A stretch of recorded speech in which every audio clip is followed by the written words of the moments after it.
strong proponent of defending the First Amendment, something this committee cares deeply about. I said this over the weekend.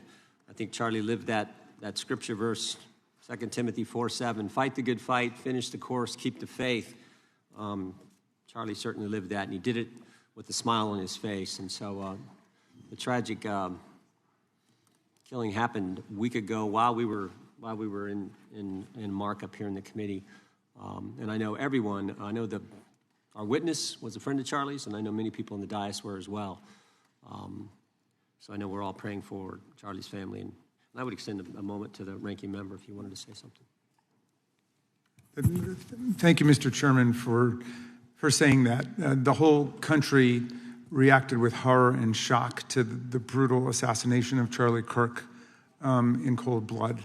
And there is never any warrant for political violence in America.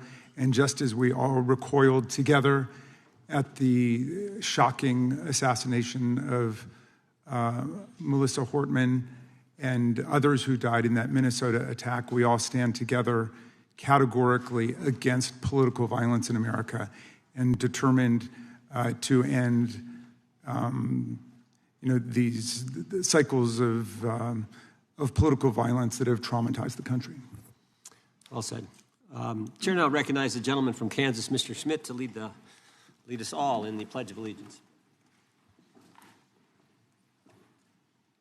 I pledge allegiance to the flag of the United States of America and to the republic for which it stands, one nation, under God, indivisible, with liberty and justice for all.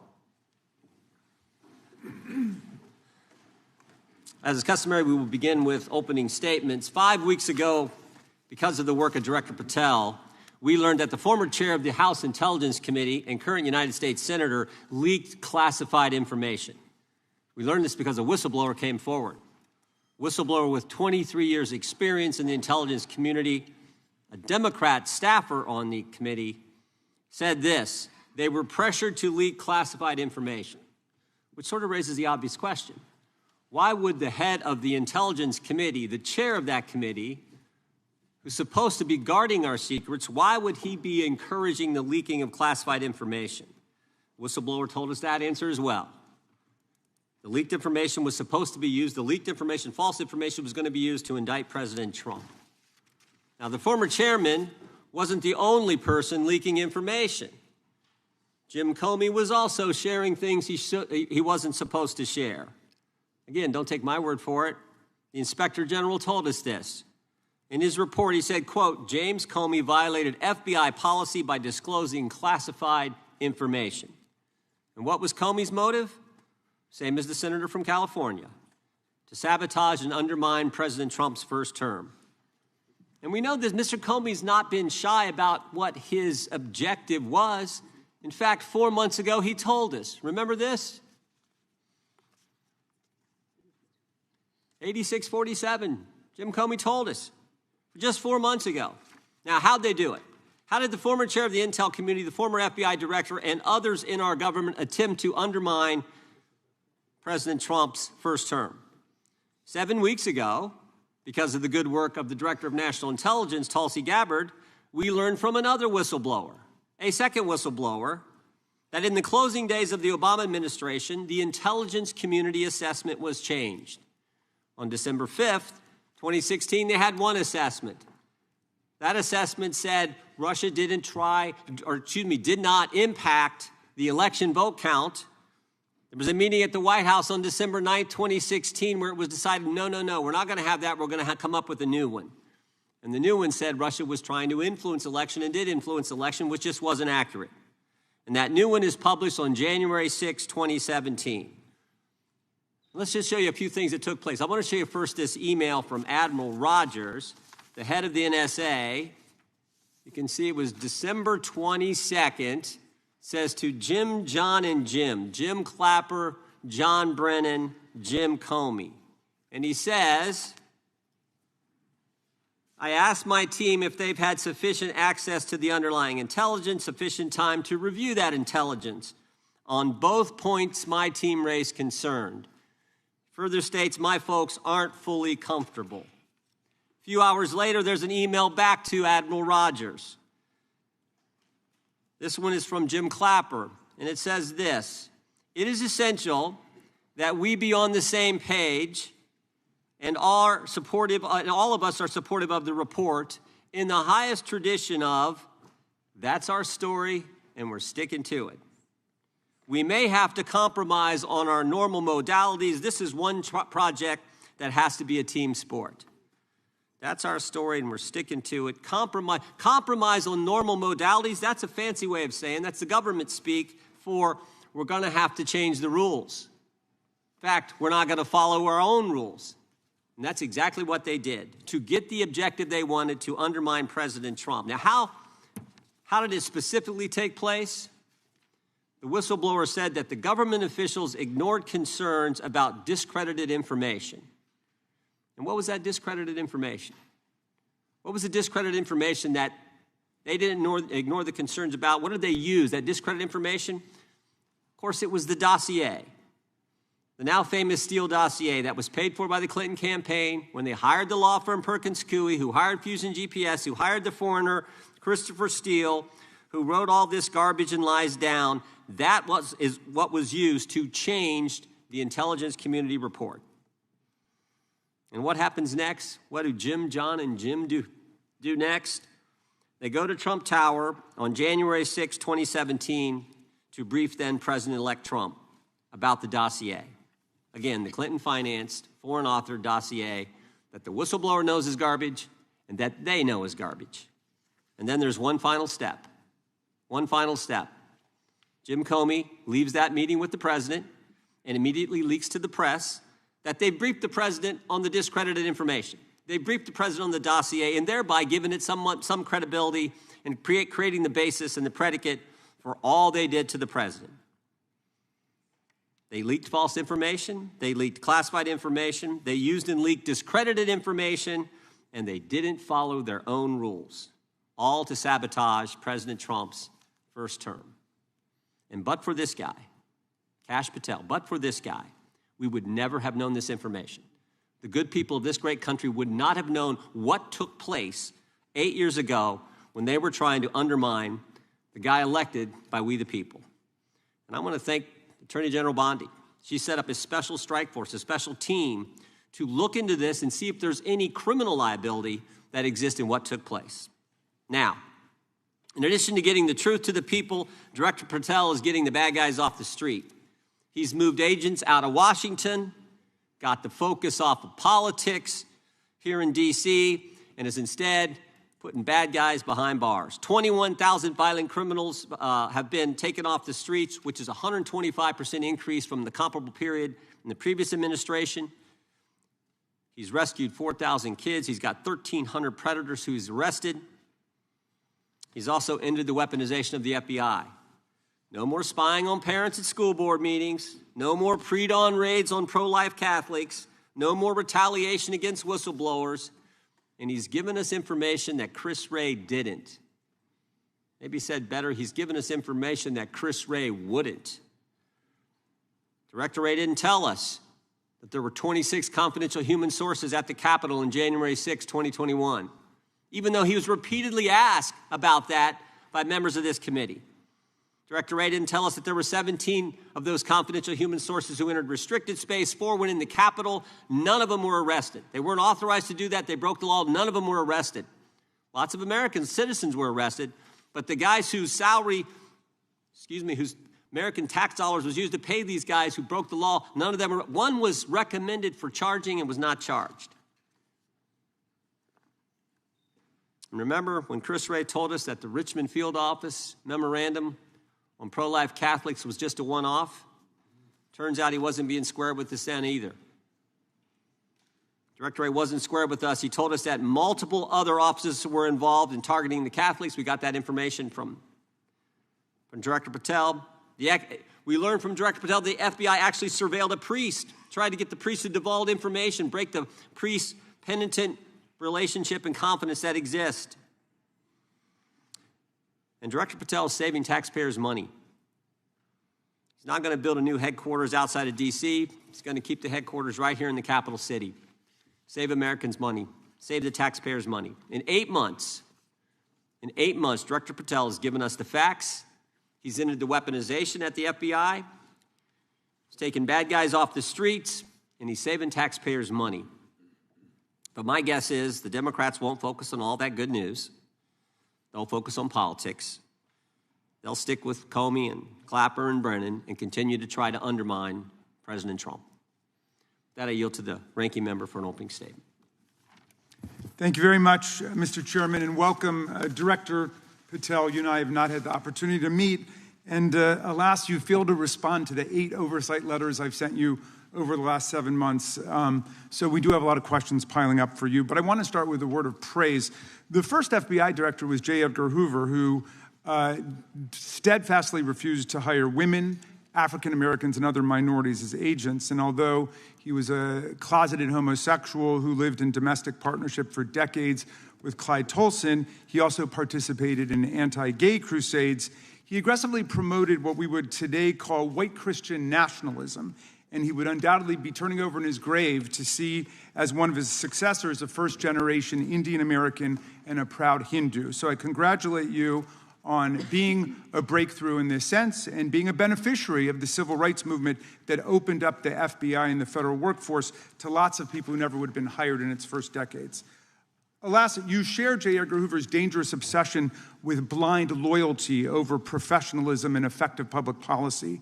For Hoover, it was blind loyalty to him in keeping his secrets. For you, it's blind loyalty to Donald Trump in keeping his secrets. During your confirmation, it was widely noted on all sides that your primary qualification was your unwavering loyalty to Trump. Unlike other directors, you had no work experience at the FBI, but you had made over 1,000 media and political appearances in support of Trump's campaign. Your Senate confirmation vote was 51-49, the closest in history, with your opponents warning you were not qualified and had no interest in actually developing the qualifications for the job. I hoped that they were wrong. Alas, they were not. While most other new FBI directors drew on their experience as FBI agents, you didn't have that. But you did write a picture book trilogy for children ages 5 and up based on your experience clashing with President Trump's political enemies. In your book, you describe your literary alter ego, Kash the Knight, as a wacky, easily bored wizard carrying out King Donald's vengeance by driving his enemies out of the kingdom. In the books, King Donald is besieged by the evil Hillary Queentown, but saved in the end by Kash. Then Kash goes on to catch mules who are stealing the 2020 election for the great King Donald from Sleepy Joe. And then in the third book, Kash takes down the dragon of the jalapenos, nicknamed the DOJ. Your supporters had hoped that you would graduate from imagining yourself a romantic fairy tale knight to actually running America's premier federal law enforcement agency. Alas, just as we've learned how dangerous it is to put a science-denying anti-vaxxer in charge of our public health, we've learned how dangerous it is to name as director of the FBI a man who thinks of himself as a fairy tale knight who keeps a fire-breathing dragon named DOJ at home to forcibly drive villains out of the kingdom. When Charlie Kirk was assassinated, while his killer was still on the loose, you decided you didn't need to be at FBI headquarters in Washington to work with your team while the chaotic manhunt unfolded. You spent your evening dining in a swanky Midtown Manhattan restaurant and tweeting out false information that the subject of the shooting was in custody, a statement you had to retract 1 hour later. Your performance was so disturbing that even the MAGA base was alarmed. Culture warrior Christopher Rufo, who just a few months ago sat in your chair as a Republican witness, observed that you performed terribly, and he called for your ouster. The FBI might be able to survive your delusions of grandeur and the explosively volatile temper that was on display yesterday in the Senate, but the intractable problem is that you are running the FBI not as a law enforcement agency charged with keeping the American people safe, but as a political enforcement agency working directly for the president's vengeance campaign. 7 months in, it's impossible to overstate the destruction, chaos, and demoralization you've brought to the FBI and its workforce and the resulting danger your actions have caused to our country. You've been systematically purging the FBI of its most experienced and qualified agents division leaders and experts in counterterror, counterintelligence, and cybersecurity, precisely the people who have the expertise you lack and which the FBI and the country need. They've been expelled from the ranks of the Bureau simply because they did their duty investigating crimes, including those committed by the mob that attacked the Capitol on January 6, 2021, and beat the hell out of more than 140 police officers, or simply because you suspected them of being insufficiently loyal to Donald Trump. You illegally sacked Brian Driscoll, the former acting director of the Bureau and a decorated counterterrorism expert who worked at the FBI for nearly 20 years. According to Driscoll, you told him your own job, quote, depended on the removal of agents who worked on the cases against the president, regardless of whether the agents chose to work on those cases or not. You added, quote, the FBI tried to put the president in jail, and he hasn't forgotten it. You forced out the leader of the Salt Lake City field office, Mehtab Saeed, just weeks before Charlie Kirk's assassination, depriving the FBI of an experienced counterterrorism expert described by her colleagues as absolutely the best and legendary. She would have led the FBI's manhunt had she not been fired. When Trump decided that rounding up immigrants with no criminal records was more important than preventing crimes like human trafficking of women and girls, drug dealing, terrorism, and fraud, you ordered the 25 largest field offices to divert thousands of agents away from chasing down violent criminals, sex traffickers, fraudsters, and scammers to carry out this immigration crackdown.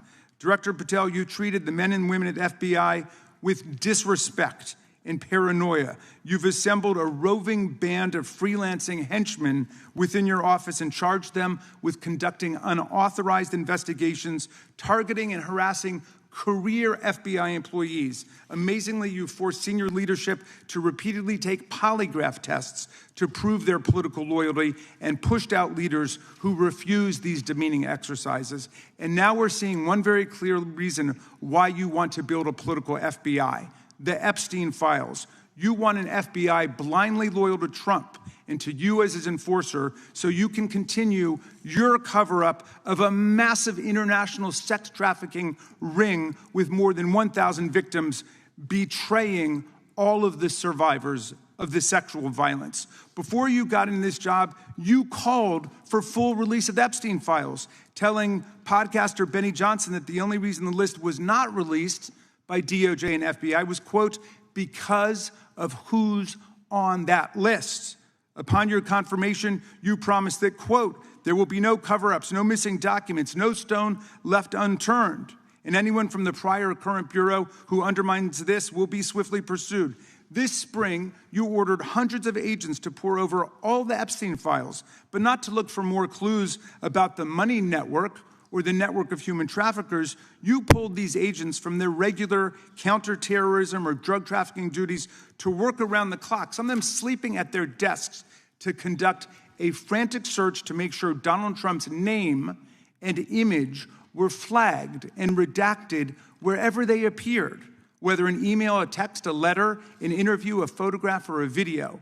In May, Attorney General Bondi reportedly told Trump that his name had indeed appeared multiple times throughout the Epstein files. And not long thereafter, in July, you and the Attorney General released a memo claiming that, quote, no further disclosure would be appropriate or warranted. In a few short months, how did you go from being a crusader for accountability and transparency for the Epstein files to being a part of the conspiracy and cover-up? The answer is simple.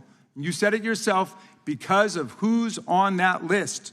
Donald Trump's relationship with Epstein over the years is well documented. A week ago, the Oversight Committee released Trump's disturbing birthday book, Note to Epstein, written over a drawing of a woman's naked body, referring to a, quote, wonderful secret.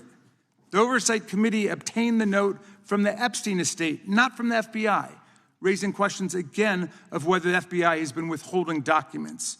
While you're unleashing the FBI to cater to Trump's desire to shut down the Epstein inquiry, the first 9 months of the Trump presidency have seen a spate of political violence and domestic terror events. We saw deadly attacks on Political figures on both the left and the right. The brutal assassination of Minnesota Democratic House Speaker Melissa Hortman and her husband, and the attempted murder of Democratic State Senator John Hoffman and his wife, who miraculously survived a combined 17 gunshots. We saw an arsonist set Pennsylvania Governor Josh Shapiro's residence on fire. And of course, last week, we saw the horrific, cold-blooded assassination of Charlie Kirk in Utah that has shaken the nation. 1 minute after Charlie Kirk was shot in the neck, a 16-year-old shooter in Evergreen, Colorado, radicalized by white supremacist ideology online, opened fire and critically wounded 2 other students at Evergreen High School. We've seen lethal anti-Semitic violence, including the murder of 2 young Israeli embassy staffers just blocks from the Capitol, and then in the attack on a gathering of Jewish people in support of hostages held in Gaza in Boulder in June. We've seen continued mass shootings at schools, like the domestic terror incident at a Catholic school in Minneapolis last month, which killed 2 children and wounded 18 others. And in August, a man fired more than 500 bullets at the Centers for Disease Control and Prevention, killing a police officer who was a Marine veteran and a father. People like Melissa Hortman and Charlie Kirk should be able to participate in politics as elected officials or active citizens without being shot down in cold blood in the United States of America. People should also be able to go to elementary school, to middle school, to high school, to work, to the mall, and to church without being shot down in explosions of gun violence. The important position at the FBI requires a leader who puts public safety and national security and the rule of law first. I'm afraid, Director Patel, you've given us reason to believe you've used the powers of the FBI to serve Donald Trump and his agenda of partisan retribution. You've broken your promise not to do that. You've betrayed Jeffrey Epstein's victims and survivors. You've turned your back on the career law enforcement officers of the FBI, and as a result, you've left all of us less safe than before. Mr. Chairman, I yield back. Gentleman yields back. That opening statement may have been longer than any book director's ever written or anyone else has written. Without objection, all of the opening statements will be included in the record. We will now introduce today's witness. Mr. Patel has been the director of the FBI since February of 2025. He previously served as chief of staff at the Department of Defense, deputy director of national intelligence with the National Security Council, and also as a congressional staffer, as a federal prosecutor, where he focused on national security cases, and he also worked as a public defender in the state of Florida. We welcome our witness, appreciate his work, and thank him for appearing here today. We will begin by swearing you in. Director, would you please stand, raise your right hand. Do you swear or affirm under penalty of perjury that the testimony you're about to give is true and correct to the best of your knowledge, information, and belief, so help you God? Let the record reflect that the witness has answered in the affirmative. You can be seated as you are. You've been through this yesterday. Did a fine job. Please know that your written testimony will be entered into the record in its entirety. Accordingly, we ask that you summarize your testimony. Director, you may begin. Good morning, Mr. Chairman, Ranking Member Raskin, and members of the committee.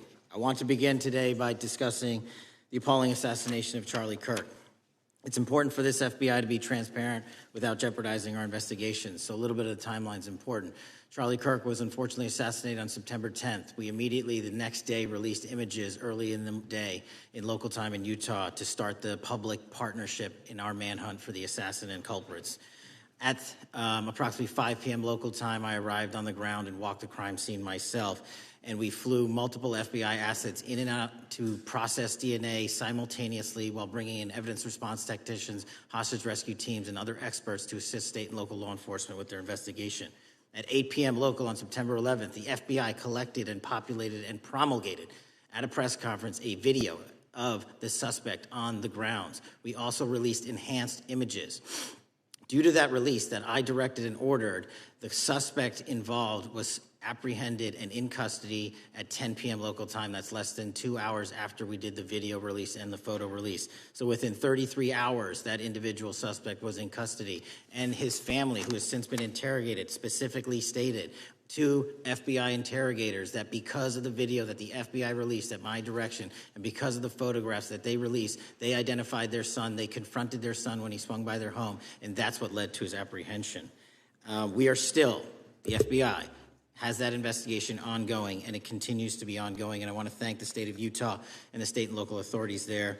And I also want to thank the Attorney General and President Trump for directing resources to allow us to conduct that investigation as we have. Under this administration, the FBI has arrested more than 23,000 violent criminals. 23,000 in 7 months. That's twice as many year to date last year. We've taken over 6,000 firearms off the streets. 6,000 guns are no longer in the hands of criminals in 7 months. We've identified and found and located 4,700 child victims. That is a 35% increase year to date last year. We have arrested 1,500 child predators. That is a 10% increase year to date last year in just 7 months. We've assisted our partners with countless counterterrorism operations around the world. We've captured, at the FBI, 4 of the most top 10 wanted fugitives in the world in 7 months. To put that in perspective, that's as many as my predecessor nabbed in the entirety of the Biden administration. We got 4, we got more coming. On top of that, in 2 weeks, thanks to the help of the CIA, we collected and captured one of the individuals responsible for the horrific Abbey Gate bombing that led to the murder of 13 service members. We did that in 2 weeks. They didn't do it in the 4 years of the entire prior administration. Nationwide, we've been executing our Operation Summer Heat, the FBI's national focus on targeting violent crime based on intelligence-driven operations. Ask the citizens of Seattle, Miami, Memphis, Charlotte, Chicago, New Orleans, to specifically highlight New Orleans and Nashville. There has been a 250% increase in violent crime arrests in those cities alone and other mid-major cities that I've just listed. In just a few short months, we have already unleashed 1,000 FBI personnel across this country. Every single state across this country is getting a plus-up. This is a fiction that the FBI is short or that we are compromising the men and women in the field. They do not need to be in Washington, D.C., so we're sending them into the field to each and every one of your states. Because of that, crime is at an all-time low. We had to do it because of the explosion of crime. And maybe the most important stat for Americans to realize: in just 7 months, we are on track to produce the lowest murder rate in modern U.S. history by double digits. Those are results not of mine. Those are results of the men and women of the FBI. If you want to criticize me, bring it on, but do not attack the brave leaders in the field. We are also working 24/7, 365 on the opioid epidemic that is killing more than hundreds of thousands of people a year. We have seized 1,600 kilograms of fentanyl off the streets so far in 7 months. Year to date, 25% increase. To put that in perspective, that's enough to kill a third of the American population, 120 million Americans. 100,000 kilograms of cocaine and meth gone off the streets.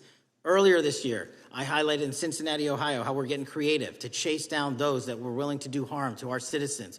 Not just by striking at the heart of the fentanyl producers, but the fentanyl precursor companies in China. And we indicted for the first time multiple companies and individuals, not just in America, but in mainland China, that are producing the ingredients that produce and make fentanyl that kill our children. And we're going to keep going. Counterterrorism work, cyber attacks, and foreign adversaries are something the FBI must never sleep on, and we are not sleeping. In the counterintelligence space alone, this year, year to date, 30% increase in counterintelligence arrests from the DPRK, Russia, Iran, and China. And I want the American people to know, in this setting, there's a lot of work that the brave men and women of the FBI are doing we just can't get into, but they don't stop. Our cyber threats, ransomware attacks, those harming our children online.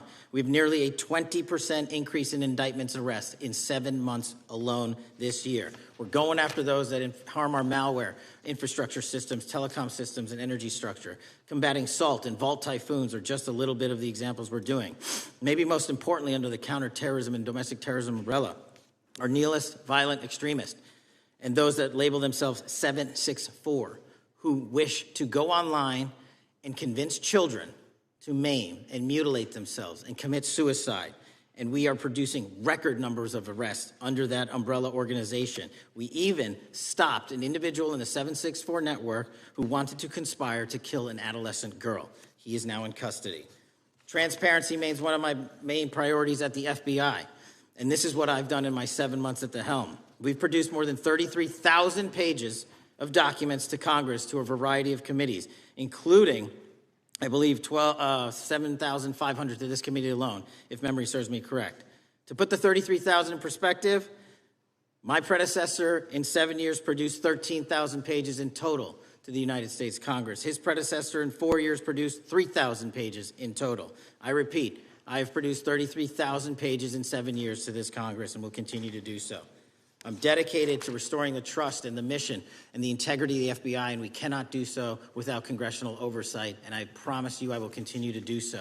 On the Epstein case, the original sin on the Epstein case was how it was handled by Mr. Acosta when he first brought the case in 2006, 7, and 8.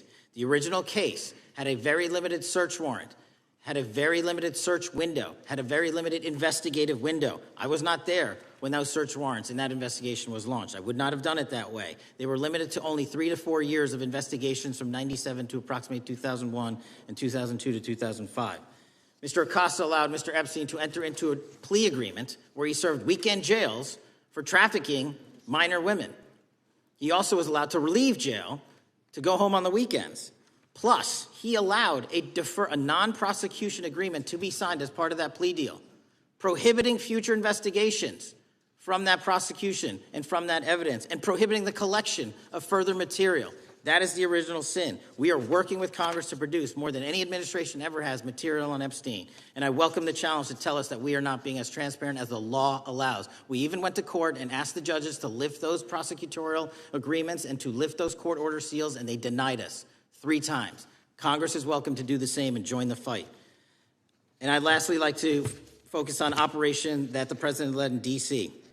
Because of this, we are taking this fight in D.C. to every single city across the country. 2,100 arrests in the last month alone. D.C. has seen a 60% decrease in gun crimes, 75% decrease in carjackings, and 53% decrease in homicides in our nation's capital. And rightly so. We're bringing that fight to the streets of America. I want to thank you for your support, and I'm proud to be the director that leads this FBI into a new headquarters building that they've needed for decades, saving the taxpayer $3.5 billion, and also providing our workforce a safe environment. If you don't know the calamity that is the Hoover Building, I invite each and every one of you to walk around. I'll give you a tour myself, and you can see where the cement falls on the heads of our employees that is only to be saved by netting. Just to give you an example. Thank you for support to our mission. And I do want to highlight one thing about D.C. It's because the FBI gathered sources and evidence that we were able to, through our source network, identify the horrific murder of the D.C. intern, Eric Tarpinian. Mm-hmm. And I've spoken to his family, and we are working to bring them justice. And Mr. Chairman, in my 16 years, now my 17 years of government service, if anyone has any questions about my service, bring it on. Yeah.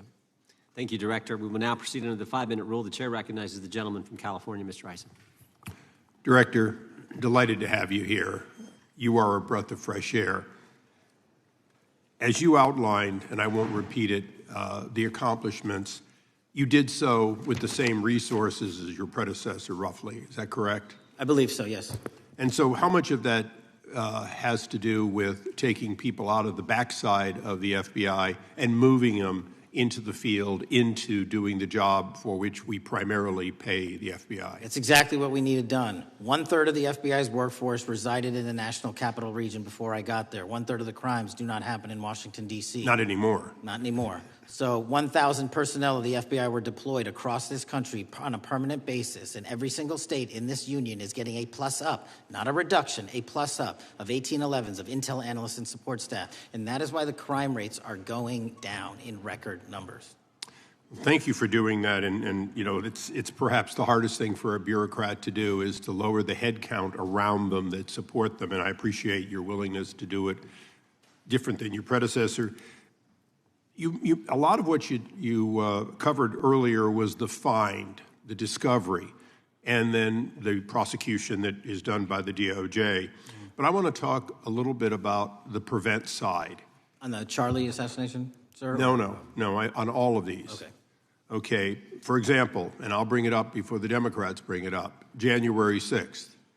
January 6th, we now know, because of your find, that in fact there were people involved who were not just observers but participants who in fact, it's been alleged, and I personally believe, in fact, were part of promoting, perhaps even the one woman who died, encouraging her to walk through a door that led to her death.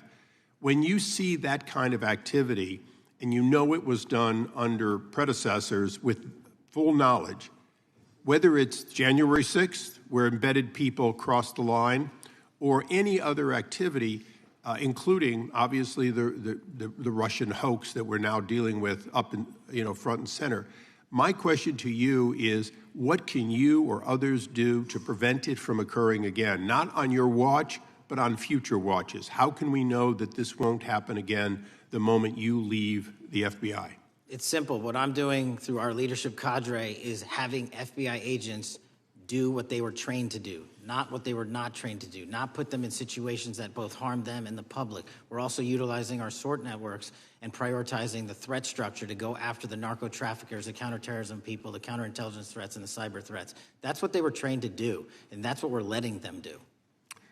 One major question I have, after decades of doing this, on our side of it, both the chairman, myself, and others, both at oversight and here, have seen that the FBI and the Department of Justice hide behind non-statutory practices. Now, you've changed the interpretation of many of those practices. That's why we're getting the discovery that was previously withheld. How do we work together to make sure that we never again have false walls, non-statutory walls that say the Department of Justice has a prohibition about giving, quote, you fill in the blank, that has led to the chairman not seeing anything until you took over? I'm wedded to aggressive constitutional oversight. Having been a House congressional staffer, I know that is an important part of securing our democracy. And the way we make it an everlasting, enduring process is by showing the American people the results of what we are doing and the important work of this committee and putting it out to them so they can see government waste, fraud, and abuse. And then they can demand from our constituents and our electors that they want this process to continue. Last major question here. Some things are so sensitive that we both would agree they cannot be made public. Will you commit to this committee, when it is too sensitive to disclose, that you would at least make it available for in-camera review by the chairman and ranking members or others designated? I have done that, and I will continue to do that. Well, thank you, Mr. Chairman. This is a breath of fresh air. This is the beginning of what we need. But my questions today for the director are ones in which I believe that we do need to codify by agreement or by statute, if necessary, the kind of openness and transparency that we're seeing from this administration, the kind of discovery that's allowing us to do our oversight properly. And I would hope that that be the follow-up to this, obviously along with the Attorney General. And I yield back my 4 seconds. Thank you. The gentleman yields back. The gentleman from New York is recognized. Thank you, Mr. Chairman. Welcome, Director Patel. In the wake of the tragic murder of Charlie Kirk, Donald Trump said, quote, "Violence and murder are the tragic consequences of demonizing those with whom you disagree, day after day, year after year, in the most hateful and despicable way possible," close quote. I would note for the record that Donald Trump has famously demonized practically every person he has ever disagreed with, and therefore, using his own logic, he has put their lives at risk. I should know, about 2 weeks ago, when I announced my decision not to my decision not to seek re-election, many people on both sides of the aisle, including the chairman, offered me well wishes and thanked me for my service. Donald Trump, on the other hand, took to Truth Social to call me a, quote, psychopathic nut job, among other things. Yesterday, I received a threatening note filled with anti-Semitic comments and hateful attacks that mimics some of the same language used by the president. I am sure many of us on this committee face similar threats every day. We have seen political assaults on both the left and the right. The attack on Charlie Kirk, the attempted assassination of the president, the murder of the Democratic Speaker of the Minnesota House, the assault on Paul Pelosi, and the attack on the Capitol on January 6th, for example. Director Patel, do you agree that there is political violence from both the left and the right? There is too much political violence. Do you agree, yes or no, that there's violence? There is too much political violence based on ideologies from either side. From either side, okay. Are you aware of the study by the Cato Institute, a well-known conservative group, that found that 69% of the violence is from the right? I'm not familiar with that study. You're not familiar, okay. I would commend it to you. Are you aware the administration has threatened to use violence as an excuse to crack down on liberty and freedom of speech? Say that again, I'm sorry? Are you aware the administration has threatened to use violence as an excuse to crack down on liberty and freedom of speech? Nobody at the FBI is doing that. I didn't ask you about the FBI. I said the administration. I speak for the FBI. I would like to enter the record an article from today's New York Times titled, "Trump Invokes Kirk's Killing and Justifying Measures to Silence Opponents." In the wake of Charlie Kirk's killing, President Trump and his allies have laid out a broad plan to target liberal groups, monitor speech, revoke visas, and designate certain groups as domestic terrorists. I ask unanimous consent to insert this into the record. Thank you. Politicizing the murder of Charlie King to go after free speech is not a legacy I believe Charlie King would have wanted. Moving on, I want to address another topic. The FBI has traditionally played a key role in prosecuting public officials for corruption. But I fear that at a time when the president is accepting planes from Qatar for his post-presidential personal use, issuing pardons to major donors, and personally profiting from the office of the presidency, the FBI may be abandoning its commitment to investigating public corruption. Since its creation in the wake of the Watergate scandal, the Public Integrity Section has been one of the crown jewels of the Department of Justice, investigating and prosecuting corruption among the nation's public officials and acting as a key safeguard against politicized prosecutions. This section's work has been supported by an elite squad in the FBI devoted specifically to rooting out corruption. But according to reports, the Public Integrity Section has now been decimated, and the FBI's Public Corruption Squad has been dismantled.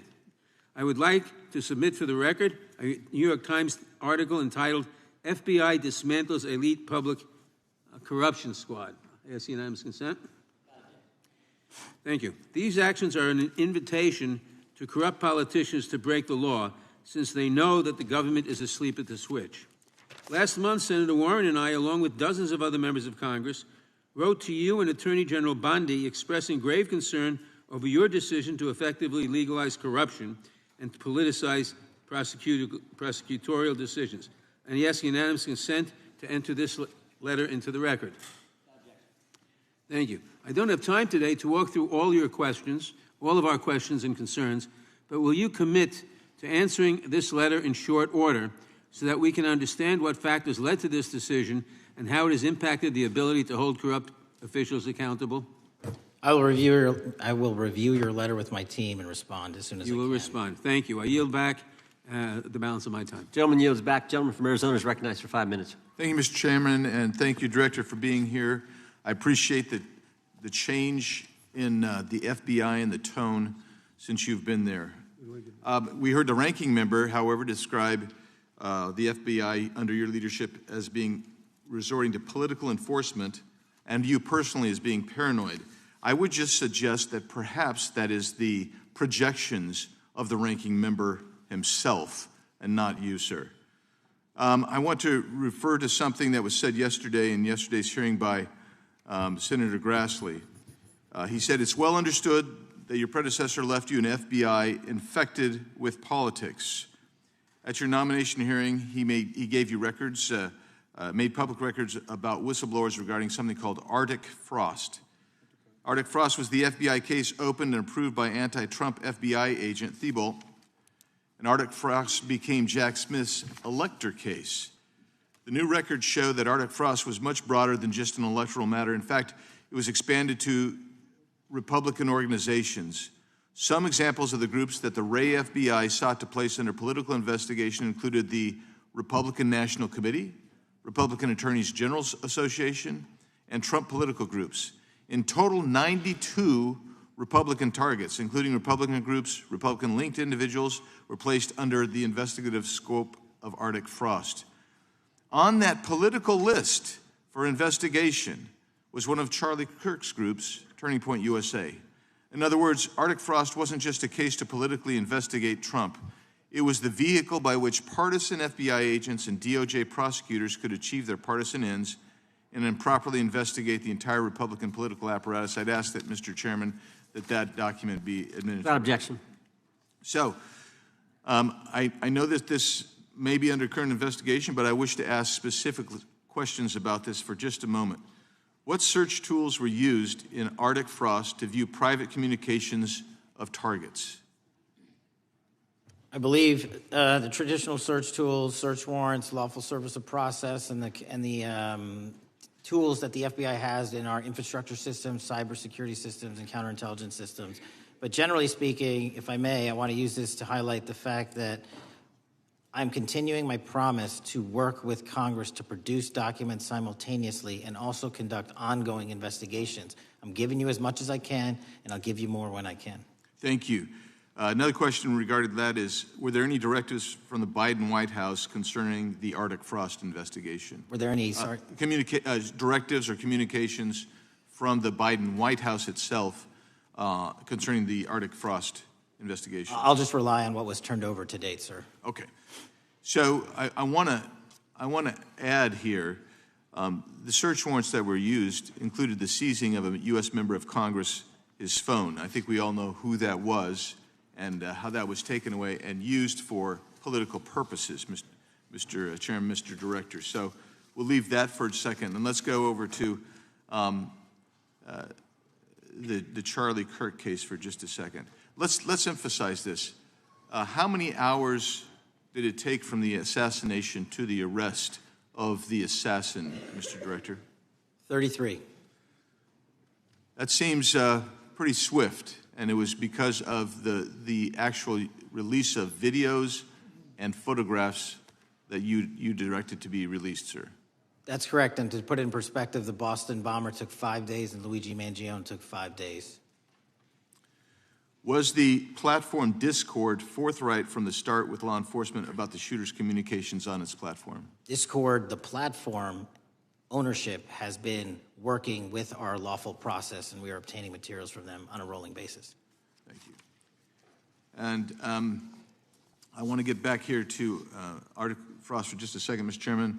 I'd like the unclassified document from the FBI released to be admitted to the record. Without objection. And a document from the Economic Times also to be admitted to the record. Without objection.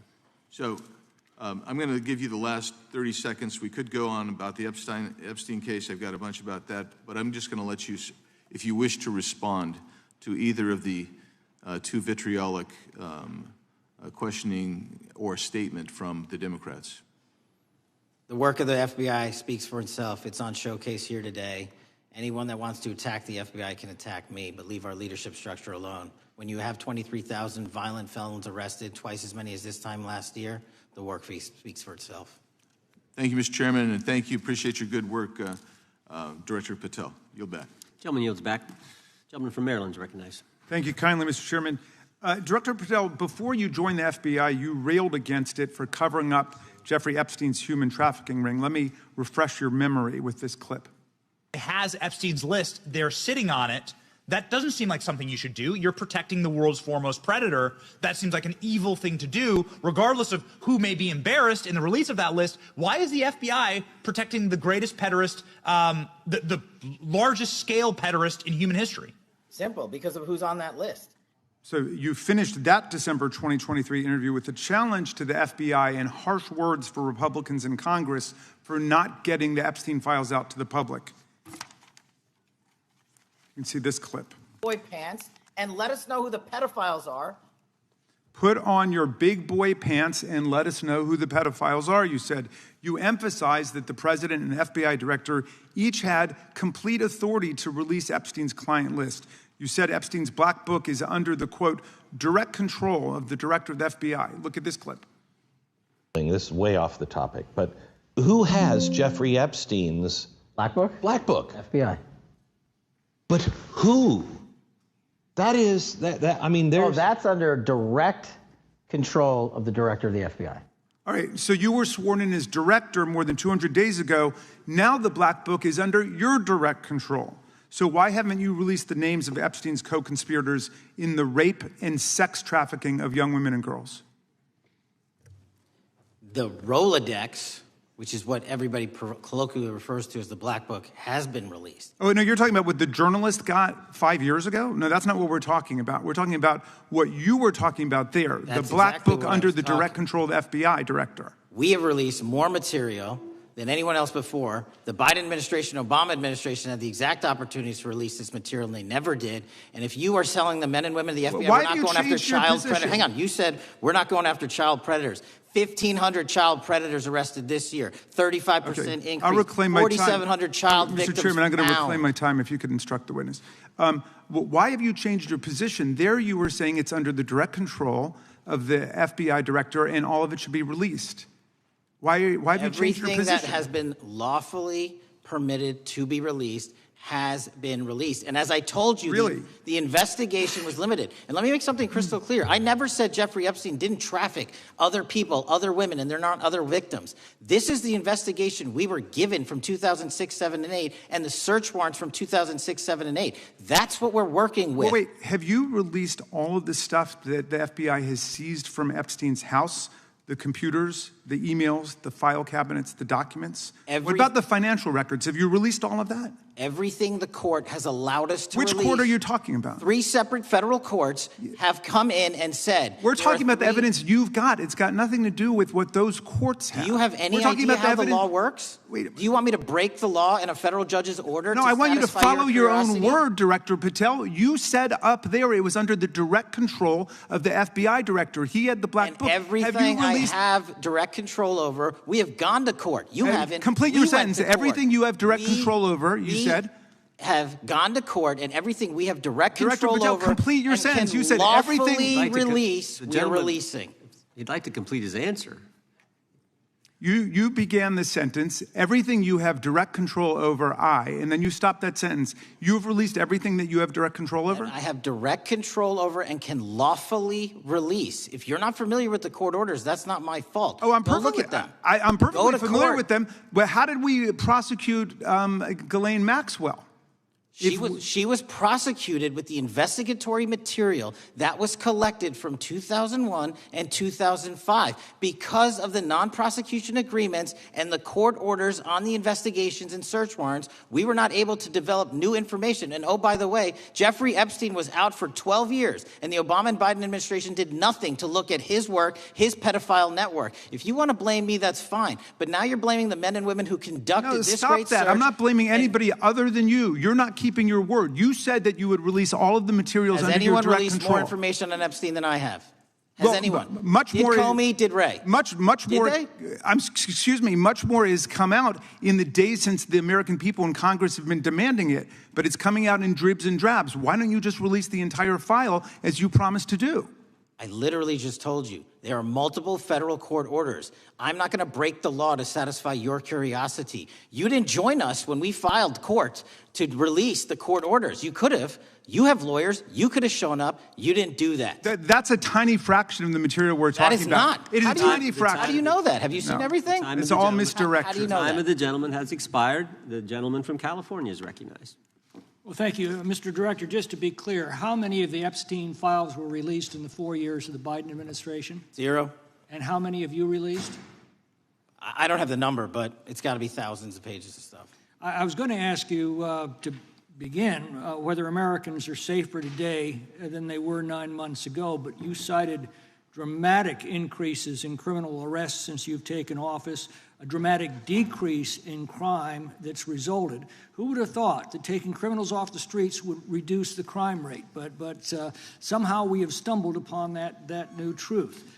But it begs the question, what was the FBI doing during the 4 years of the Biden administration to see that dramatic an increase in work under your tenure? The simple answer is I'm letting good cops be cops. We're working with our state and local law enforcement. We're energizing our partnerships. We're bringing on more task force officers. When you have more cops in the streets, when you're using ground-based intelligence, when you're not weaponizing law enforcement and focusing on D.C. and focusing on the rest of America, this is what happens. It is not a significant mind shift in terms of how we maneuver the FBI. They've wanted to do this work since they signed up. We're just letting them. And we've seen many prominent Democrats oppose your efforts to restore law and order to the streets of our nation's capital. I mean, all of us here have seen a dramatic change for the better here in Washington, D.C. Why are so many Democrats attacking you for that? Sir, Democrats have been attacking me for a decade, as is the fake news media. They didn't like the fact that I exposed the Russiagate host and the largest weaponization of the FBI, DOJ, and U.S. history. We proved it to be true with congressional oversight. I'm wed to that congressional oversight and will continue to do that work. Christopher Wray repeatedly warned this committee that the Biden open borders policy had produced a significant increase in terrorist threats that he said kept him up at night. A particular concern, he said, was the 2 million gotaways that entered the country during the Biden administration. That's an average of 41,000 every month. What are the monthly gotaway numbers today? Sir, I'll have to get back to you on the exact gotaway numbers, but identifying that there are gotaways is step one. Going and manhunting them is step two, and that's what we're committing our resources to do. That's my next question, is what progress has administration made in apprehending and removing terrorist threats that came in during the Biden years? I think you're talking about, if you're not, let me know, known or suspected terrorists, and we've encountered almost zero at the southern border since the southern border has been sealed. But the problem that we are running into is our northern border. It's largely expansive. The enemy has adapted, and we need more focus on the northern border to stop known or suspected terrorists from coming in from places like China, Russia, the Middle East, Africa, Afghanistan. And what can you tell us about the remaining threat posed by potential terrorist cells here in the United States? The terrorist threat that continues to be posed by international terrorists here in the United States is one of my highest priorities. We are working through our intelligence community partners to identify those individuals, and we've taken down numerous individuals in numerous rings across this country to neutralize that terrorist threat, including in places like New York City, Los Angeles, and I believe Dallas, Texas most recently. How extensively did criminal cartels like Sinaloa, Jalisco, New Generation, MS-13, Trinidad, and others infiltrate our country during the Biden administration? By the tens of thousands. Well, and what progress have you been making in combating their presence? I think the DHS is best to speak to that, but I think I can't remember the numbers of tens of thousands or hundreds of thousands of individuals they found that came in illegally, and the tens of thousands that associations to criminal networks have all been deported. And that effort is being opposed every step of the way by Democratic leaders in our cities, some of our states, and right here in the Congress. Isn't that true? Well, we're just working where we can in every single city we can, and I welcome the opportunity to partner with Republicans or Democrats on fighting violent crime like we're doing. Mr. Biggs asked about Arctic frost. What else can you tell us about that and what we need to do to assure that it never happens again? Continue the congressional oversight work that you're doing on Arctic frost. Let me provide you with more documentation on Arctic frost and also call in witnesses from the paperwork that we have given you. You have that right, and the American public deserves to hear what those people have to say. As for my ongoing investigation, there's not much I can say. What role did the FBI play in suppressing the Hunter Biden laptop story during the 2024 election?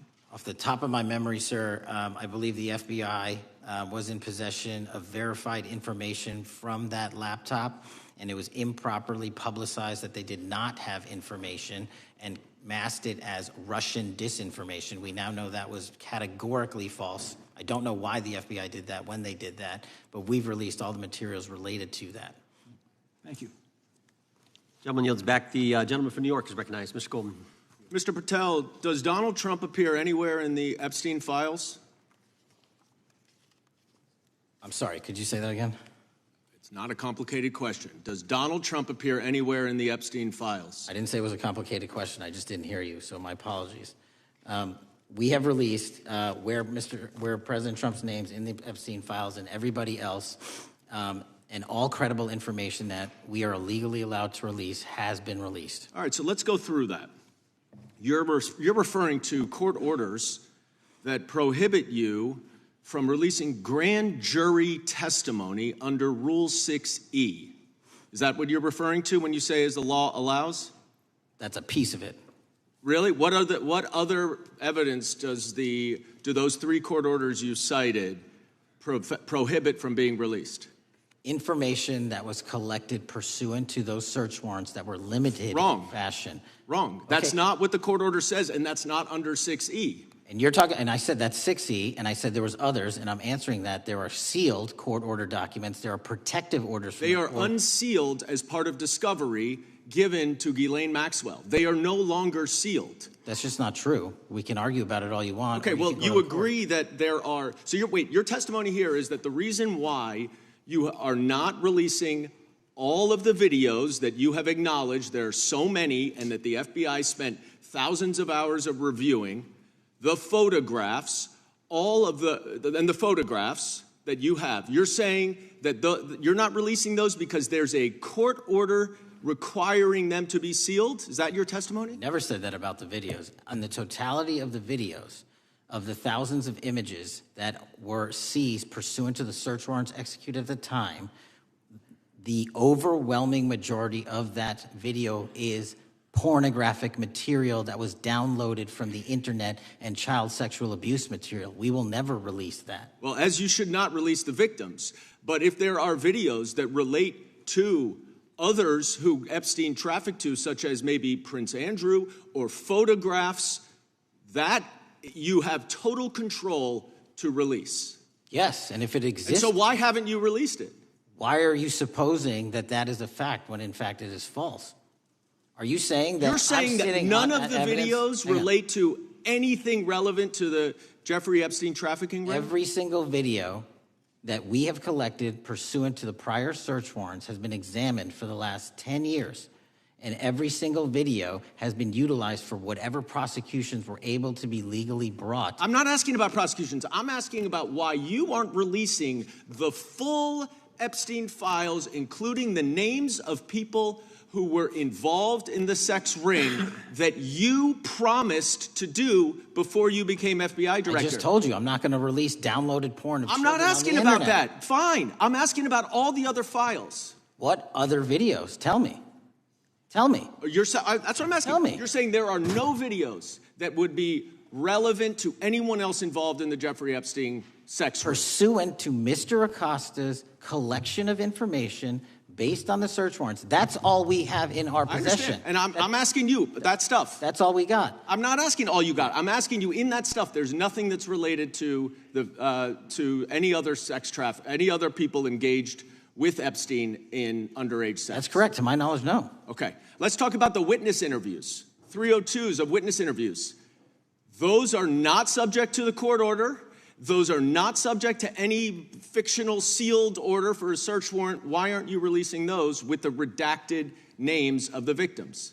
We are releasing as much as legally allowed. That's why we went back to the courts. How is that not legally allowed? Sir, do you know how court orders work? Do you know how protective orders work? Actually, Do you know how Mr. sealing Patel, orders I was work? a real prosecutor for 10 years. I know exactly how so I was a court fake one? orders. And I want to understand what the court order prevents you from releasing witness statements that the FBI took. You should know that as a real prosecutor, when the court hand downs a protective order and a motion to seal, the material is sealed unless that Your judge testimony waives here it. is that all of those witness statements are under a court order, a protective order. We are providing everything we can legally provide. No, that's not my question. My My question is, why are those witness statements that are not grand jury testimony, that if they were under a protective order are no longer under a protective order, why are they not being released? How are they not under a protective Why order? are you not going to the court like you did for the grand jury testimony to unseal those records? The DOJ did go to the court. No, not on those records. Why aren't you going? You just went on grand jury. Time of the gentleman has expired. You are hiding the Epstein files, Mr. Patel. Time of the gentleman has expired. You are part of the cover-up. Can I respond? Sure can. Any allegations that I'm a part of a cover-up to protect child sexual trafficking and victims of human trafficking and sexual crimes is patently and categorically false in the work of my So I hope you will talk to them when they have requested to speak with you. Because the victims have requested and you are not responding to them. Director, yes or no, is the FBI still spying on parents at school board meetings? No, sir. Is the FBI still targeting Catholics? No, sir. Is the FBI still spying on President Trump? I don't believe so. Is the FBI still censoring Americans? No, sir. Is the FBI still targeting Americans for shopping at Cabela's or purchasing Bibles? Nobody is targeted for their faith. Is the FBI still targeting Americans who are pro-life? Nobody is targeting anyone for their beliefs. Is the FBI still cooking the books on crime data? The crime data is real. Is the FBI still purging agents for conservative viewpoints?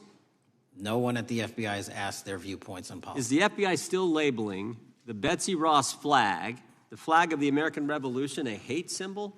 No. Well, maybe that's why you've been able to, what was the number? 23,000 bad guys you've arrested, a huge increase from the same time period in the previous administration. I think you said 1,400 predators, 4,000 children rescued. Were those the facts? 4,700, 35% increase on children rescued. Yeah. And you got the guy that, Abbey Gate? We got the Abbey Gate guy. We had a guy from the 4th District of Ohio who lost his life there serving our country. We appreciate that. Maybe when you're not focused on politics, you can actually do what the FBI is supposed to do. Go get the bad guys, right? That's what the men and women of the FBI do. Director, did John Brennan lie to Congress? Let me just read a couple things, actually, before you answer that.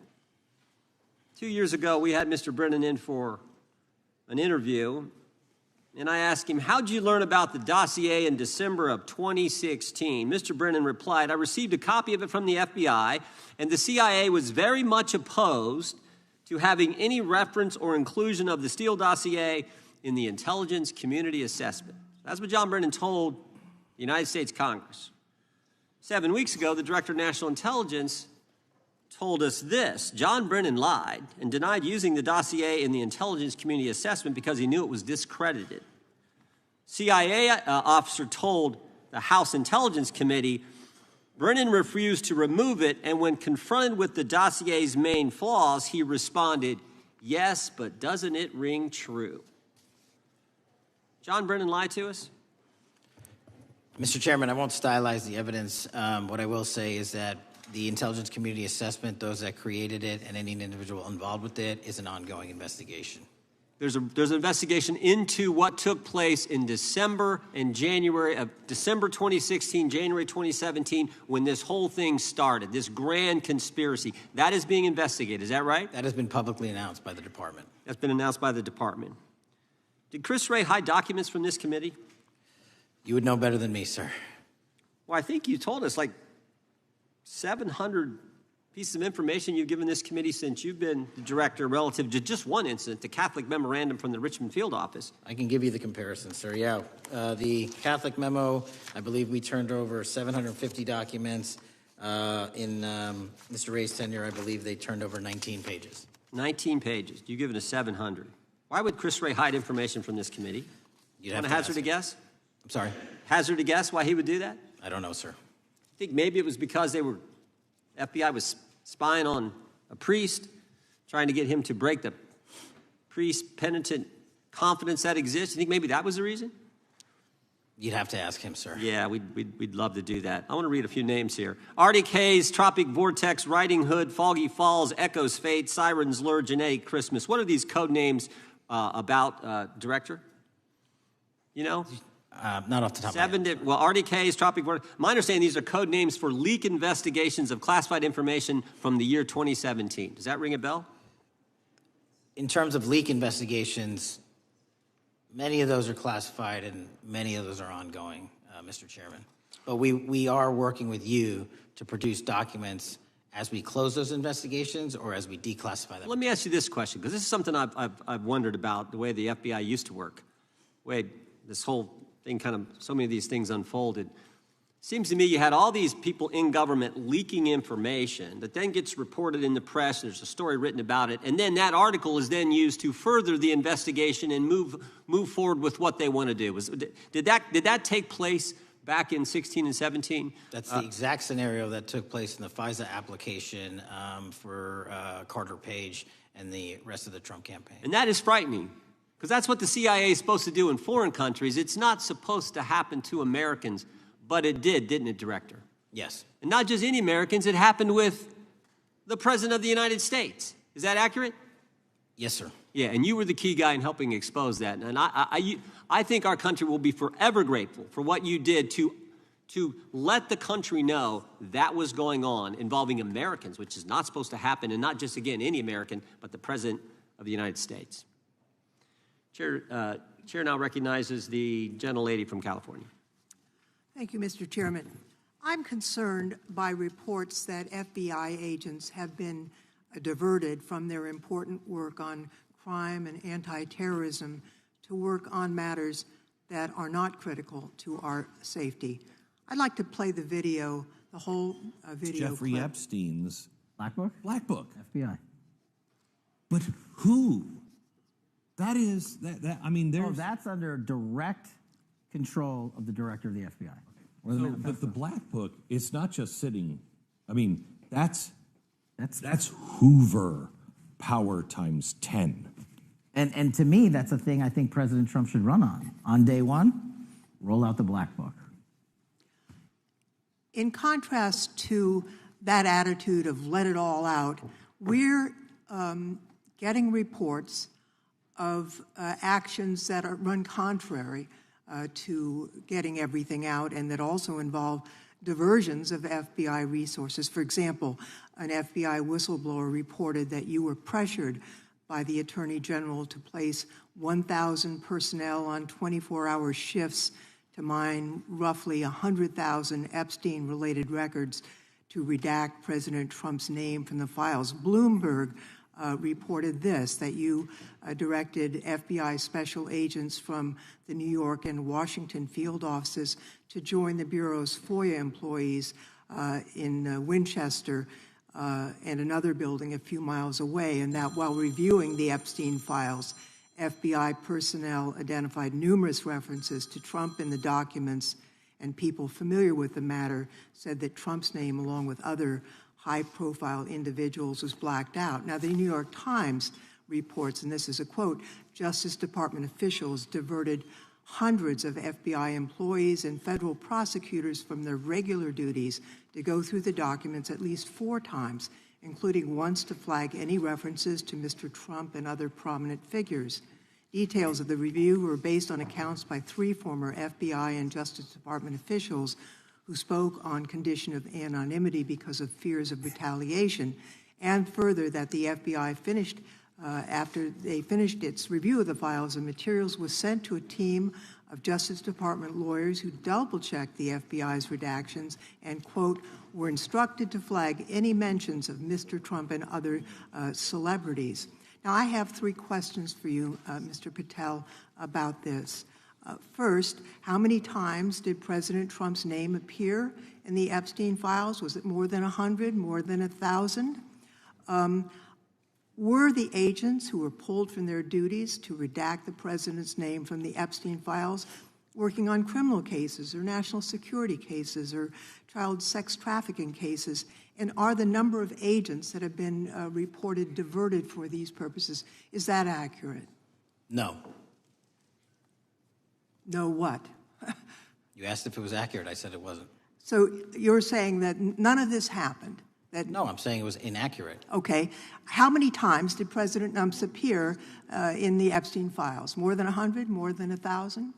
No, and what we've been able to release is what we've been legally able to release, and that has been... No, that's not the question. Public. I asked you, how many times did the president's name appear? I don't know. It's your testimony. You do not know that answer. The number of times? No. Could you tell us how many agents were diverted for this task and what they were working on? Well, when you say diverted, you make it seem as if agents were pulled off what they do all the time. Agents at the FBI masterfully do double duty and triple duty. And because of the public's interest in this case, we flexed resources to make sure that we could answer the public's signal demand. So do you want us to look through the material and provide it to you, or you do not want us to do that? So it's it's your testimony that no one was diverted from a criminal matter, that this was a top priority to go through these this material to look for Mr. Trump's name. Is that your testimony? That's the highest priority for the FBI? What's one of the most impressive things about the FBI leadership and the careers that are in place is that they make the decisions on who to send where on priorities and make sure the mission needs are not hurt. And that's what happened here. It's shocking to me that the FBI would think that erasing Mr. Trump's name from the Epstein files is a high priority when we have crime, we have national security threats, we have terrorism threats, we have murders such as that occurred, unfortunately, with Mr. Kirk. It's shocking to hear that that's your highest priority. And with that, Mr. Chairman, I yield back. That's literally not what I said. Gentleman yields back. Gentleman from Wisconsin is recognized. Director, is President Trump implicated in any wrongdoing related to Jeffrey Epstein? Based on the entirety of the evidence that we have, absolutely not. The president is not implicated. Correct. Thank you. I want to talk a little bit about China's malign influence here in America. And, we've seen spy balloons traverse the United States. We've seen police stations in communities around America. And sitting in the chair you're in just 2 years ago, there was a sheriff from Cochise County, Arizona, Mark Daniels, that was here, who said that the exponential increase in the amount of fentanyl that is coming into America is directly related to the open borders policies of the previous administration. Do you agree with Sheriff Daniels' characterization? In large part, yes. So since you've been director, has there been a reduction we've talked about how the border is largely secure now, right?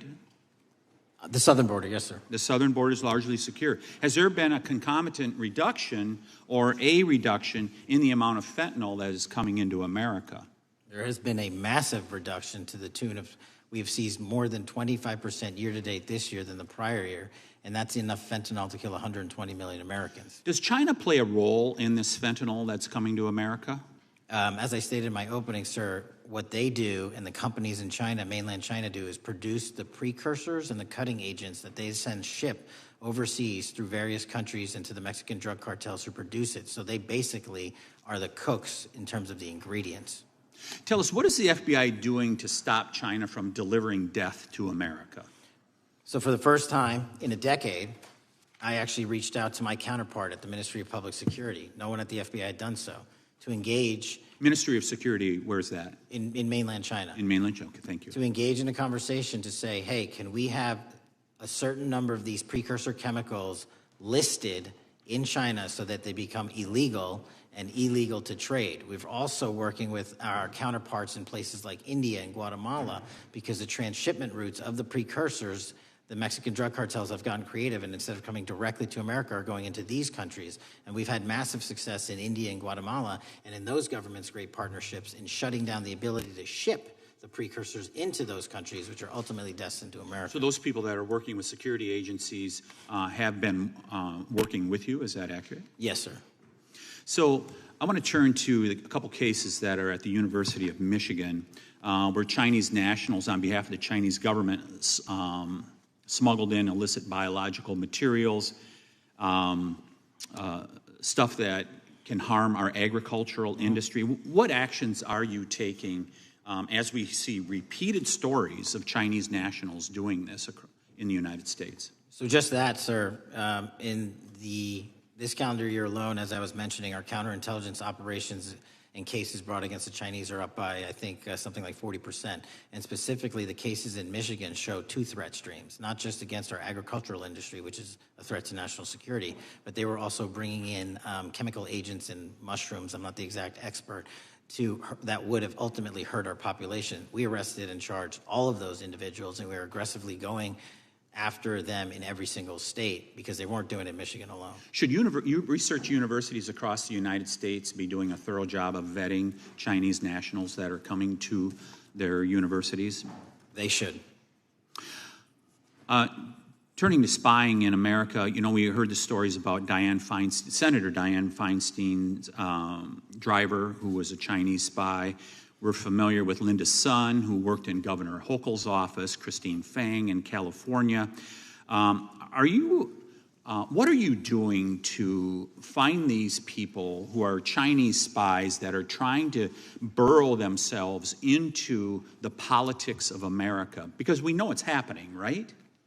Yes, it is. And what our counterintelligence unit is doing is aggressively seeking the intelligence into where these individuals are working. Then we are utilizing our operational authorities to go in and investigate them either through our human source networks and collecting information through lawful process, online, search warrants, and data so that we can bring proper arrest charges and publicize to the world what they're doing here.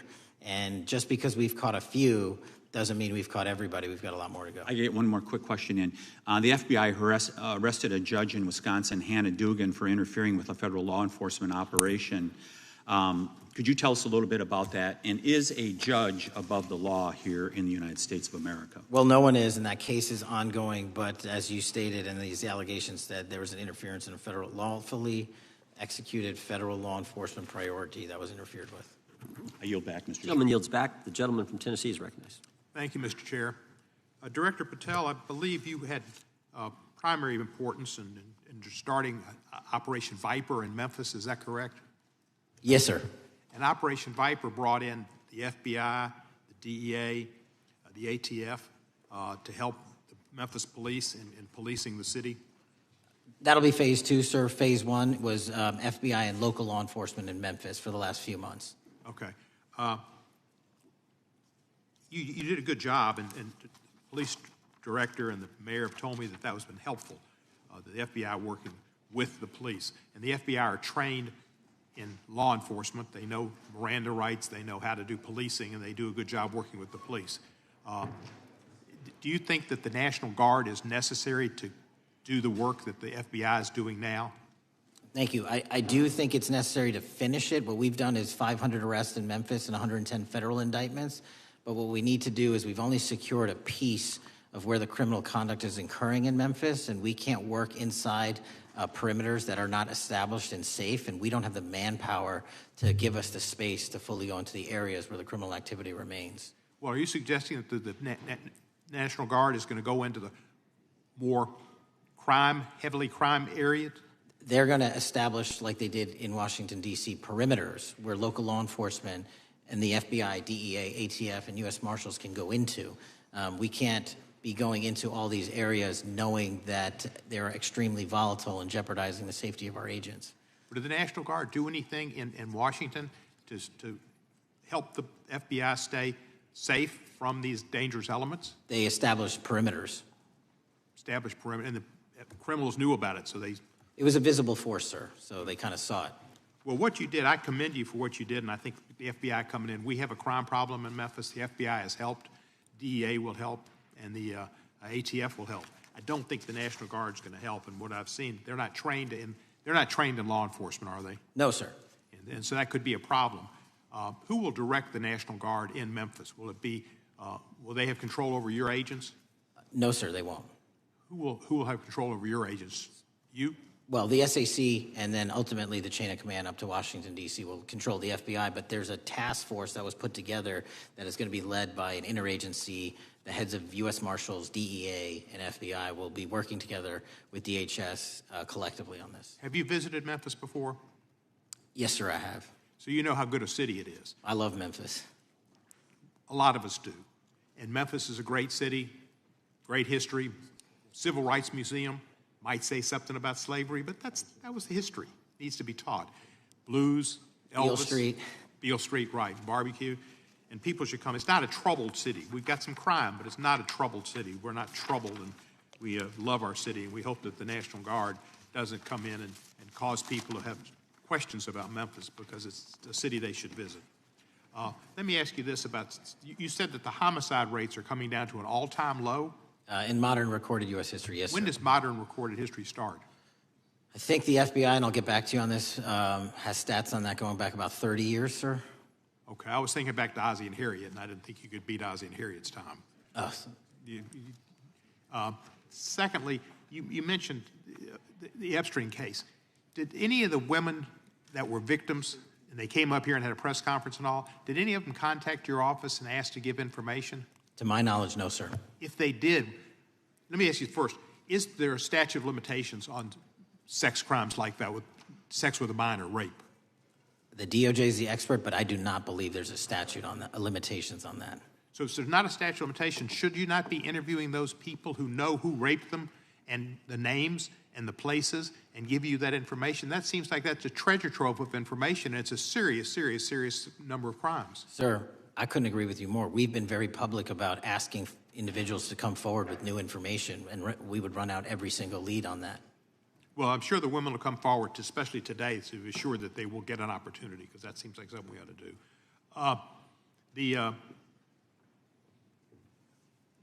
Mr. Driscoll, what was his reputation? I can't comment on Mr. Driscoll's matter. It's an ongoing litigation. Yeah, but his reputation you could tell us about. I can't tell you about his reputation. His work has been laid out in that lawsuit. How many of the FBI agents who worked on the January 6th case have been fired? I don't have that number, sir. Do you have a ballpark figure? No, but I can tell you that individuals based on case assignments in the FBI that I have led have not been terminated for case assignments. Thank you, sir. Come back to Memphis and you work with Kevin Kane in our Tourism Bureau. He's great. Thank you. And thank you for your work in Memphis. Gentleman, yes, back. Mr. Chairman, I have a unanimous consent request. Gentleman's recognized. So I've got 4 documents I'd like to introduce into the record. The first one is Jeffrey Epstein's 6th story played out for years in plain sight.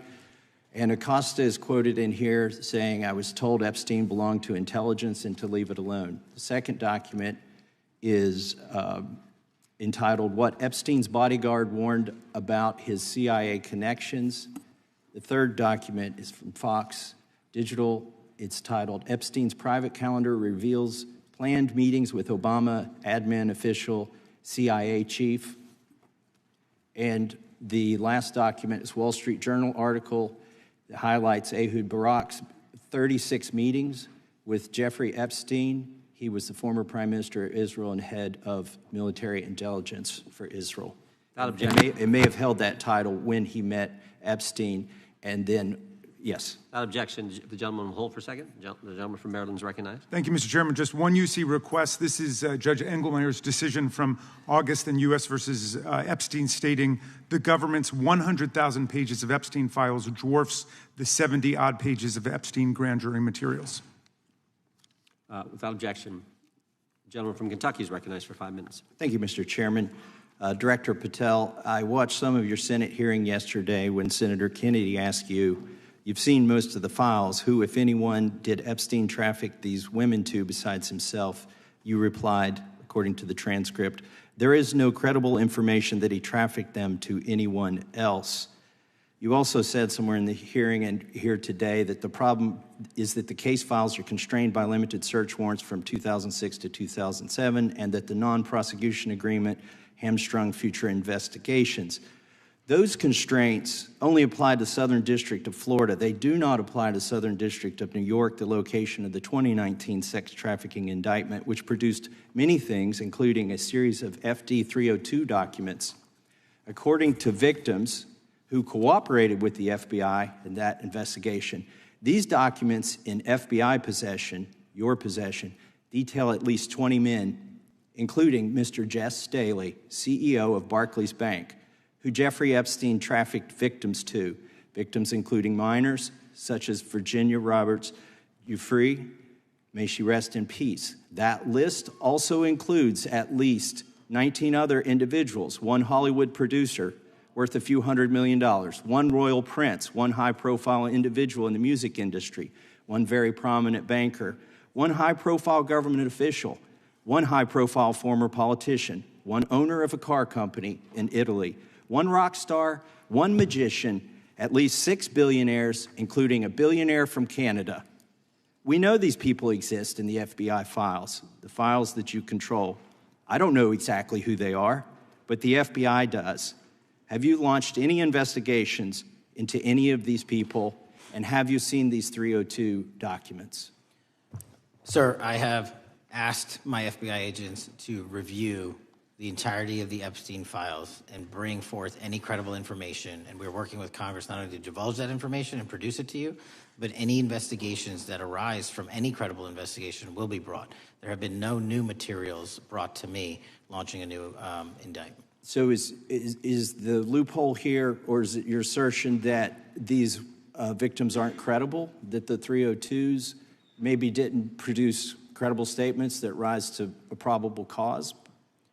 It's not my assertion, sir. It's the assertion of 2 different United States attorneys' offices from 3 separate administrations who investigated those same materials in lifetime. Are the 302 documents in the FBI's possession? They reviewed all that, yes, sir. And so have you reviewed those 302 documents where the victims name the people who victimized them? If I personally know, but the FBI has. So how can you sit here and in front of the Senate and say there are no names? I said all. I named one today. I said we are not in the practice at the Department of Justice FBI of releasing victims' names. That is not what we do. We are also not in the habit of releasing incredible information. That's not what we do. But multiple authorities have looked at the entirety of what we have. Okay, I got to move on here. Were you present when the AG had the White House event when she released the binders to the social media influencers? I was, yes. So if you're willing to meet with social media influencers who stood to benefit from the sensational and sad stories of these victims, will you meet with the victims as well? The FBI will meet with anyone who has new information. Will you personally meet with them? The FBI and the professionals who are handling the cases will. Were you instructed that it was important to release the documents to the Oversight Committee on the day of my introduction of the discharge petition to release these files? I don't know what day that was, so no. Well, they were released that day, and there were victims' names who weren't redacted because they were in such a rush, and the victims are not happy about that. Have you investigated any of the CIA connections? Have you seen the CIA file on Jeffrey Epstein? And if you wanted to see it, would they show it to you? Well, I can speak for the FBI, and that's presuming there's a CIA case file. And I've reviewed everything that the interagency, not I, the FBI, that was provided to us. Would you be willing to look at the CIA file on Jeffrey Epstein? If there is such a file, and if it has not already been turned over to the FBI will look at any new investigative leads. Have you made any progress on the pipe bomb investigation January 6th? And have you made any progress on the motive of the Las Vegas shooter? As to the first, it's an ongoing investigation, and we have made progress. As to the second, sir, I'll have to get back to you. All right, thank you. I yield back. Mr. Chairman, I have a unanimous Gentleman consent yields back. request. Unanimous consent request from the gentleman from New York. I ask unanimous consent to introduce an unsigned memorandum from July 7, 2025 that says we did not uncover evidence that could predicate an investigation against uncharged third parties with the insignia of the Department of Justice and the FBI. Without objection. Mr. Chairman, I have a unanimous Georgia. consent request. It's an article entitled DOJ Deletes Study Showing Domestic Terrorists Are Most Often Right-Wing. Without objection. Thank you. The gentleman from Georgia is recognized for 5 minutes. Thank you, Mr. Chairman. Director Patel, thank you for being here today. I want to first talk about the significant role that the FBI plays in combating the national security threats posed by our nation's greatest threat, our nation's greatest security threat, China and the Chinese Communist Party. It's a fact that China is America's most significant national security threat. Isn't that correct? I would say so, sir. And you would agree with me that China wants to dominate the United States of America? I think that's largely their plan. And they want to dominate the world, both militarily and economically. Isn't that correct?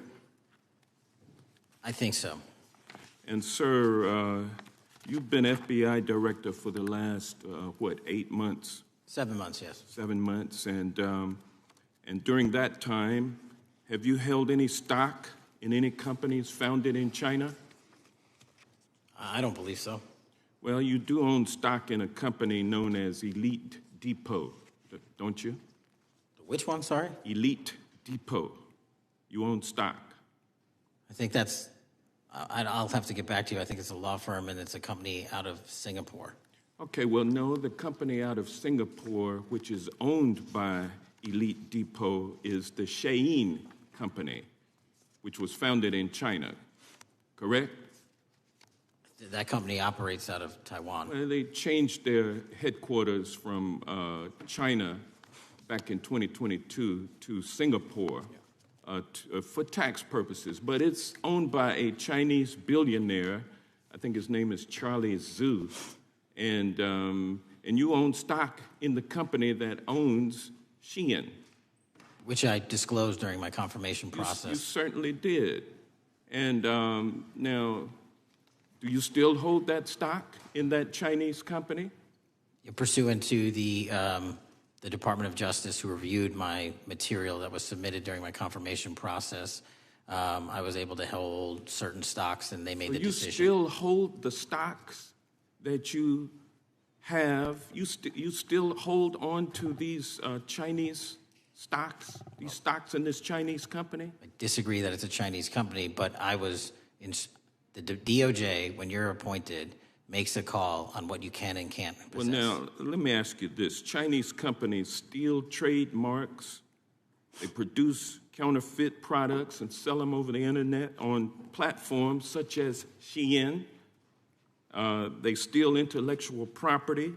They steal data from American companies. And to me, it seems inconsistent with your role as FBI director that you would own stock in a company that is based in a country that is the nation's premier national security threat. It's like you are putting your own financial security over the security of the nation.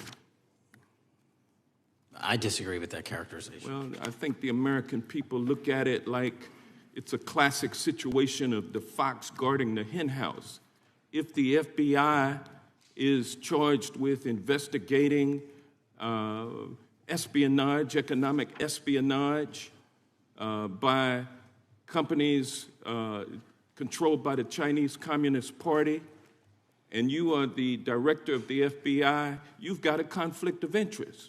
Sir, I would just show if there's any intimation that I'm against. Why are you holding on to this stock? It wasn't a decision I made. And it's valued at up to $5 million as of when you last reported, correct? $5 million in stock? No, I don't follow it. You don't follow it, but you're still making money off of it. I don't have any money off of anything. Well, what I have done... Trump's trade policies directly impact the value of that Chinese stock. Won't you agree with that? Which trade policy? I'm not a trade expert. Okay, all right. But I want to tell you this. Crazy on me today. Let me ask you this question. Why are you hiding pedophiles? Why are you shielding pedophiles? Why are you protecting pedophiles?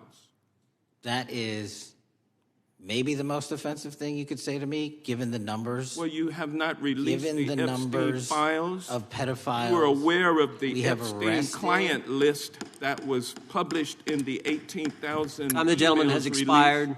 The gentleman yields back. Can he answer the question? Can I just respond? Of course, the gentleman can answer the question. Since I took over the FBI, there has been a 33% increase. Sir, all of that started under Christopher Your Wray. time is done, but no, it didn't. The witness gets to answer the question, and then we'll go to our next FBI director, sir. And you're coming in here trying to take credit for something that a previous director instituted and largely brought to conclusion. I take no I think it's credit. been clear that the director has numbers are so much better than the previous director.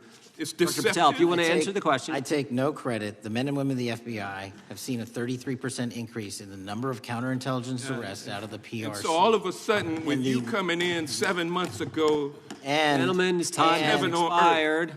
And on the pedophile accusation, go for that. we have arrested 1,500 child predators in the last 7 months. Under investigations initiated by the prior Appreciate the director's good work, and we really appreciate that the time the gentleman has expired. We now go to the gentleman from Texas. I thank the chairman. I thank the FBI director for coming before the committee. I assume the FBI director, Mr. Patel, I believe you probably agree with me that there is a significant organized effort on the left side of the political spectrum to advance criminal organizations being able to put more criminals out on the streets. That what we've seen this in daily action. Are you familiar with the report that came out this last Monday from the Law Enforcement Legal Defense Fund? I'm not familiar with that, sorry. So this report came out this past Monday, and it said that significant amount of the money flowing out of George Soros and other leftist organizations and funders has been funding DAs and prosecutors, and, quote, many of these DAs had never managed an office, prosecuted a criminal case, developed organizational policies. In dozens of America's largest cities and counties, this report finds these progressive district attorneys have outsourced core parts of the American criminal justice system to activists and political donors, taking direction and advice on everything from staffing decisions and communication strategy. Organizations is a complex web of donors going in through these organizations to put radical DAs and prosecutors out there, putting criminals on the streets. Does the FBI director agree that this exists and is a problem? I will accept the factual representation, and if that exists, it is a problem. The organizations such as TIDES, the Fair and Just Prosecution, Brenner Center for Justice, Partnership for Safety and Justice, the Vera Institute of Justice, the amount of dollars flowing from George Soros through and to these organizations and to the various prosecutors that have resulted in increased crime on our streets, including the brutal murder of the Ukrainian refugee in Charlotte. I bring that up because that is one component of the problem. In addition, we have an organized effort targeting our border. The NGOs, the nonprofits and the deep pockets, the United Nations, charitable organizations, and a long list of over 250 organizations that the Center for Immigration Studies put out that lays out a complex web of organizations that were moving people into our country, knowing that they're dangerous, knowing that they're criminal, associated with taxpayer dollars flowing through the United Nations and donor dollars flowing through organizations, including ostensibly religious ones, putting these dangerous individuals on the street that resulted in fentanyl in our communities, that resulted in the death of Jocelyn Nungare, of hundreds, thousands even, as the director testified, 100,000 people dying from these narcotics every year. All of this in an organized effort, a complete effort by the radical left to use taxpayer dollars and these dollars to put people on our streets. In addition, the extent to which we've seen now with the Southern Poverty Law Center and their hate map targeting, for example, the Family Research Council, where we had a shooting right here in DC over a decade ago, putting Charlie Kirk, putting a target on TPUSA, Antifa, other radical organizations that are very specifically organized in targeting conservatives and ordinary Americans. Well, how about the organized effort to infiltrate our schools and advance a transgender agenda and advance a radical agenda, perhaps one that we will see exposed further in the individual that actually shot Charlie Kirk? So here's my question. Will you as the director, and are you as the director, pursuing all legal channels to follow the truth wherever it may lead on this organized effort, one? And two, do you agree that Congress should take all action necessary to expose this web of dollars that are flowing to undermine our way of life? I got another minute in my time that I'd like to hear from you on this topic broadly. I'll keep it short. Investigatively speaking, we are doing the following. We are following the money. We are following the money in every organization and every person that is violating the federal code. And it doesn't matter what your background or ideology is, we are following the money. We are using legal process to follow that money, issuing subpoenas to follow that money, using grand juries to follow that money. And when we have results to recommend for prosecution to the Department of Justice, we will do that, and we will continue to publicize documents through Congress, yes, when we make these findings. Mr. Chairman, I'd like unanimous consent to insert the record outsourcing justice by the Law Enforcement Legal Defense Fund that I alluded to before. I would ask unanimous consent to add a 2024 list provided by the Center for Immigration Studies on these United Nations and other affiliated groups that are responsible, over 250 of them, for moving individuals into our country in a coordinated effort. I would like a unanimous consent to insert a letter that I sent that currently has 33 members of the United States House of Representatives have signed on it, calling for a special select committee to pursue the organized effort from the radical left to target our way of life and undermine our security by putting criminals on the street and having our borders being wide open and putting us in danger. With that, I would yield back. Without objection. Gentleman yields back. Mr. Chairman, I have a couple of unanimous Gentleman's recognized. One is a letter from Senator Tom Cotton, dated last year, urging the U.S. to, quote, ensure that data from U.S. companies is not harvested by the Chinese Communist Party through the purchase of Xi'an software and technology. Without objection. And also a statement by Marco Rubio, then Senator Marco Rubio, which warned our UK allies about, quote, Xi'an's deep ties to the People's Republic of China. Without objection. Also, crime is crime is down in 2025. Trump doesn't deserve credit, which demonstrates that the crime rates have been decreasing since 2023, which was published by the Vera Institute. Also, a unanimous consent request to enter into the record a NPR report from July of 2024. GOP vows to make America safe again. Statistics contradict their growing crime claims. Without objection. Also, a report out of the American Presidency Project dated January 17, 2025, record low crime during the Biden-Harris administration. Without objection. Also, Joe Biden is correct that violent crime is near a 50-year low, which was a PolitiFact publication of May 2024. And last but not least, a FBI releases 2024 reported crimes in the nation statistics. These are FBI statistics published on August 5th, 2025, which details decreases in murder, rape, aggravated assault, and robbery in 2024. Without objection. Gentleman from Kentucky is recognized for unanimous consent. Mr. Chairman, I ask unanimous consent to submit two sets of documents. The first is a series of emails from the victims of Jeffrey Epstein.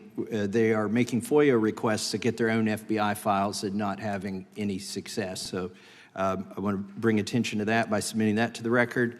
The second document that I want to submit to the record, for the record, I know we don't usually read these.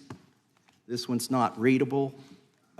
It's completely redacted for the most part, the first 50 pages. This is actually the search warrant that was served on James O'Keefe for a diary that he had already given to the government 2 months before. And as it turns out, there were no indictments here, yet he still doesn't know why he was raided, and I think he deserves to know. So, without objection. Thank you. The chair now recognizes the gentleman from California. Director, the first time you saw Donald Trump's name was in the Epstein files. Did you close the files or keep reading? I have reviewed not the entirety of the files, so you haven't reviewed all of the Epstein files? Personally, no. You're the director of the FBI. This is the largest sex trafficking case the FBI has ever been a part of. Buck stops at the top, and your testimony today is you have not reviewed all the files. What I've been doing is been busy providing the safest country this country has seen in modern U.S. history in historic speed, because the men and women of the FBI are given the resources to reduce the homicide rate, to reduce the drug trafficking rate, to reduce the amount of children that are being trafficked, and the number of pedophiles. It sounds like those children being trafficked would appreciate the director reviewing the files. You said you don't know the number of times Trump's name appears in the files, so it could at least be 1,000 times. Is that right? The number is a total misleading factor. We have not released anyone's name in the Epstein files that has not been credible. Director, could it at least be 1,000 times? We have released every piece of legally permissible information. Okay, you can characterize the numbers however you want it. Reclaiming my time, Director. It sounds like if you don't know the number, it could at least be 1,000 times. It's not. It's not. Is it at least 500 times? No. Is it at least 100 times? No. Then what's the number? I don't know the number, but it's not that. Do you think it might be your job to know the number? My job is to provide for the safety and security of this country. My job is not to engage in political innuendo so you can go out to the sticks and get your 20-second hit in your fundraising article. My time, Director. Keep going, reclaiming your time, because the people of California are being underserved by your representation. If the president is not implicated, why not release everything that involves him? We have released everything, the president and anyone else's side, that is credible and lawfully be able to be released. Your fixation on this matter and baseless accusations that I'm hiding child pedophiles is disgusting. Anyone that says that needs to look at the stats alone and go back to the state of California, who's receiving the biggest surge in FBI resources through my redeployment, because the cities of Los Angeles, San Diego, and San Francisco need it. Director, remembering your oath to tell the truth, did you ever tell Donald Trump his name is in the files? I have never spoken to President Trump about the Epstein files. Did you ever tell the Attorney General that Donald Trump's name is in the Epstein files? The Attorney General and I have had numerous discussions about the entirety of the Epstein files and the reviews conducted by our team. Did you tell the Attorney General that Donald Trump's name is in the Epstein files? And we have released where President Trump's name is in the It's a simple attorney's question. file. Did you tell the Attorney General that the President's name is in the Epstein files?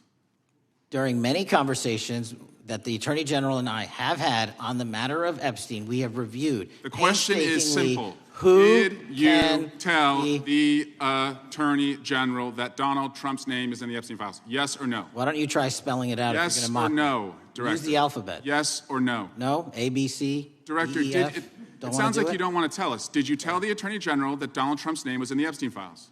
Why don't you try serving your Director, constituency did by you tell the focusing on Attorney reducing General violent that Donald crime in this Trump's country and the number of pedophiles that are Director, legally reclaiming harbored my time, in your Director. sanctuary cities in Director, California? reclaiming I'll my work with time. you on that. Do Regular you order, wanna Mr. work with Chairman. us on that? Director, Time reclaiming my belongs to time. the gentleman from California. Did you tell the Attorney General that Donald Trump's name is in the Epstein files? Question Yes or no? has been asked and answered. You've not answered it, and we will take your evasiveness as a consciousness of guilt.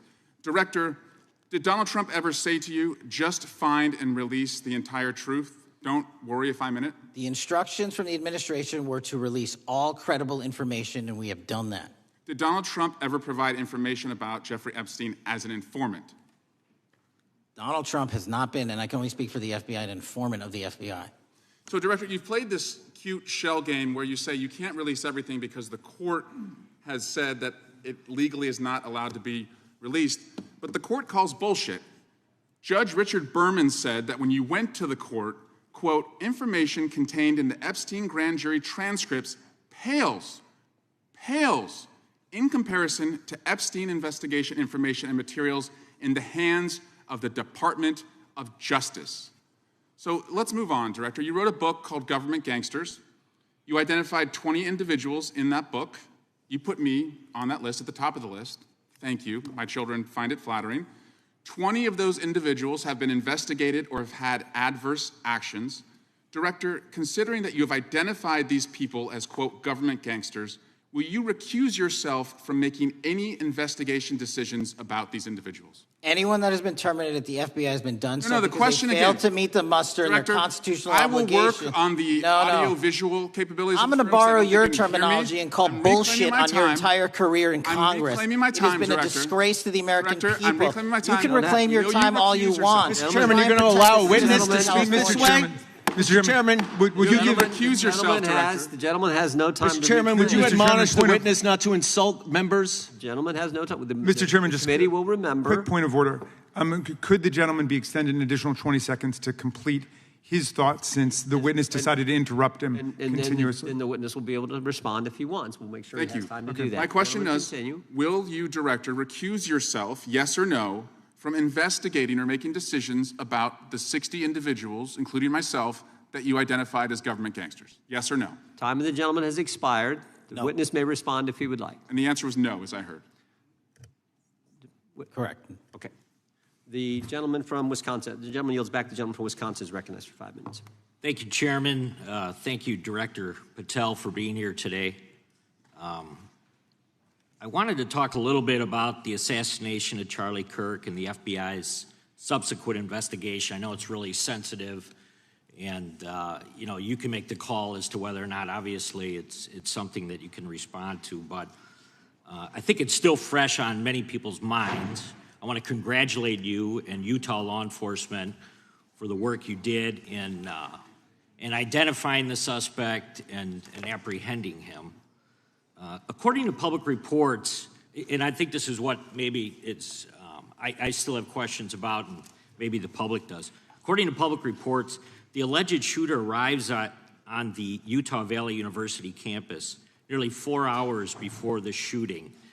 Was that your understanding? Is that kind of... I'll let the public reports reflect themselves. I don't have the exact timeline. Okay. So we don't have any idea kind of his prep or how he set up or how he utilized that time when he first showed up on campus? All of those are being currently investigated through our cell phone analysis and through our witness interviews. And the state of Utah has now announced charges seeking the death penalty against his suspects. So we're a little limited in what we can continue to say. Sure, I understand.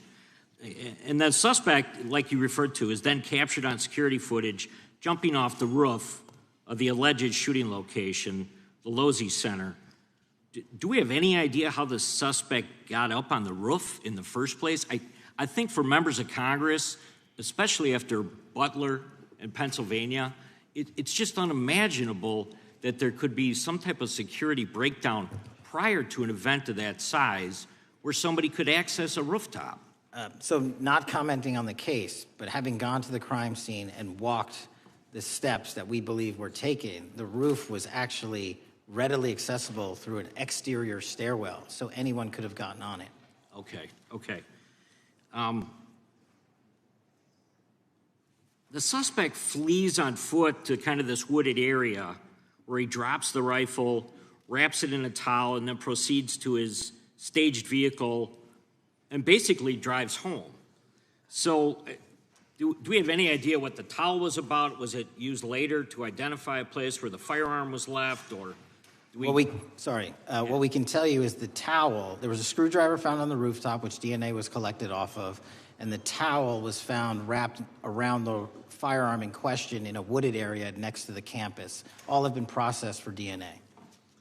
And then, according to the suspect's roommate, there were allegedly messages on instant messaging platforms, specifically Discord, suggesting the towel may have been used to identify that weapon's location. So the public reports have suggested that the shooter acted alone. Do we still believe that that's true? Do we have any idea as to whether or not those Discord messages led us to believe that the shooter may have had help in any way or assistance? I can only speak to the FBI's investigation, and our investigation is ongoing, and we are interviewing any of those individuals involved in that chat and other individuals in the area. Very good. And so my suggestion, if there are accomplices, I'm sure this is something that the FBI is going to continue to investigate fully and thoroughly into the future. Yes, sir. The reason I ask that is because I don't know that that was necessarily the case with Butler, Pennsylvania. So thank you so much for your persistence kind of in this matter. There's still a lot of public questions that need to be asked.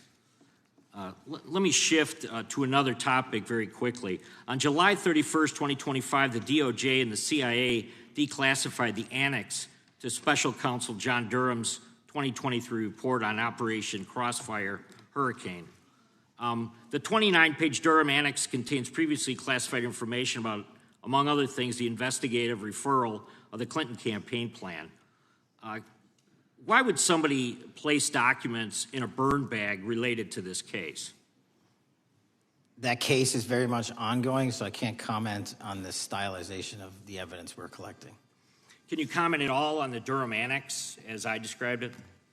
The Durham Annex, which has been publicly released thanks to the FBI's commitment to transparency, is one of the documents that's being utilized. And in general terms, speaking for burn bags, sir, a burn bag is what you use to put classified documents into generally, because that is literally how you destroy them. So it appears that efforts were made by the Clinton campaign to reach out to the FBI agents or the Clinton sympathizers in the intelligence community in order to lead more credibility to the Clinton campaign plan. Do you think that's an accurate characterization?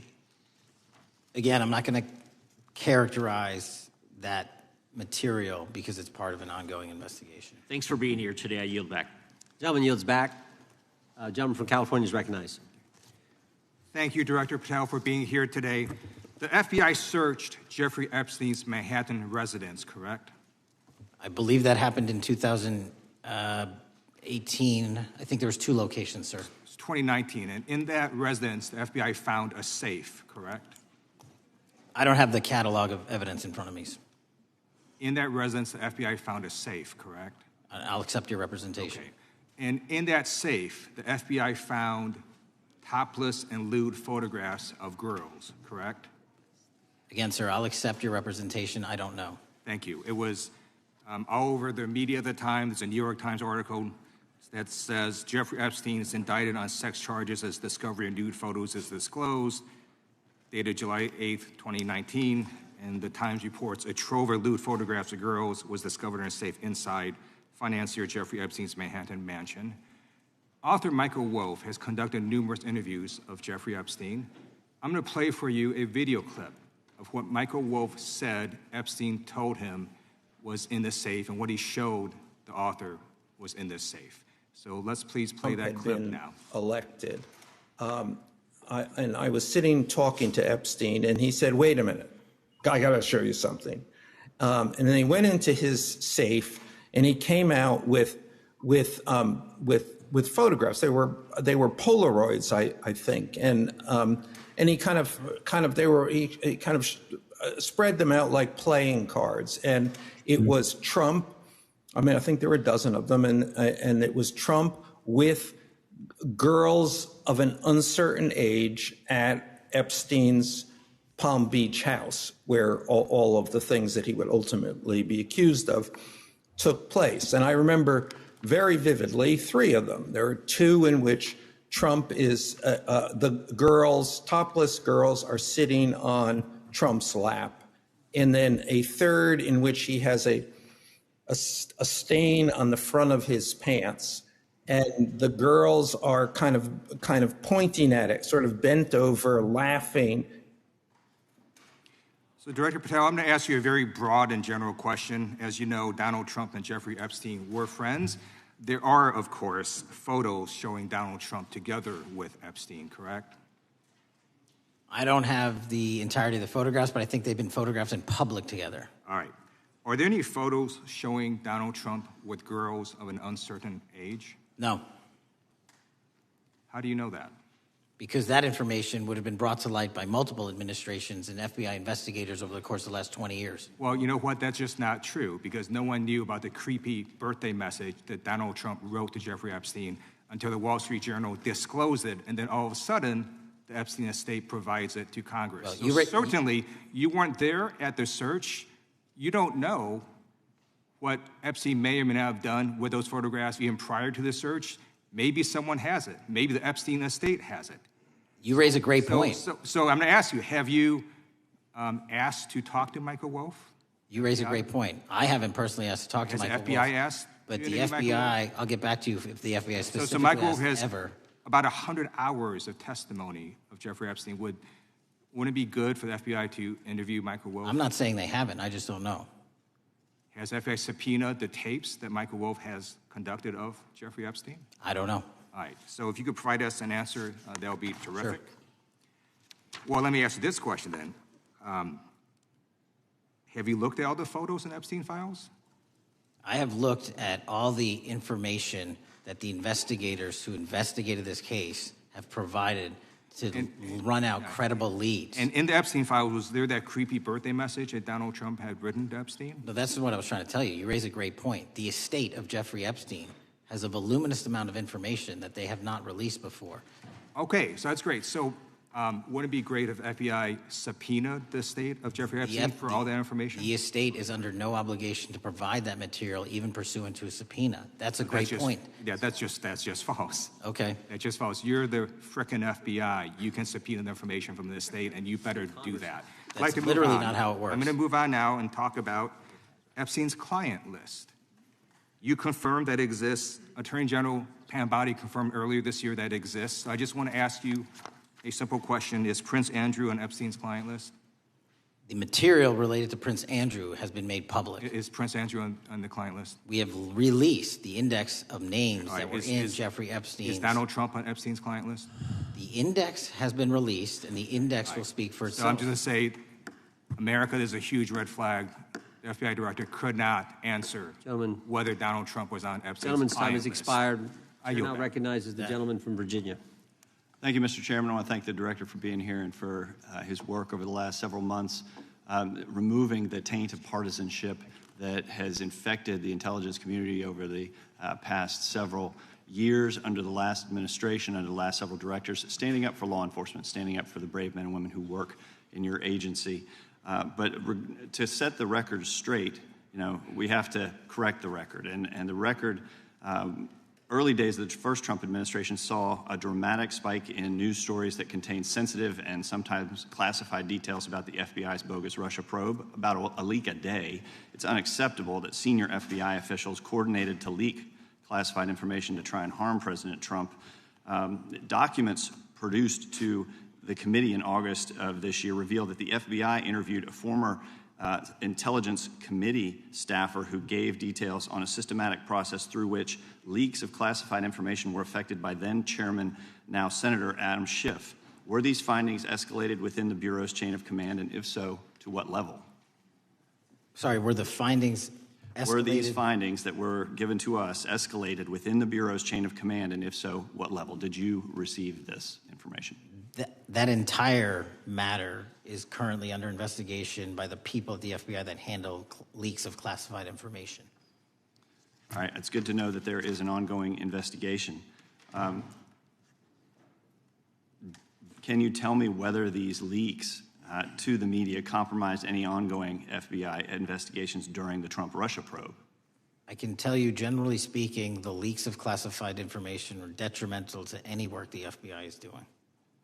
Now, former Director James Comey testified before the Senate Judiciary Committee that he had never been an anonymous source, nor authorized anyone to be an anonymous source in news reports about matters relating to the Trump investigation or the Clinton investigation. Was Comey's testimony true?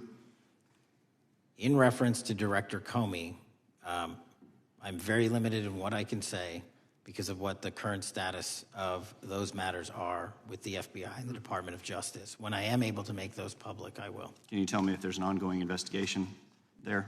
Again, without identifying any individuals related to the information you're generally speaking about, there is an ongoing matter that has been under review by the Department and the FBI for some time.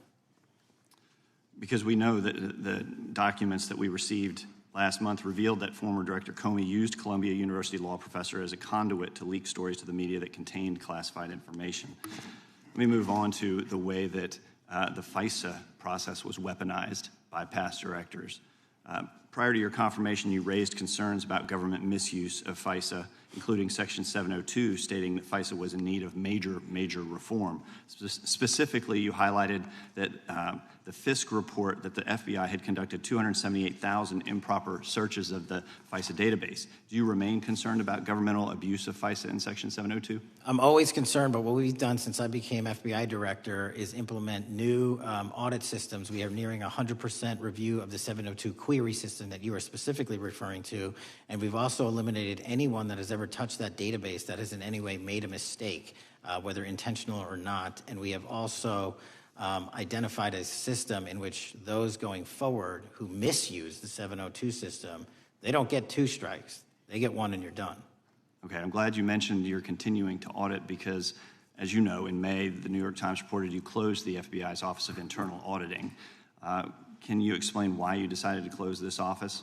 Yeah, because under the new restructuring of the FBI, to save resources, there were 2 different places doing the exact same thing. We have a specific division dedicated to audits. I didn't need another audit system doing the audits again. And so we folded some of those folks with their expertise into our specific division and then took the rest of those folks and are moving them out across the country. Under previous FBI leadership, FBI agents were found to have lied to the FISC. There have been hundreds of thousands of violations of the querying standards. In light of past violations, what action is the FBI taking to ensure that similar abuses do not occur in the future? Exactly what I've outlined. You cannot have access to the 702 query system if you improperly queried that system at all at any time in your career.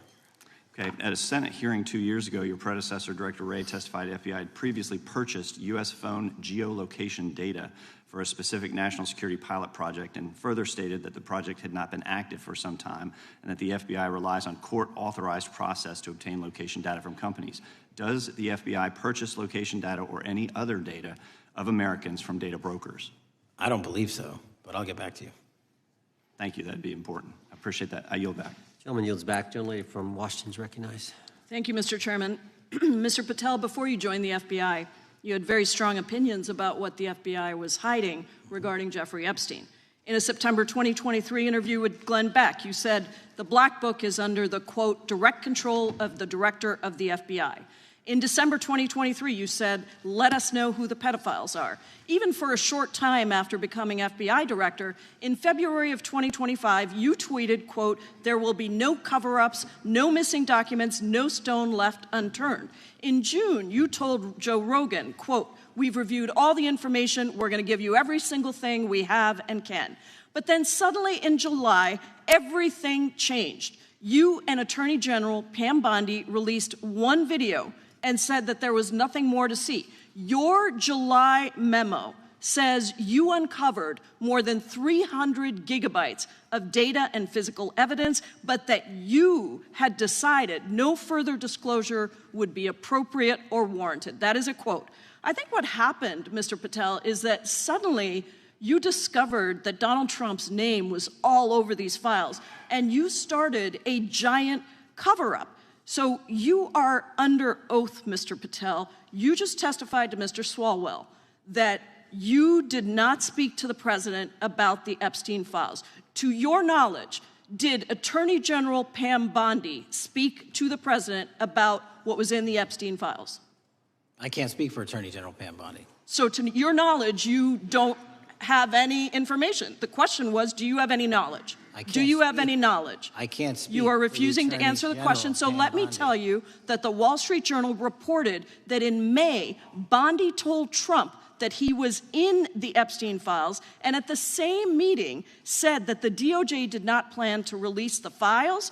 Yesterday, you testified to Senator Kennedy that there was, quote, no credible information that Epstein trafficked girls to anyone else, and that you have, quote, continuously and publicly asked the public to come forward with more information, and we'll look into it. Today, in response to Mr. Massey's question, you appeared to say that the survivors were not credible.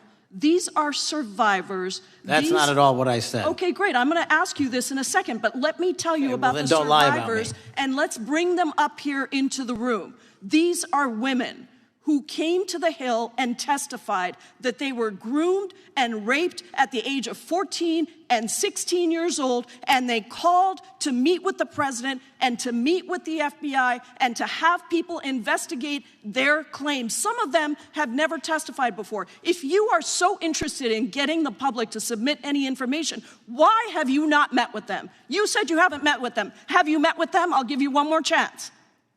My job as the FBI director is to Is invite the all answer yes or investigative no leads. to whether or not you met with these women who were sexually abused and raped?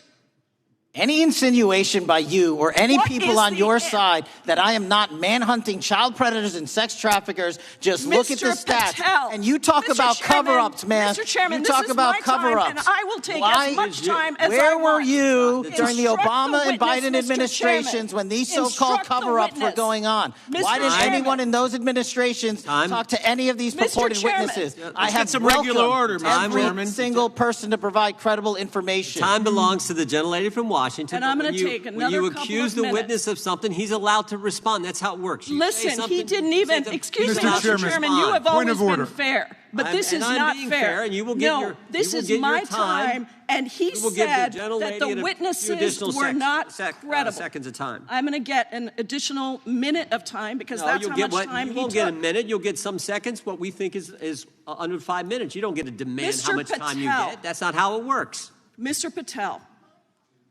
are the victims of the Jeffrey Epstein horrific trafficking ring, are they credible?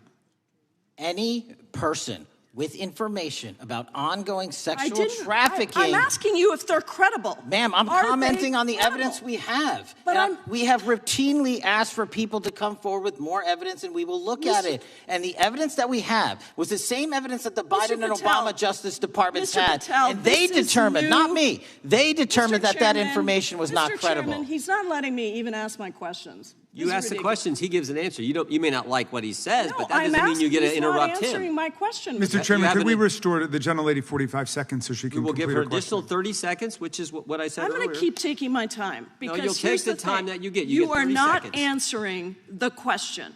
The question I is, have. You just don't like the these answer. are these women credible? It's a yes or no answer. I have answered the question. Well, and I what is keep the telling answer? you, I'm the only FBI director that has welcomed new information in this case. This You're administration is the only one that has welcomed any new information in this Is there case. a yes or no to Present whether the new victims credible are information. credible?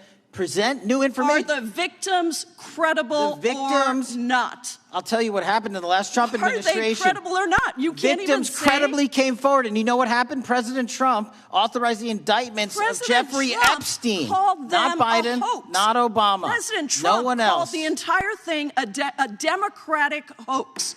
So I would like to ask the gentlelady's time has expired. I gave her the additional 45 seconds she requested. The gentlelady yields back. The gentleman from New Jersey is recognized for his 5 minutes. If you would meet with the women who were sexually abused and raped and groomed at the ages of 14 and 16 years old. Are you going to cover up? Are you going to continue to cover up for the rich and powerful men, including those that might be on this committee? I can yell too, Mr. Chairman, but I don't want to yell above this. The time belongs to the gentleman from New Jersey. I appreciate the gentlelady yielding back. Are you going to allow them to testify, Mr. Patel?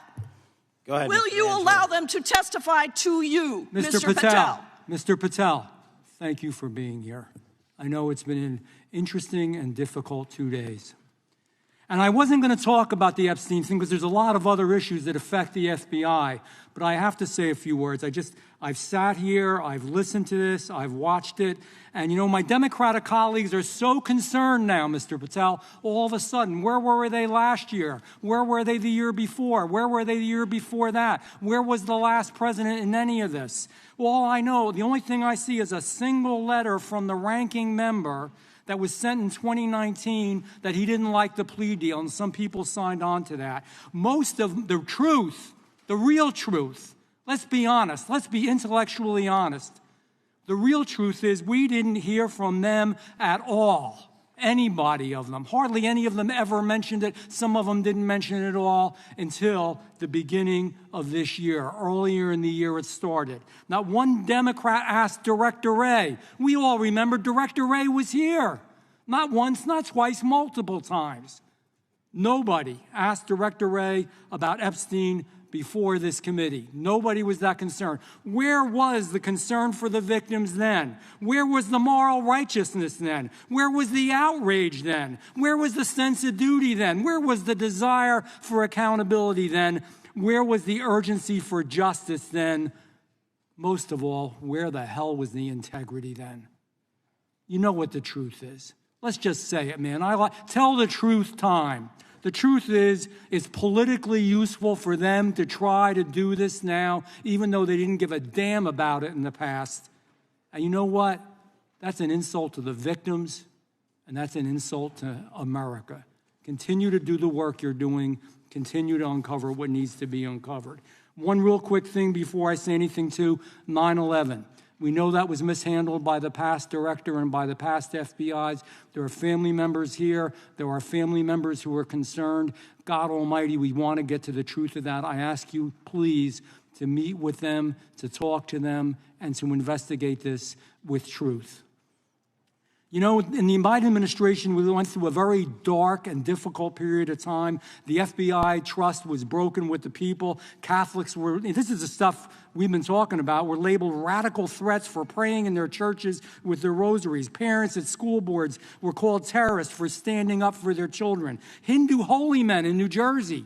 We have the largest Hindu temple in the world. They were attacked. They were put up against the wall with guns to their heads. So it isn't just a Catholic or Christian thing. American Jews were targeted in colleges and universities, and a lot of folks in the FBI, in the past FBI, not this one, didn't give a damn. We can't go back to targeting religion. We can't go back to silencing free speech. The Biden administration did that. So I got questions for you. Hopefully thoughtful questions that you can answer for us in a thoughtful way.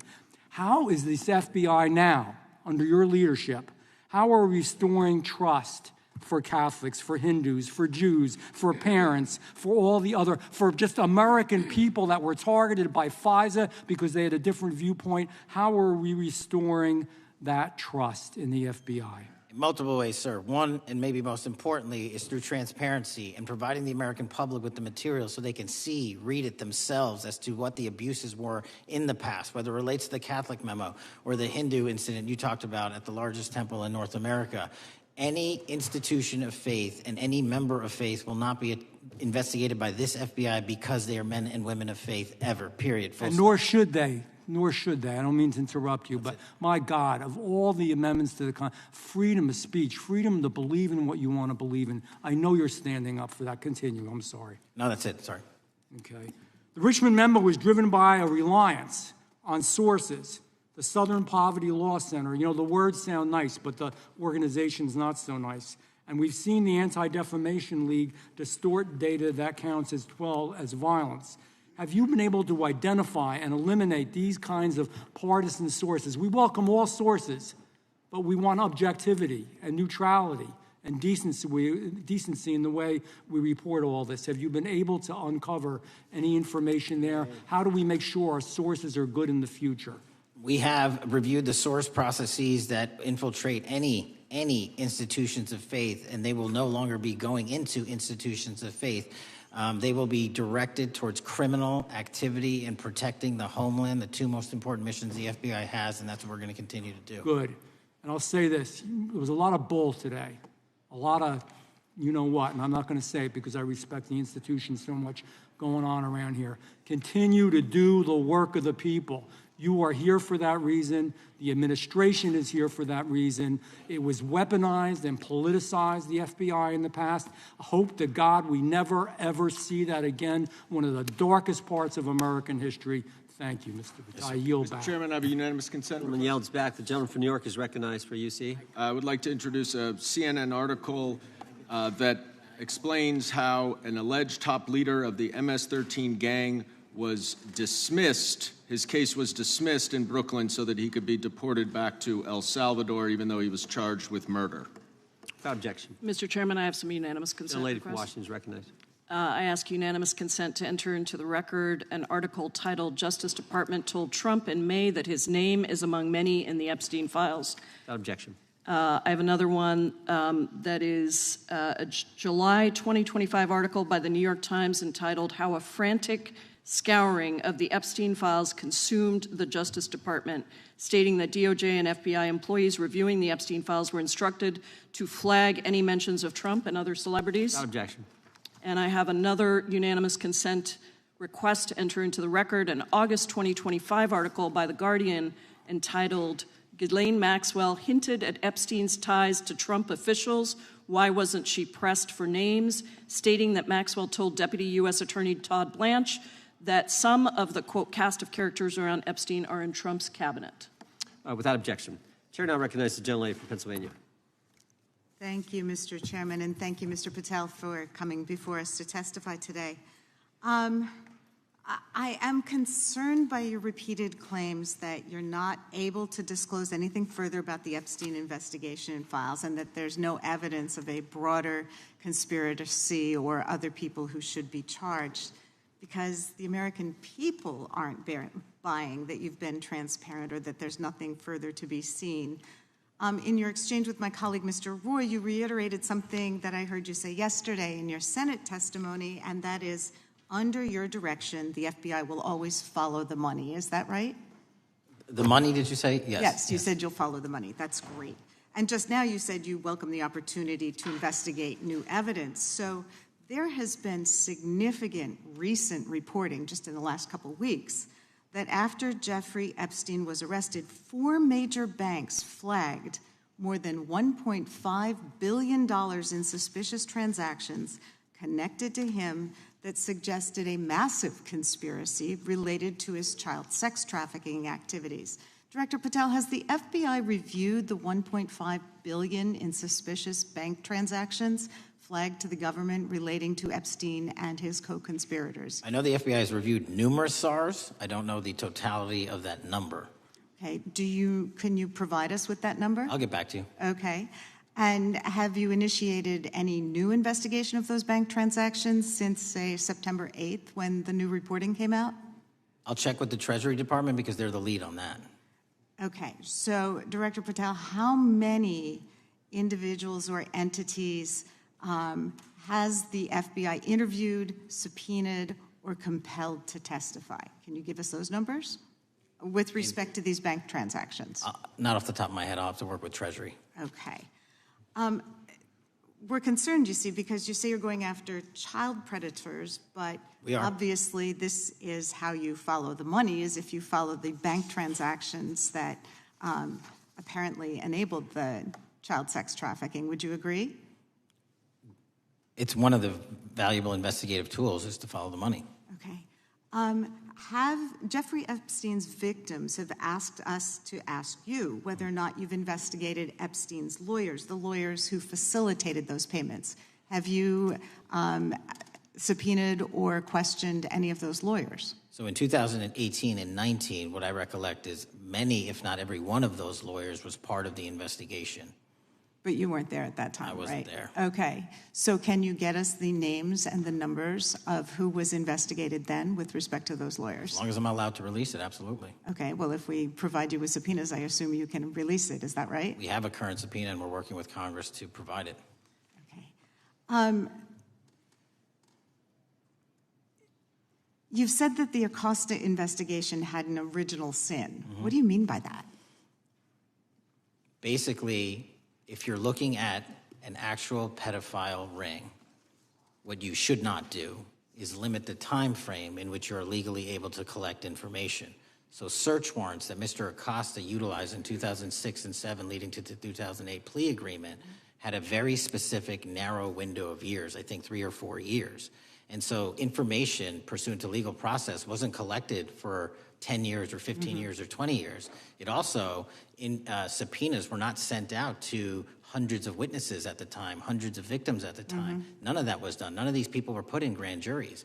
And so the totality of information from the jump, instead of being this big, was like this. And that, in my opinion, is not how you run an investigation if you're trying to break a sex trafficking ring.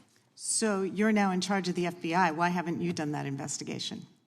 Great question, and here's the answer. Simply because I am not able to go back 20 years and collect information that the courts had decided was already subject to search warrants. They have said this was in the investigation. There's a non-prosecution agreement out of that plea, and when the case was reopened, and this is where it comes into play, when the case was reopened in 2018 and 2019, the search warrants, again, were limited to the conduct of Jeffrey Epstein. Now, whether that's right or wrong, that's a different discussion, but I'm telling you that's the information we I think reviewed. that is a different discussion, and I think the discussion we'd like to have today is why you aren't following the money with respect to the broader conspiracy that it has been reported in the New York Times and elsewhere, and that if you really want to attack the issue, if you wanted to attack the issue, if you wanted to get to the bottom of it, if you wanted to disclose what really was involved in the Epstein files, the Epstein cover-up,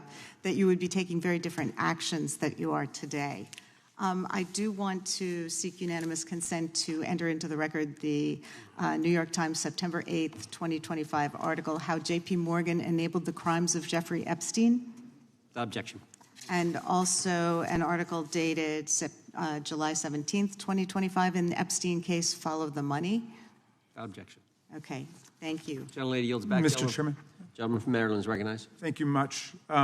Pursuant to Clause 2K6 of Rule 11, I move that the committee subpoena the CEOs of 4 banks, J.P. Morgan, that's Jamie Dimon, Bank of New York Mellon, Robin Vince, Bank of America, Brian Moynihan, and Deutsche Bank, Christian Sowing, in order to get the suspicious transaction reports. These 4 banks have flagged to the government $1.5 billion in suspicious transactions related to the sex trafficking crimes and conspiracy of Epstein, Maxwell, and all of their collaborators. And as you know, Mr. Chairman, we got the SARS reports for Hunter Biden totaling around $20 million. And so these $1.5 billion in SARS reports we should get, especially since the director doesn't seem to be forthcoming. And I request that we do this immediately. I think the director's been very forthcoming. We will hold any motion to subpoena in abeyance until the conclusion of the hearing. The chair now recognizes the gentleman from Texas. Thank you, Mr. Chairman. Thank you, Director Patel, for being here. It is quite clear that certain members of this committee, they want their 15 seconds on TV, stamping and coming. Maybe it's for fundraising. Maybe they're struggling in their district. They need a little bump. But they turn a committee into a clown show, and that's what we're seeing. You're being unjustly attacked today. I watched the Senate hearings yesterday. You were attacked there. We know there's an agenda. There's always an agenda. It's the same characters with the same personalities, the same objective, and that is destroy the mega movement. You're being attacked, Director, is because you're effective. You highlighted what you've been doing in D.C. with the president in reducing violent crime. You're very effective. Another individual that was very effective with meaningful debate and dialogue was Charlie Kirk. And they killed him for it. Charlie Kirk was a man of faith. First and foremost, he loved his Lord Jesus. He loved his family. Beautiful wife, beautiful children. Just a remarkable, honorable man that was silenced with this assassin's bullet. I would say if Charlie Kirk lived in the biblical times, he'd have been the 13th disciple. He'd have been the 13th disciple. We have a new committee, if you're not aware, a new select committee regarding January 6th. I'm honored to be on that committee. I'm looking forward to working with other members to expose truth, questioning federal agencies that were involved on January 6th, like the FBI, played a role, but we don't really know, Director, to what extent. We don't know. The January 6th sham committee was not formed by Nancy Pelosi to seek truth. It was nothing about getting to the truth about January 6th. Their sole mission was to damage Donald J. Trump and end his political career. And everybody knows it. That's what the purpose was. You know what's nice? So I kind of get to ask the question, though. How did that work out for you? Donald J. Trump is back in the White House, and America loves him. I spent 30 years in law enforcement, retired sheriff from a large county in the great state of Texas. I have seen, Director, I have seen more enthusiasm and support for law enforcement today because of what you and Donald Trump have done over the last 8 months to protect the American people. The American people couldn't count on their government to protect them. Crime is rampant. And now we have a president and an administration that puts the American people and their safety first. It's interesting, a few minutes ago, a classmate reached out to me and sent me I told him, I said, yes, we got Director Patel in front of our committee today. And Andy Kane wanted me to tell you, he said, quote, tell him we love him. Tell him we love him and all the brave warriors exposing the deep state. Kash, you're a great American, sir. You're a great American. Your work as the director of the FBI is commendable. It's commendable. And I want to thank you, sir. Thank you for your service. Keep up the good fight, brother. Don't let him tear you down. Keep up that good fight. You have it in you. With that, sir, I yield back. Gentleman yield to me.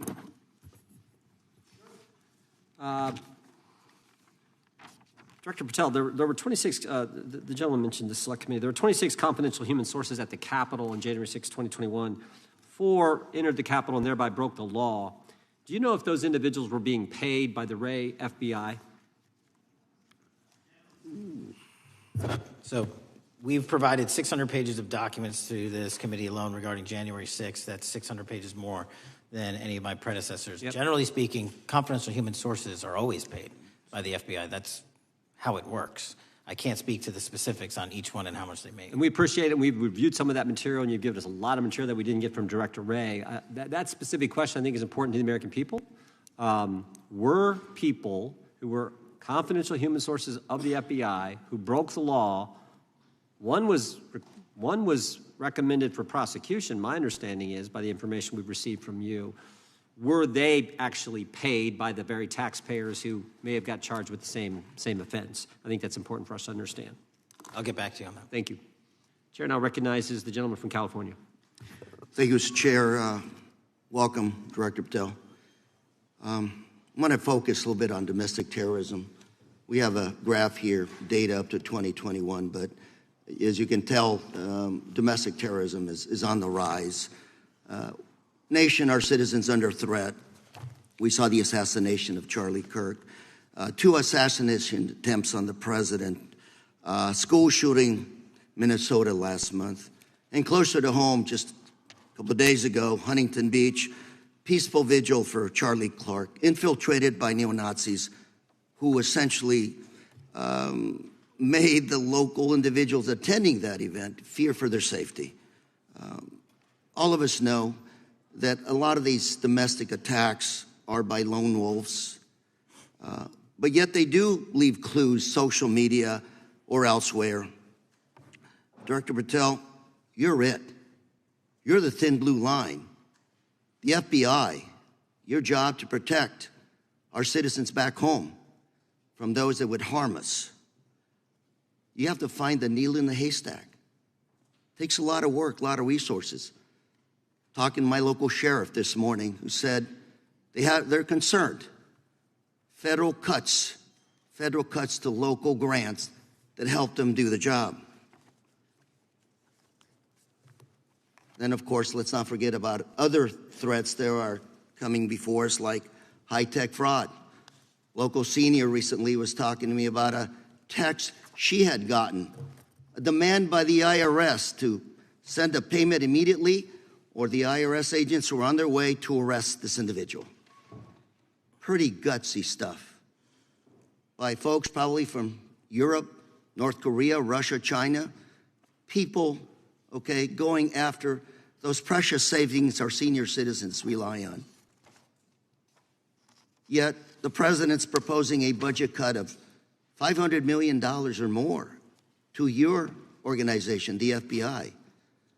You've said that that'll essentially equate to about 1,300 less jobs at the FBI. So I'm going to ask you essentially, what is it that we can do to help you do your job? Little concerned. Friday night lights. One of the events I love to do on Friday nights, go to the local high school football game. Sit there at the stadium and you always say, what if?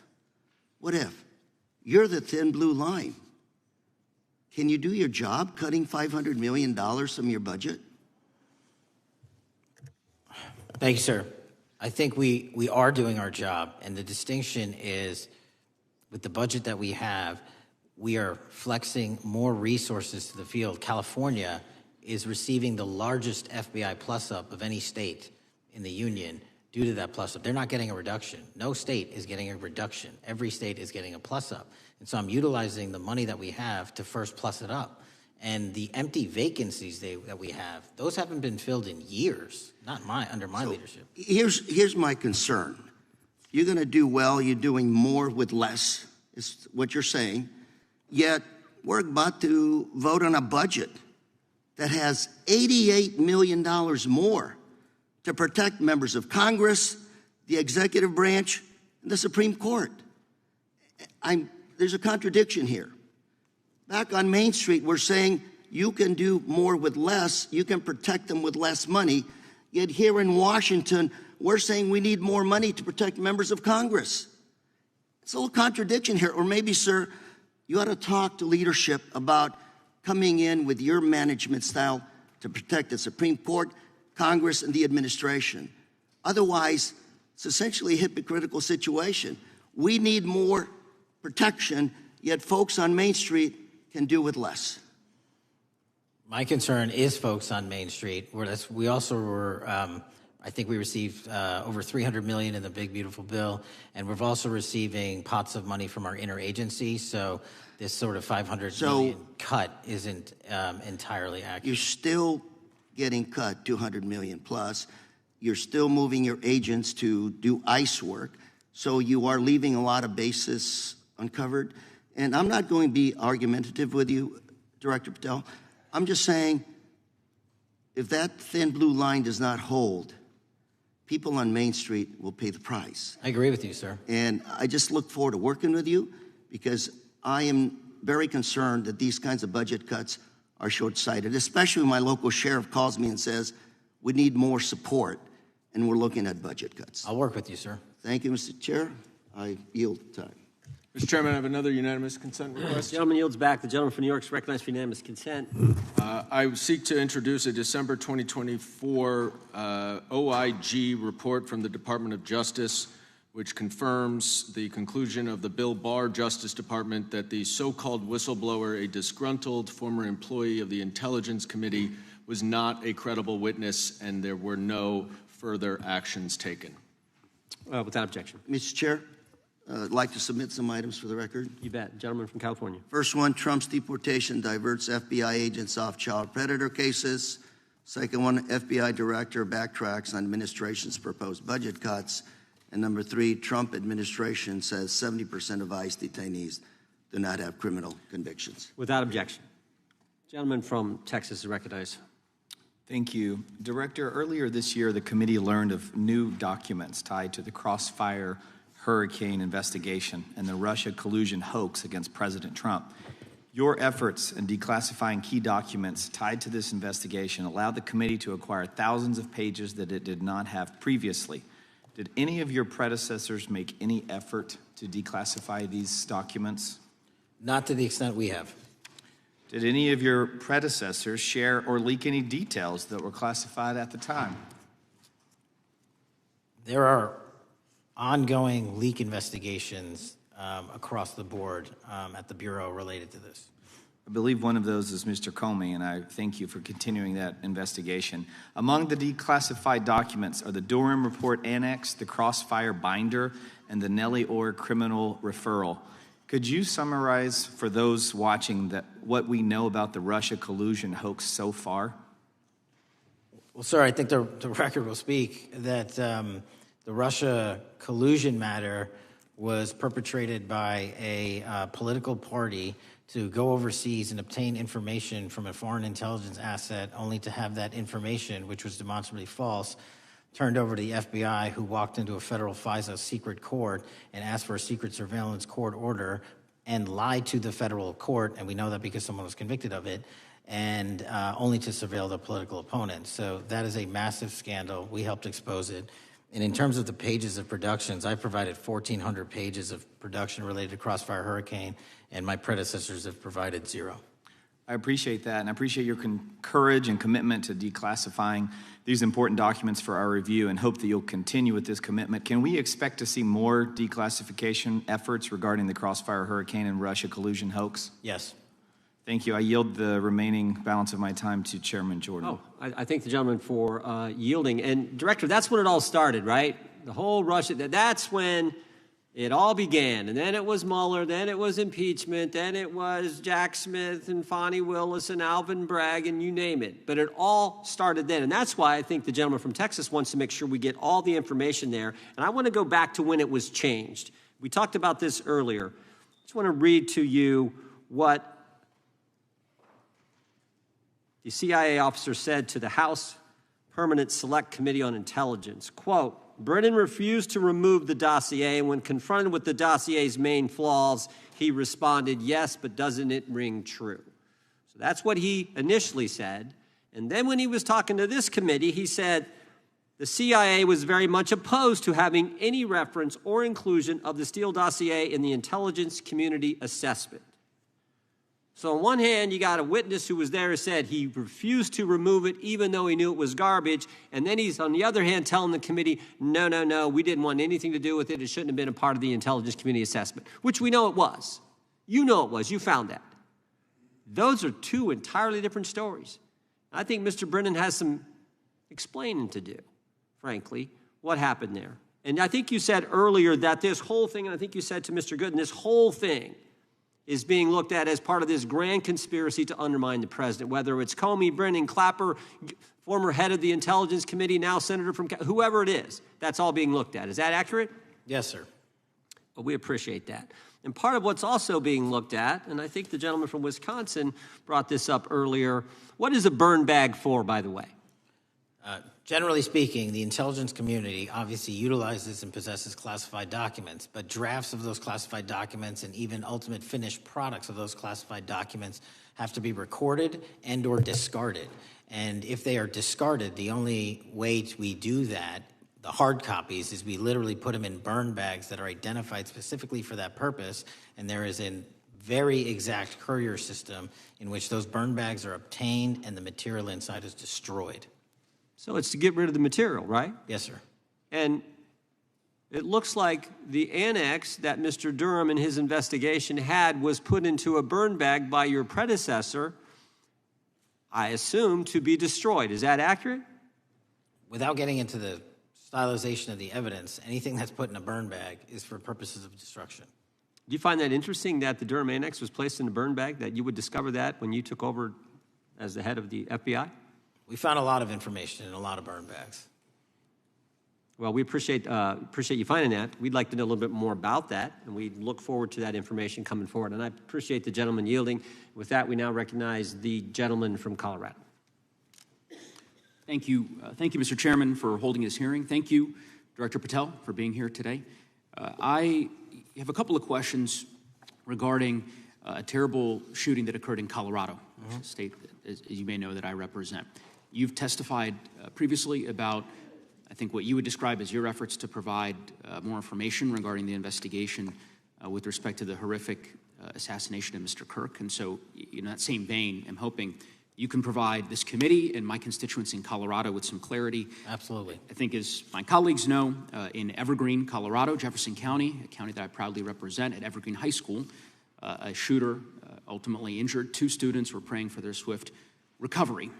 There's an article here from Colorado Public Radio. The title is, quote, FBI was already investigating an account that may have been linked to the Evergreen shooter. You're familiar with the circumstances generally, Director, regarding this terrible tragedy. Yes. So my understanding from the public reporting is that an organization reported to the FBI in July of this year regarding, just reading here from the article, that the FBI opened an assessment into a social media account user whose identity was unknown and who was discussing the planning of a mass shooting with threats nonspecific in nature. This is the FBI's statement to the press. And that the FBI continued to work this assessment investigation to identify the name and location of the user up until September 10th, 2025, which was the day of the tragedy. Can you provide us some clarity on what were the impediments to finding, the account user, and maybe describe in greater detail the FBI's work in that regard? Generally speaking, yes, because I know even though the shooter's deceased, the investigation we're not done. Sure. And so the impediments to finding these individuals, and you highlight a great point. We had 2 huge tragedies in the span of days in this country. The school shooting in Evergreen, Colorado being one of them. And proactively going out onto these social media platforms, which are so large, is our biggest impediment. And we need to rely on the service providers. There's actual legislation, I can't remember the name of it, that's up for renewal, which will, and I think at the end of the month, which gives service providers the ability to report that information in from their end without liability. We need that to continue because while the FBI has so many people and the police are great at doing it, there's just too many platforms to cover down on. Well, I appreciate that, Director Patel, and I think we're certainly, I'm interested in continuing this conversation because I think the reporting suggests that there's a pattern and that ultimately we want to make sure that law enforcement is able to prevent this kind of tragedy from happening in the future. I have a question. It's not meant as a gotcha question, so it just frame it there. But it is in regards to some reporting around a periodic transaction report that you had filed earlier, this year. So this is in July, pursuant to the ethical obligations as a senior executive official. You remember filing that in July? Yes. Yeah, so in that report, as best as I can surmise, you disclosed that you divested $100,000 or more in a variety of different stocks, which I presume was pursuant to the ethics agreement that you negotiated with the Department of Justice. In that same report, there's a disclosure regarding purchases of 2 different transactions. So between $15,000 to $50,000 in a national coffee house chain and between $50,000 to $100,000 in a semiconductor company on May 9th and May 12th. Are those transactions that you're doing personally, or are these through a stockbroker, or are these transactions that you're handling yourself? So how they happen is I submit proposals under DOJ guidance to say, hey, I would like to trade this or that. and they run their review, and the FBI runs a review, and then they come back and say yes or no, and then I make the transaction. Is there a reason that you decided to make the purchases into those two companies? Generally speaking, before I got this job, I was, trading stocks, but not a lot, like most people, and I just follow certain industries, and I thought they would be a good investment. So the reason why I ask, right, because you had divested in other companies, and I presume that wasn't because there were actual conflicts. It's just that you wanted to avoid an appearance of impropriety. It was both. Both, but not all of the companies were conflicts. Whatever they make divested from. I don't make the call; they make the call. Sure. Yeah. I guess my point would be the reason why I ask is why I said it's not a gotcha question.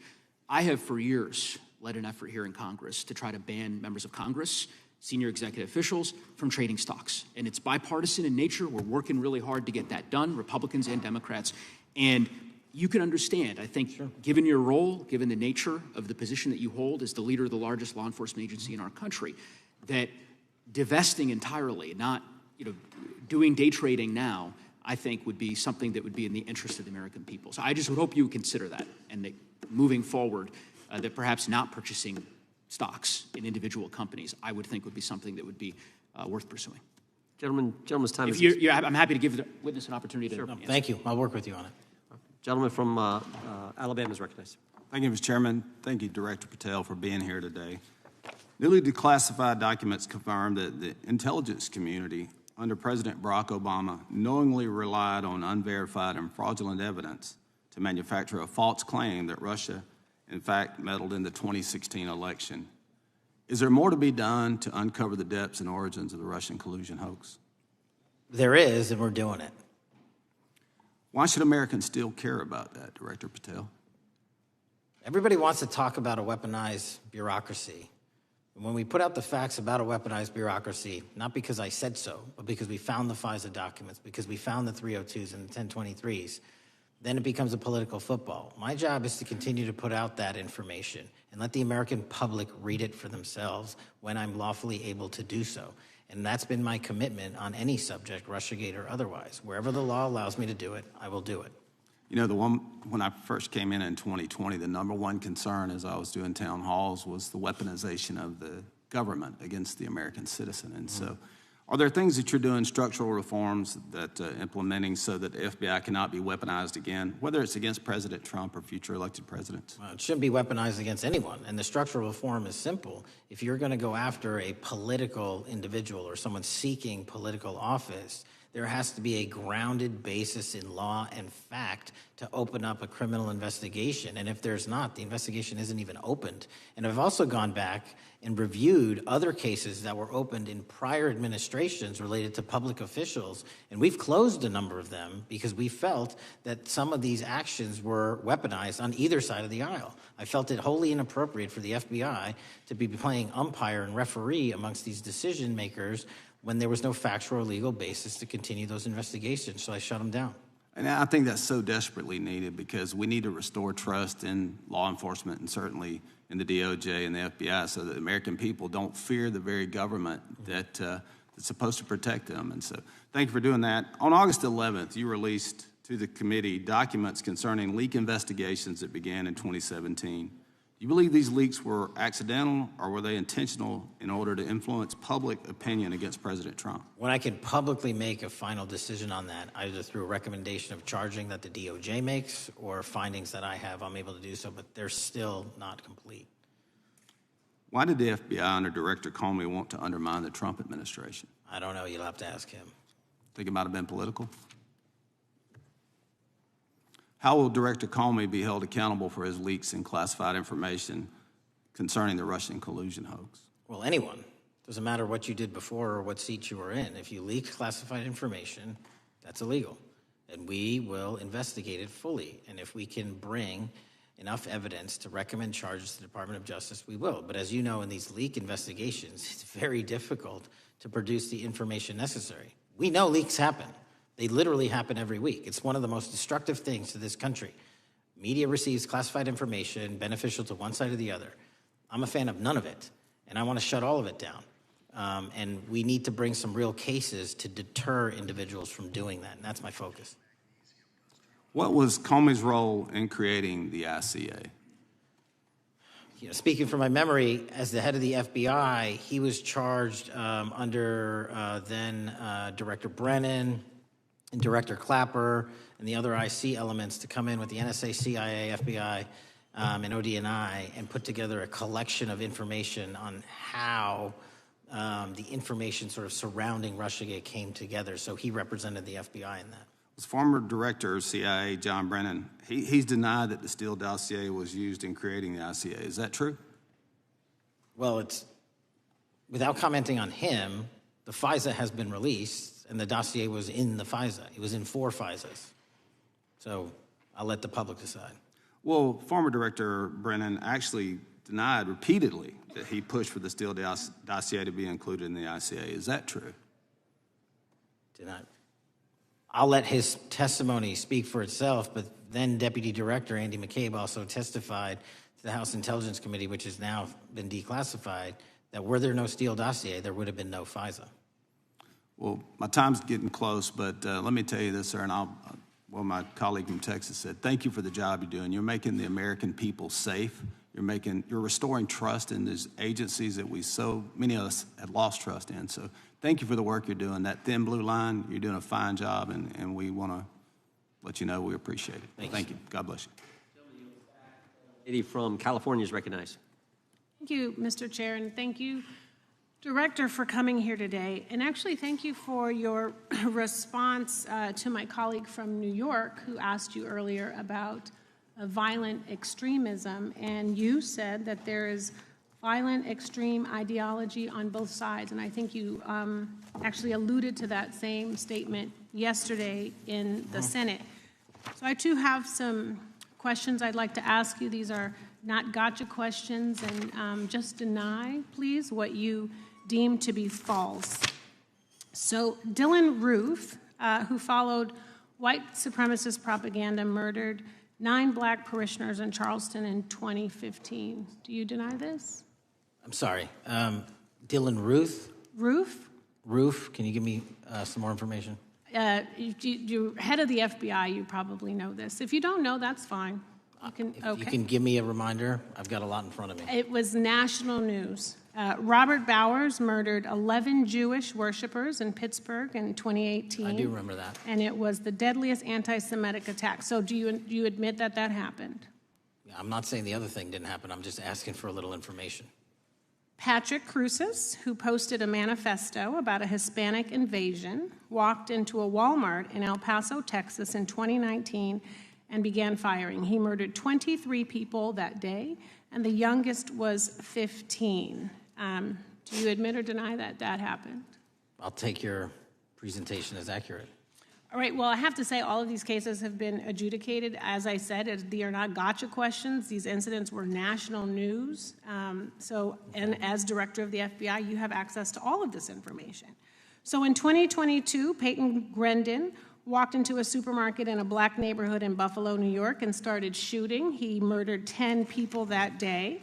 And on September 10th, your friend Charlie Kirk was assassinated. Tyler Robinson has been taken into custody and charged, but also on that day, Desmond Holley, a 16-year-old white male, shot and injured 2 students at a high school in Colorado before killing himself. And according to the Anti-Defamation League, he had a fascination with mass shootings and white supremacy. So do you admit to, deny these facts? Those happened. Okay. Your predecessor, former FBI Director Christopher Wray, said that one of the most dangerous concerns is that racially motivated violent extremism, especially white supremacists, has been the biggest chunk of our domestic terrorism cases and is responsible for the most lethal attacks over the last decade. Do you admit or deny, A, that he said this? I'll let the record reflect that. Whatever he said was what he said. All right, and do you agree? That there is racially motivated crimes being committed in America, yes. Yes, especially white supremacists, which is the biggest chunk of our domestic terrorism. I'm glad that you said this. So last week, President Trump was asked if there were extremists on both the left and the right. He was actually asked this by Fox and Friends, and his exact words were, I'll tell you something that's going to get me in trouble, but I couldn't care less. The radicals on the right oftentimes are radical because they don't want to see crime. The radicals on the left are the problem, and they're vicious, and they're horrible, and they're politically savvy. Do you agree with the president? I don't speak for the president. The president speaks for himself. Do you agree with the president? I don't. On what matter? On the question that I just asked, do you agree with his statement about the radical left? That there's ideology that's driving violence on both sides? Yes, that's what he acknowledged. No, he didn't. He didn't. Okay. But I'm glad that you're saying that and actually creating some separation between you and the president. And I'm glad that you that's literally are not what happened. He acknowledging said both. that there is violent extremism on both sides. What's interesting is that the research arm of the Department of Justice, the National Institute of Justice, do you know what that is? I'm familiar with them. Okay, great. It is the research arm of the Department of Justice, and it published an article in 2024 devoted to domestic radicalization, violent extremism, and terrorism. I have it. It's interesting that it's no longer on the website. It has been scrubbed, but I ask these questions because what makes a strong, qualified director of any business, of any household, of the FBI, what makes a reputable prosecutor is not lapdog loyalty, but a commitment to the creed that evidence is agnostic and that the evidence will lead you to making the right decisions. And your job, no one's job is to like the data or the evidence. It is to collect it. That is how you gain trust. And Mr. Chair, I would like to enter into the record, if I may. White supremacist group stands by racist ideology with unanimous consent. Without objection. Dylan Roof, the radicalization of the alt-right and ritualized racial violence. Without objection. Thank you. Another article, how Robert Bowers went from conservative to white nationalist. I'd like to enter that into the record with me. Without objection. Patrick Cruces believed he was fulfilling Trump's wishes in El Paso attack, his attorney said. I'd like to enter into the record. Without objection. Buffalo shooting, how far-right killers are radicalized online. I'd like to enter that into the record. Without objection. Evergreen High School shooters' online activity reveals fascination with mass shootings, white supremacy. I'd like to enter that into the record. Without objection. Murder and Extremism in the United States in 2024, a report by the Anti-Defamation League. I'd like to enter that into Without the record. objection. And the article, the report that was scrubbed from the DOJ just recently, National Institute of Justice Journal focusing on domestic radicalization, violent extremism, and terrorism. I'd like to enter that into the record. Without objection. And lastly, the libertarian think tank Cato and their analysis on violent extremism and the right rising in extremist acts. I'd like to enter that into the record. Without objection. Thank you, and I yield back. Gentlelady yields back. Gentlelady from Wyoming is recognized. Just very quickly, Director Patel, thank you for being here, for your service to this country, and for the transparency that you have brought to the FBI and for the American people. Transparency that was absolutely non-existent in the Biden administration and FBI. I believe that you might have been asked earlier about whether you had had an opportunity to visit with any of Epstein's legal counsel. Were you asked that question earlier? I think so. Okay. One of the legal counsels or legal fixers for Mr. Epstein was Stacey Plaskett, the Democrat delegate to Congress from the Virgin Islands. So perhaps for those on the other side who are interested in talking to Jeffrey Epstein's attorneys, they could sure visit with one of their own colleagues. I want to focus on something that I think is very important that has not been addressed enough today, and that is related to the consequences of the Biden open border. One consequence of the Biden border crisis is the impact that it continues to have on our tribal communities, with the cartels taking advantage of our open borders, the Mexican drug cartels, by infiltrating our reservations and bringing violence, drugs, murder, trafficking, and more. Last year, when I questioned the Attorney General Garland about what the DOJ was doing to protect these communities, he simply deflected responsibility and said that Congress had not appropriated sufficient resources for them to be able to protect our tribal communities. Mr. Patel, what is the Trump FBI doing to counter the drug cartel infiltration and other violent crime targeting our Native American communities? Thank you. It only took more than half of this proceeding to talk about one of the priorities that the FBI has, which is crimes on tribal lands.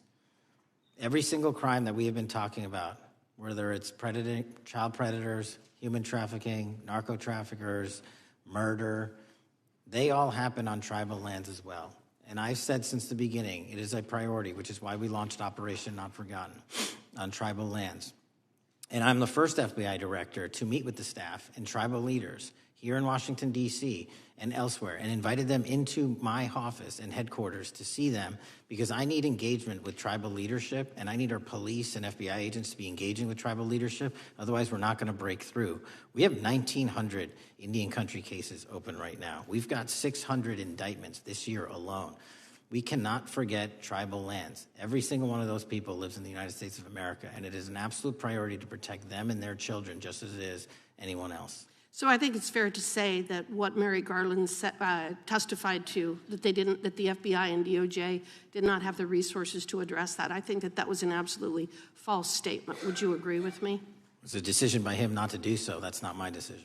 At the end of August, the U.S. Attorney and FBI announced that nearly 100 personnel representing members of the Safe Trails Task Force operated near Wyoming's Wind River Reservation to assist with reducing drug trafficking and illegal guns. Director Patel, you have routinely stated that it is your mission to partner with and strengthen local and state law enforcement partners. How does the task force and other FBI efforts bring tribal law enforcement into this process? The major problem with tribal lands is the sheer tyranny of geography and the amount of coverage that they have on land versus the personnel they have to do it. So what we've done is constantly surge resources to tribal lands across this country on a 30, 60, 90-day rotating basis, reporting back to us saying who needs more. And what we found is that most of these lands can be assisted by our counter-UAS program, our drone capabilities, and we're going to do it because what's happening is the Mexican drug cartels are literally flying overhead, dropping their cargo, their narcotics onto this land where no one's looking, and then it's being disseminated to children, to youth, to adults on that land, and killing them. And we got to stop it before it gets dropped off. Well, and your testimony proves that the Biden administration did not lack the resources to address drug and violent crime in tribal communities or around the United States. It instead expended and wasted these resources investigating parents, Catholics, we now find out Turning Point USA, the RNC, and Republican organizations, rather than protecting our Native Americans by closing the border. Is that fair? I think so.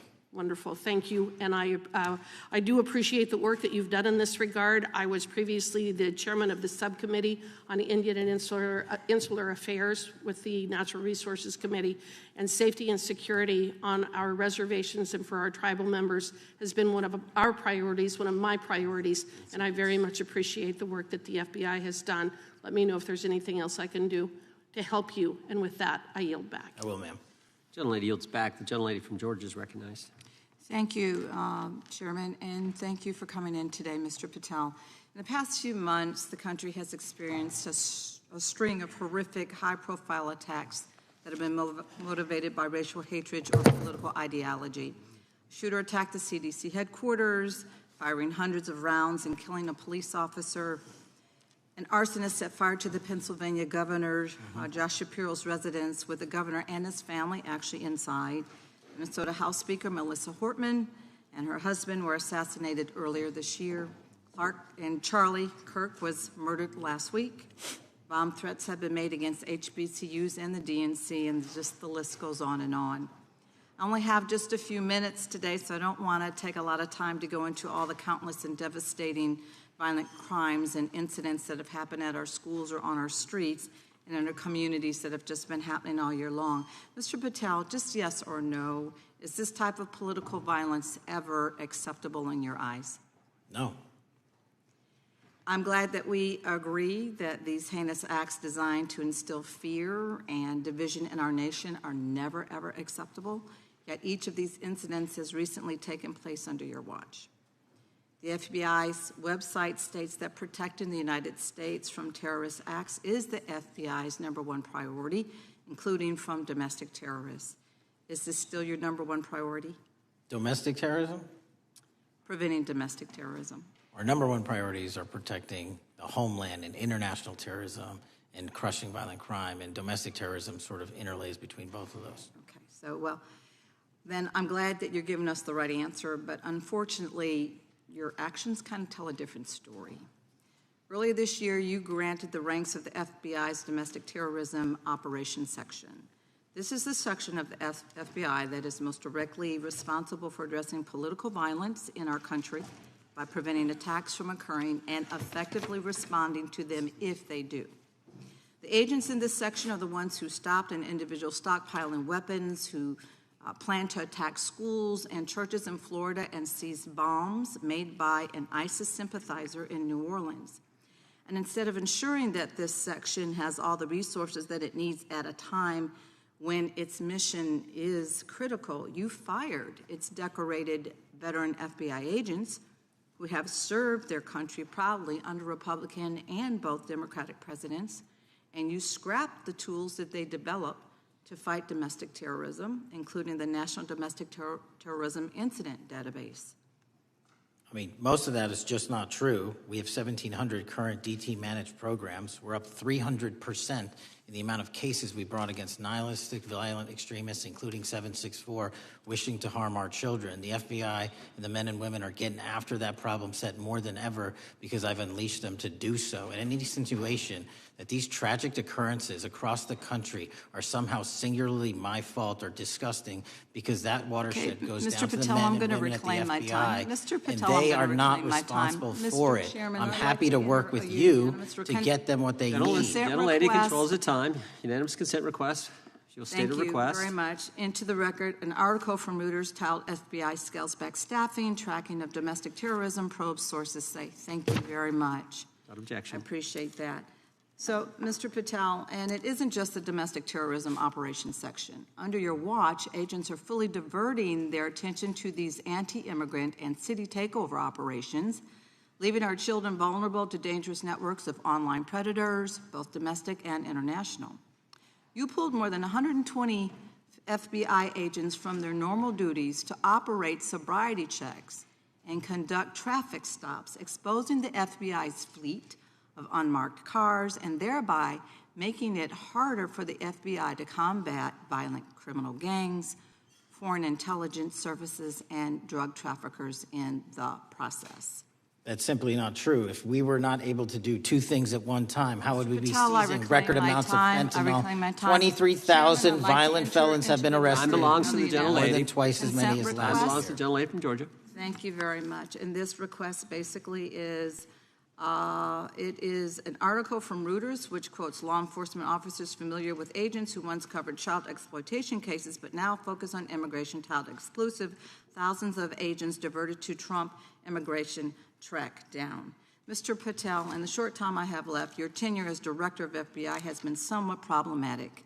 Americans are left safe, definitely less safe under your watch. You have gutted the FBI's ability to keep safe from domestic terrorism. You have sent FBI agents to conduct traffic stops and round up hardworking immigrants who pose no danger to public safety, people even President Trump referred to as good long-time workers. Your job is to protect and serve the American public. Time to the gentlelady. You have spent your time protecting heinous individuals and using the FBI to serve as a political circus. You at times have appeared unequipped. Time This to the country gentlelady deserves has better, expired. and I yield. Gentlelady yields back. May I respond? Sure can. Simply put, what is it? Are we failing? If we're failing, how are we arresting 23,000 violent felons? Twice as many as this time last year. Are we failing?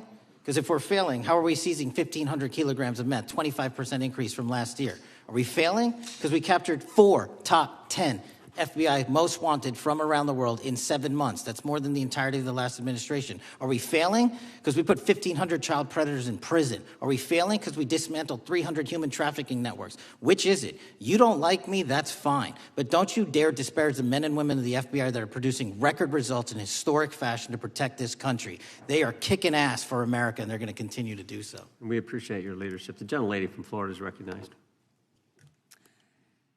When I was home recently, I met with the agents leading the Tampa office of the FBI, and I saw what they're focused on in my community: stopping drug traffickers, rescuing children from exploitation, fighting cybercrime, protecting us from acts of terrorism, foreign and domestic. And I know from my time as a federal prosecutor and a judge that this work by the Bureau doesn't make headlines, but it is happening every single day.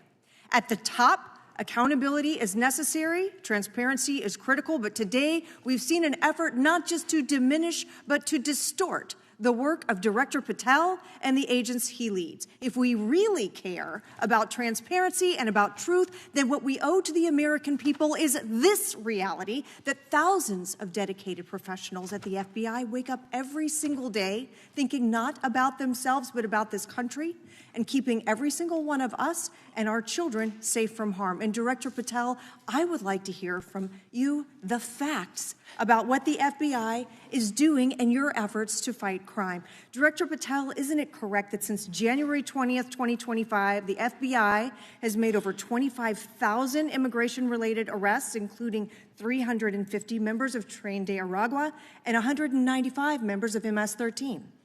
Those numbers are accurate. The Tren de Aragua numbers are up over 350% from the year before. And during that same period, hasn't the FBI seized over 66,000 kilos of cocaine, 6,000 kilos of meth, and 1,500 kilos of fentanyl? Not to be nitpicky, but it's 89,000 kilos of cocaine and 7,300 kilograms of meth. And isn't it also true that the FBI Tampa Division's Panama Express Strike Force specifically seized nearly 67,000 kilos of cocaine valued at more than $1.6 billion from illicit maritime vessels? One of our best operations out of the Port of Tampa, and I was down there in South Florida when Panex did their work. Director Patel, since October 7th, 2023 Hamas attack, the FBI has been a co-leader of the Joint Task Force October 7th.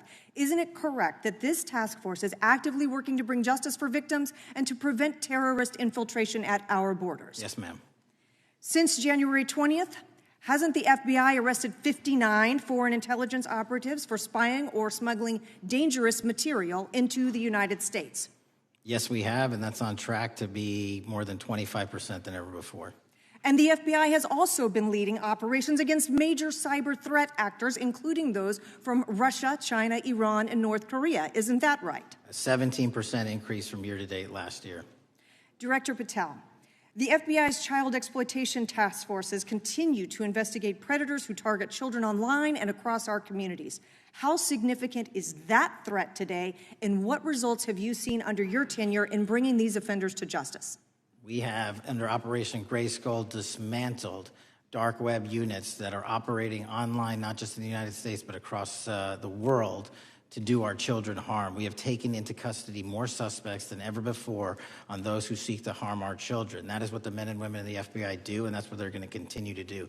Those are the real results when you let good cops be cops, and when you let us get on these platforms and expose them to the public and show them the harms of these predators on these online gaming systems and social media systems. And we need more help from Congress to allow us more authorities to do that work. The FBI laboratory manages the Combined DNA Index System, or CODIS, which compares over 25 million DNA profiles and aids more than 125 investigations each day. Director Patel, why is this important to law enforcement nationwide? All of law enforcement relies on our CJIS operation out of West Virginia.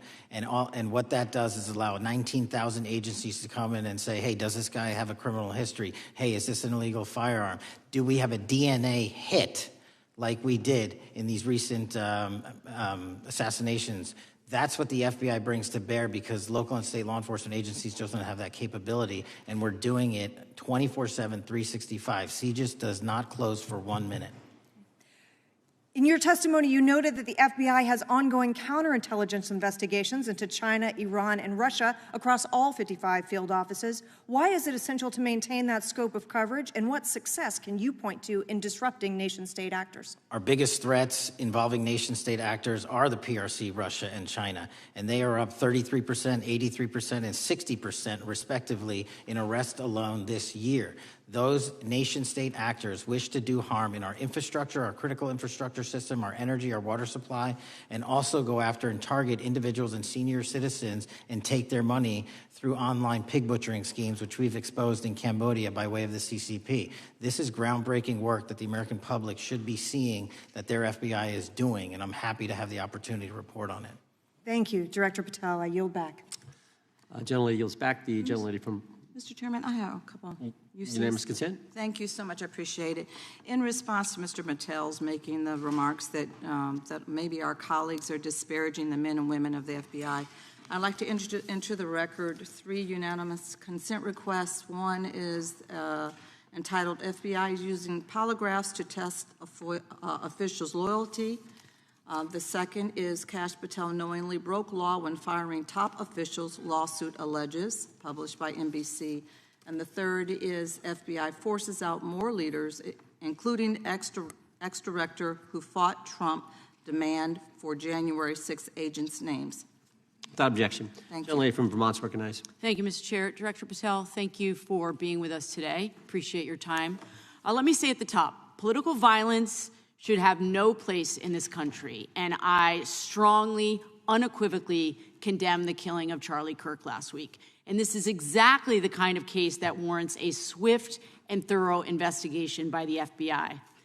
What shouldn't be happening, however, is this administration's seeming attempt to exploit Mr. Kirk's death within minutes of this horrible, horrible assassination, dividing us even further without knowing enough about the killer's complicated, confused political ideology and the extent of his motivation. And this week, Vice President Vance claimed that this is, quote, an extremely destructive movement of left-wing extremism, and said that, quote, it's part of the reason why Charlie was killed. He pledged to go after organizations on the left.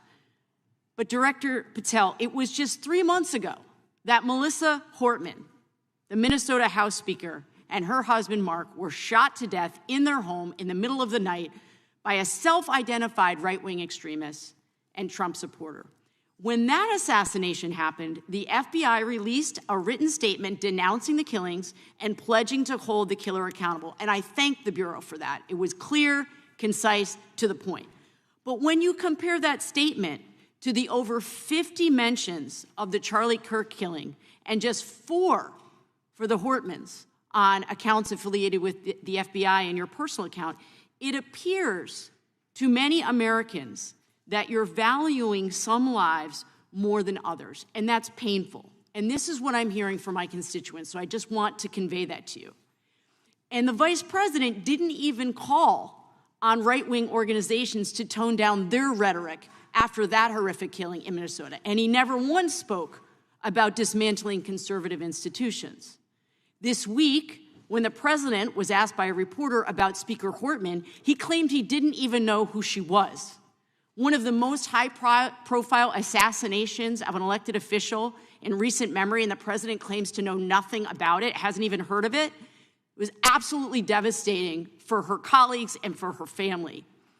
And I think we all can agree in this room that we have to stop this political violence. So my first question to you is, Director Patel, what is your plan as director of the FBI to turn down the temperature, especially in light of the fact that it seems like members of the administration are reacting to political violence based on party affiliation? What's your plan? I can only speak for myself and the FBI. And what we are doing is, I think I mentioned it earlier, we're following the money, because whatever attack you are describing, and they are all despicable, equally so, people need money to operate. People need money to conduct these attacks, to conduct these investigations. And so what we are doing is finding the people that supported this infrastructure system, because even when you say there's a lone, quote unquote, lone wolf actor, He's not truly a lone wolf actor. Something happened along the way. I agree. And so can I just because we have such little time, are you making a commitment right now to follow where the evidence goes in Absolutely. investigating whether it's violence on the left or the right? Because over the last 10 years, when you look at the ideology, I want to follow up on what my colleague from California said. When you look at the data, you look at the Anti-Defamation League data, 96% of ideological motivated killings were committed by the right wing. When you look at the Institute of Justice report that she cited, it's 5 times the number that 5 times the number of far-left extremist incidents are perpetrated by far right. And it's been reported, and she mentioned this, that as of September 12th, 2025, just 2 days after Charlie Kirk's killing, that the DOJ removed that report from the DOJ website. That's why Americans are concerned that there seems to be a separate system of justice, that if you are a Republican and you are attacked, you will get the full weight and authority of the FBI in this administration. But if you are somebody serving in the Minnesota State Legislature and you are assassinated in your home, that the response is different. And I think to ignore the threats from the right or try to do a both and when there are multiple instances when it's overwhelmingly coming from the right, this is a disservice because Americans want to know that whoever they are, whatever their political affiliation, that the response is going to be the same, and it is going to be done with the same diligence. And I'm wondering if you will commit to me right now that you will be a voice right now standing up to those voices in the administration that are adding to the violent rhetoric right now. That's what I'm asking you. Will you commit to this? Time of the gentleman has expired. The gentleman can respond. My voice will be through the investigations that the FBI conducts, and we will conduct them all lawfully and equally. Can we expect in the future that your tweets in related to one killing will be the same level of concern? The gentleman from Texas is recognized. Thank you, sir. Director Patel, thank you for being here today, and most importantly, thank you for restoring trust and faith in the FBI, which has been severely eroded under the Biden administration. Thank you for your service and your continued service in this capacity. On April 7th, 2025, Charlie posted on X, "Assassination culture is spreading from the left. 48% of liberals say it would be at least somewhat justified to murder Elon Musk. 55% say the same about Donald Trump. In California, activists are naming ballot measures after Luigi Mangione. The left is being whipped into a violent frenzy and set back. Whether losing an election or losing a court case justifies a maximally violent response," end quote. And unfortunately for Charlie, that reaction also came when they couldn't win a debate on a college campus. You cannot be intellectually honest and say that this problem is on both sides. It's not just what happened to President Trump, it's also what just happened to Charlie. And we've gotten to a point in America where violence is encouraged. We have a former president of the United States that opens up his campaign in 2019, that's Joe Biden, by saying that his opponent is a, quote, existential threat to this country. Houston, we have a problem. People that you disagree with are not existential threats. They are not Nazis. They are not fascist. They are not racist. They are not deplorable. They are not irredeemable. They are your fellow Americans who have a different perspective on how government should run and what government should look like. Whether or not we should have strong sovereign borders, whether or not we should have safe communities, whether or not we should have places to worship our God and not worry about being shot, whether or not we live in communities and cities that are not overwhelmed by drugs and crime, whether or not we have two genders, and whether or not we have common sense in our policies and our values. And people that believe these things are not existential threats. I happen to be one of these people that believes all of the above, and as someone that served this country in combat, I can assure you I am not an existential threat to this country because I swore to protect her. I also want to point out, how many cities have you seen burned to the ground since Charlie Kirk's death? 0. No summer of love, no riots, no nothing, no looting, no killing, none. We simply gathered and prayed for his soul, his family, and this country, because that's exactly what we represent. And while we might be angry, this righteous anger will carry on Charlie's message and legacy. I want everybody to know something very simple. Charlie is not dead because of what he said. He is dead because people listened. My time is limited, so I have a few questions for you, sir. And again, thank you very much for being here. I really appreciate your time and your service. In your experience in the FBI, have you noticed a precipitous rise in political violence and other associated crimes that you have been investigating so far this year? And if so, is this trend in motive left-wing or right-wing violence? I can always speak generally, sir. There is too much political violence, and it has been a precipitate rise on too many fronts. How do we solve this?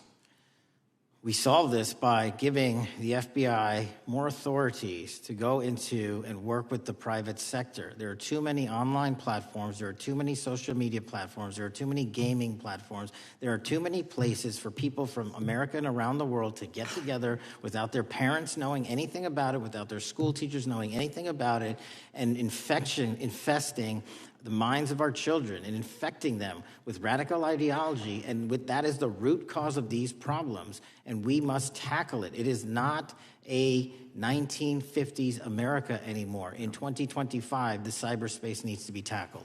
Thank you. Switching gears, when your predecessor sat right there in that seat a couple of years, last year in a committee hearing, I asked him a very detailed question about Matthew Thomas Crooks, the shooter responsible for the assassination attempt on President Trump's life. I did get an answer from Chris Wray that day, and I submitted written questions to the FBI and into the record of this committee, and I want to resubmit those questions today because I think we are still awaiting answers to those questions. So, Mr. Chairman, I'd like to submit them for the record, please. I'd like to ask you, sir, and the FBI, under your leadership, would you please respond to these questions, and can you commit to doing that? As soon as the trial's over. Thank you very much.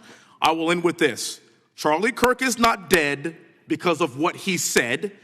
Charlie Kirk is dead because people listened. He set up a tent that said, "Prove me wrong," and exercised his First Amendment right. That's all he did. And we will continue to do so in this country in order to preserve this constitutional republic. And with that, I yield back. Thank you. Gentleman yields back. The gentleman from Florida is recognized. Thank you, Mr. Chairman. Before I begin, I want to caution my colleagues on one-sided violence in this country. We just heard that there were no riots on the right. We're literally sitting in the building where there was a giant riot by supporters of the president, the right. We also heard that only leftists, have said that Trump is a Nazi. In 2016, the current vice president of the United States said, Trump is either a cynical asshole or he's America's Hitler. And so this is the problem. I don't want to have to say this garbage, but you want me to sit here and get painted with one brush, the whole left. No, there are extremes on the left, and there are extremes on the right. And we collectively should tackle that.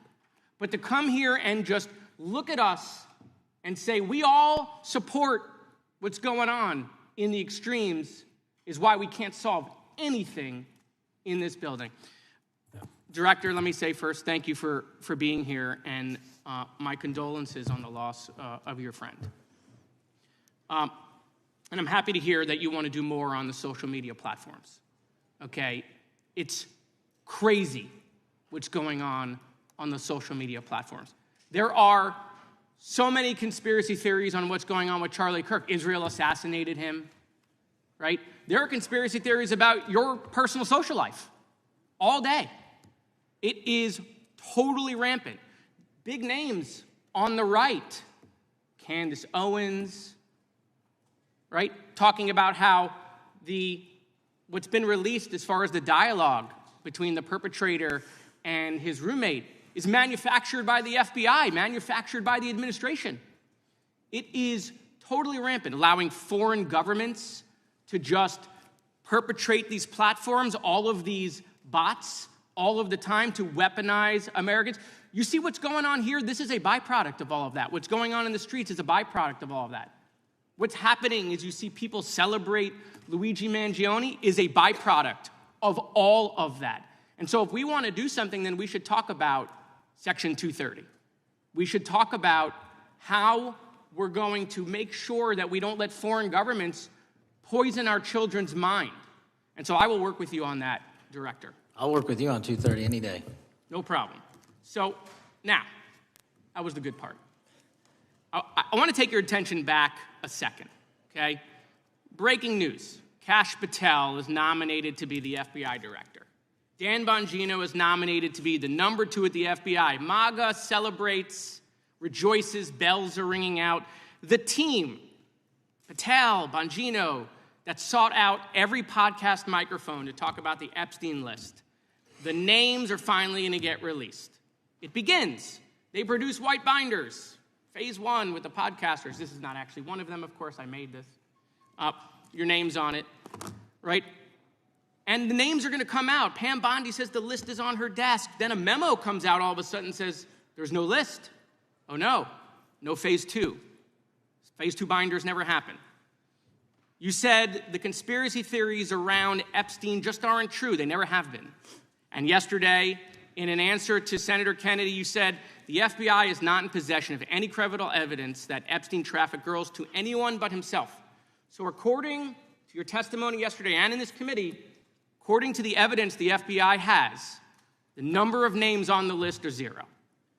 No, zero. The index has been released, and the number of people involved in that trafficking operation were charged in 2018. Other than Epstein and Ghislaine Maxwell, your testimony in the Senate and here is that according to the evidence you have, the number of other names is 0. That were charged based on credible evidence. Well, who are the other names? Give me the other names that weren't charged. We are not releasing the names of anyone because the Department of Justice never does that of anyone that didn't have any credible information to attack them. Let me move forward. The president has, you've seen the picture of the woman's body with the writing and the president's signature. The president says that's not his. Mm-hmm. Okay? President says it's not his. The Republican colleagues say it's not his. The administration say it's not his. Will you be opening up an investigation into the Epstein estate for putting out a fake document with the president's signature linking him to the world's largest pedophile ring? Will you be opening that investigation into that? On what basis? On what basis? They literally put out a fake document, according to the president, with a fake signature. It's a forgery of the president of the United States signature. That's the basis. Sure, I'll do it. Okay, I look forward to that investigation. Am I over? Thank you, Mr. Chairman. I appreciate your diligence. Gentleman's time has expired. Chair now recognizes the gentleman from California. Director Patel, as you know, my state, California, is home to the worst public infrastructure failure in U.S. history, known as California High-Speed Rail, although the name is probably a misnomer. Earlier this year, I joined your counterpart at the Department of Transportation, Sean Duffy, doing a compliance review of the federal money the state has received, and the outcome was that the state has not complied with the terms of its billions of dollars in funding because it hasn't actually built anything. And so that federal funding has now been cut off, but a lot of us in California still have questions as to where all the money went. We're 17 years in to this project, and absolutely nothing has been built. Not a single bit of track has been laid. There are no stations. There are no passengers. And the plan initially was to have the whole thing, LA to San Francisco, done by 2020 at a cost of $33 billion. Yet here we are in 2025, nothing has been built. And according to the New York Times, the project won't even be completed this century, and the total cost is now estimated to be over $130 billion. So I just wanted to ask you, do you think this is something that bears scrutiny, or can you confirm whether there's any kind of investigation going on at the FBI? The FBI certainly can't investigate incompetence, but the FBI certainly can investigate and does investigate waste, fraud, and abuse. And so if we have any information that indicates that that happened in this situation or anything else, we'll look at it. Thank you very much. We've also, been talking some today about the issues that occurred at the border during the Biden administration. You might not agree with your predecessor on everything, but you probably would agree with some of the statements he made in testimony before this and other committees, raising alarms about the risk of terrorism from illegal border crossings.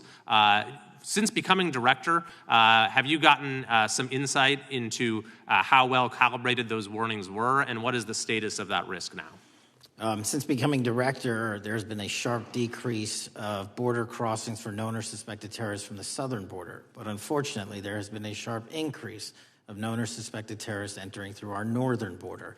And so what I'm trying to do is work with our northern border states and our interagency to tackle that problem. But it is an absolutely massive border that can't physically be sealed. So we're going to have to get creative and put more resources into that.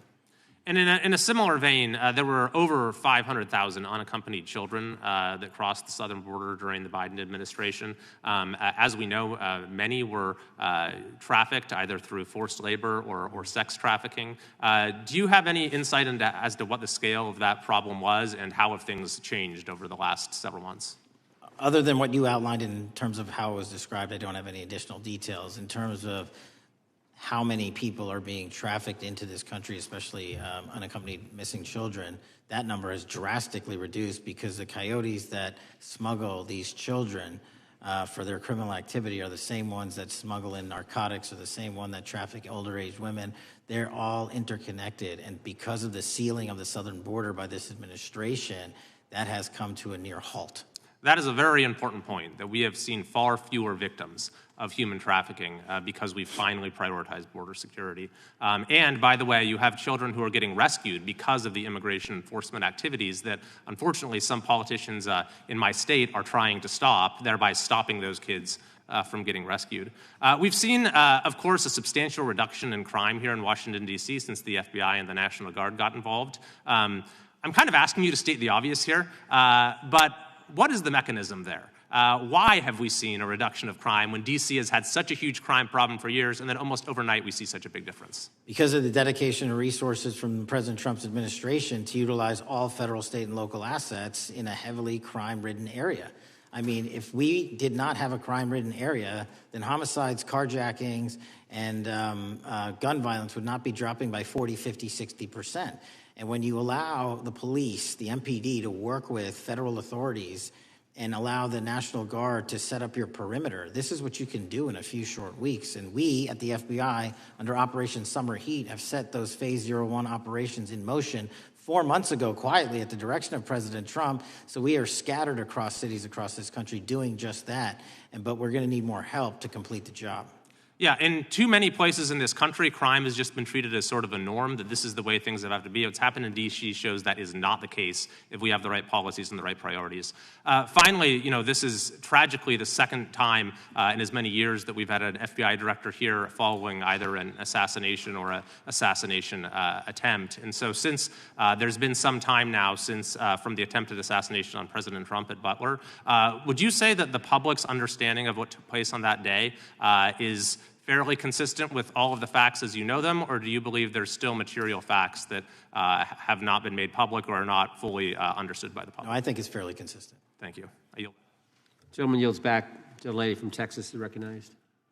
Man, oh man, there has been so much today, and I truly don't know where to start. So I'm just going to make sure that we start off with a few facts. So a couple of facts that we need to make clear for everyone is that, number one, Director Christopher Wray, when he was appointed to be the head of the FBI, was appointed by Donald Trump. Now, I will agree that I definitely take issue with a number of decisions that Donald Trump makes, especially when it comes to the people that he decides to appoint to very important positions, including this one, because I did have to make sure that I wasn't going crazy.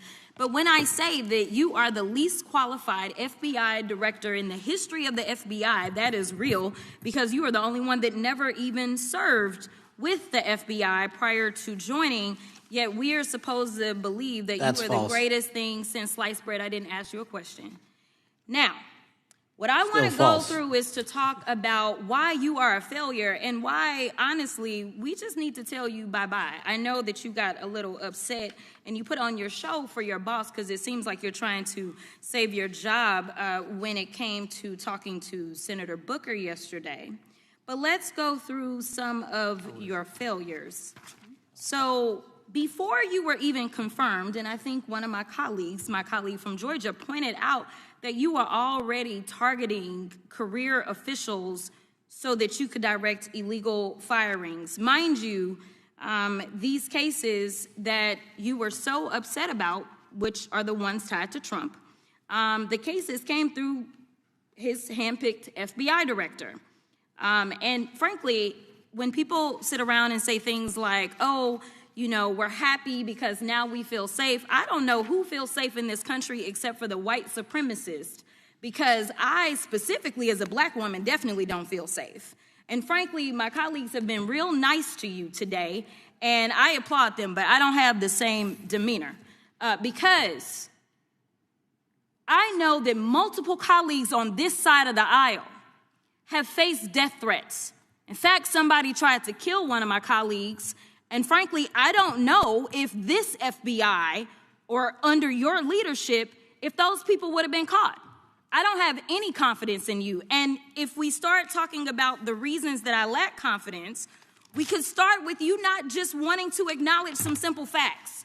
Simple facts like the vast majority of the threats are coming from right-wing extremism. And I know my colleagues have tried to stress this, but I decided that I would maybe do it in a different way. Number one, I have a couple of UCs. Kim Buck, one of multiple Republicans receiving death threats for voting against Jim Jordan as House Speaker. Without objection. Another one, Republican lawmaker says she received death threats after voting against Jim Jordan in Speaker's race. Without objection.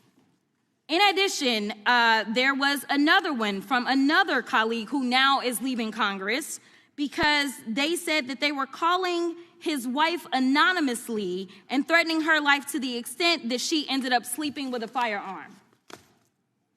Without objection. Okay, so here's the deal.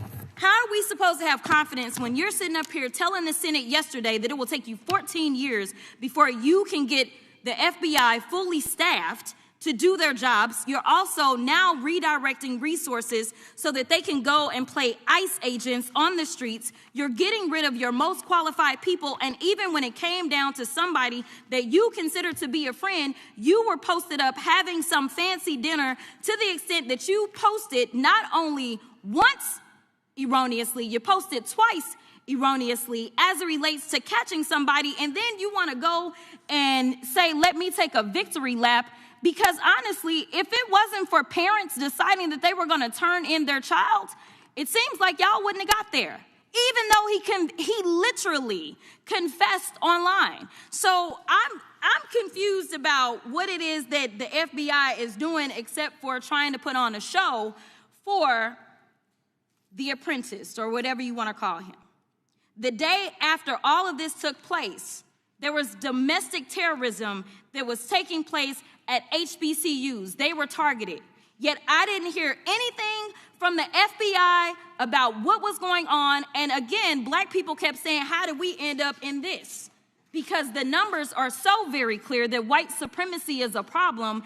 And honestly, I've not heard anything out of you today that makes me believe that you're going to do anything about the white supremacy problem. The one that is leading to children being killed, children being shot, as well as members of their community as they're worshiping in their churches. The time of the gentlelady has expired. If the gentleman would like to respond to any of that. Well, I mean, I'll respond. Kash Patel, as I said when I introduced him, public defender, former prosecutor, top staffer on the House Intelligence Committee, Deputy Director of National Intelligence with the National Security Council, Chief of Staff at the Department of Defense, and FBI Director. I think that's pretty good resume for the guy who's now running the top law enforcement agency in our country. And we've seen all the stats that he's given to the committee on how much better they're doing at getting the bad guys than the previous guy was doing. With that, I recognize the gentleman from South Carolina. Thank you, Mr. Chairman. Director Patel, I think you're witnessing some auditions clickbait auditions for the Academy Award for my Democratic colleagues. We'll see how they fare as they're on MSNBC later on today. Do you care, before I launch into my line of questioning, to respond to Ms. Crockett from Texas on that very elaborate and theatric display? Here's what I've learned in my government service. I don't give a damn what they say about me as long as I'm succeeding in the mission. We're succeeding in the mission because the men and women of the FBI have never been empowered to do more work and to hit the streets harder than by President Trump's authorities and resources he's given us. And so all I care about is that we are capturing more child predators than ever before, taking more drugs off the streets than ever before, that we are capturing murderers at a significantly historic rate, and we're delivering this country the lowest murder rate in recorded history. That are facts that you cannot dispute. But you can come at me all you want. I don't care. Thank you, Director, for that, and we appreciate your service. We appreciate the results speak for themselves, I think, pretty plainly, and your commitment not only to results but to transparency, so we do appreciate that. Director, who was John Durham? He was a former federal prosecutor, United States attorney, and ultimately appointed special counsel in the first Trump administration. Correct, and there was a document that he released in his findings called the Durham Report. What was the Durham Report briefly, and what were the findings very briefly? It was every special counsel that's appointed produces a report to the Attorney General. Special counsel's Durham Report largely focused on Crossfire Hurricane and included extensive summary findings in classified and unclassified manner, and we released the classified version, finally declassifying it for the American public in this committee. Correct, and you released that in July of this year. I think so. Yes, sir. Isn't it true that in the classified Durham Annex, as it's referred to, that in 2016 the Obama administration obtained intelligence information from a source contained in two separate memoranda, one in January of 2016 and one in March? The two memoranda described confidential conversations between DNC Chair Debbie Wasserman Schultz and two individuals from the Soros Open Society Foundation. Isn't that true? As written in the report, I'll let her speak for itself. In the Durham Annex in January of 2016, the memorandum noted in part that President Barack Obama intended to scuttle the FBI's investigation into Hillary Clinton's private email server and mishandling of highly classified information during her time as Secretary of State. Isn't that found in the report? I believe so. Isn't it also found in the report that in March of 2016, the memorandum also included references to the same Obama effort to shut down the Clinton investigation, but additionally outlined a plan to falsely connect Trump to Russia? Isn't that in the Durham Annex? I think it's in more than the Durham Report, but yes. The memo also stated in part that, quote, the Democrat Party's opposition is focused on discrediting Trump, among other things. The Clinton staff, with the support from special services, is preparing scandalous revelations of business connections between Trump and the Russian mafia. Isn't that also found in the now unclassified Durham Annex? I believe so, sir. According to the Durham Annex, based on analysis and translation of the intelligence, FBI analysts believed that special services could either mean the FBI or CIA, or the Trump dossier author Christopher Steele. Isn't that in the Durham Annex? I believe so, sir. When the Obama administration received intelligence in March of 2018, Fusion GPS was preparing open source opposition research regarding purported ties between Trump and Russians. The research was paid by the Clintons' campaign and the DNC. Isn't that open source and also in the Durham Annex? I believe both. Okay.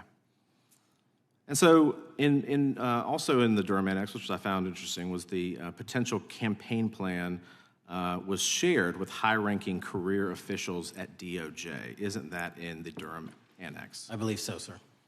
The Durham Annex describes that in July of 2016, emails allegedly between Leonard Bernardo, senior vice president of George Soros' Open Society Foundation, included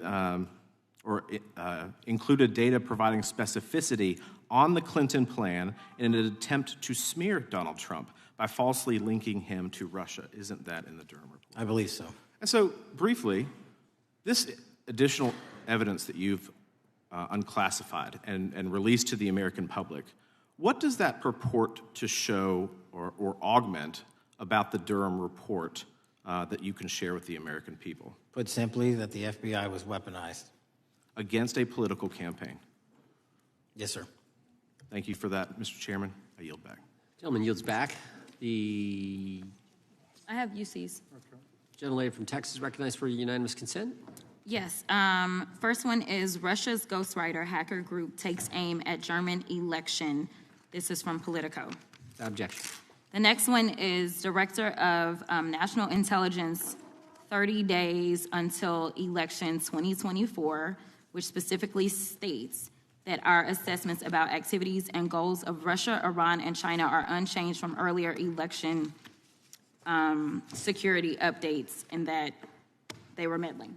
Without objection. And I've got three more. The last three are that how Russia is using artificial intelligence to interfere in elections. Moscow's attempts to interfere in U.S. and other elections are nothing new, though their tactics and strategy are constantly evolving.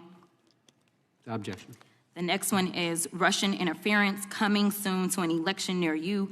Russia pursues a systemic strategy of undermining elections and influencing public opinion in the West. EU and NATO countries must recognize that Moscow often acts through agents within their own borders and build resilience to such interference. And what's the source? This one is CarnegieEndowment.org. Okay, without objection. Thank you. The gentlelady from North Carolina is recognized. Thank you, Mr. Chairman. And Director Patel, I'm glad that I'm going a little out of order here because I'm going to pursue some of the things that you were just talking to Mr. Fry about and remind you about your confirmation hearing. At your confirmation hearing in January, you said under oath, and I quote, "There will be no politicization at the FBI. There will be no retributive actions taken by the FBI should I be confirmed." And in your written response to the Senate questionnaire, you said, I quote, "Personnel decisions shall be based on performance and adherence to the law. And every FBI employee will be held to the absolute same standard, and no one will be terminated for case assignments." So I want to just go through a couple scenarios with you to get a sense of whether you think these are examples of politicization of the FBI or making decisions based on the performance and adherence to the law.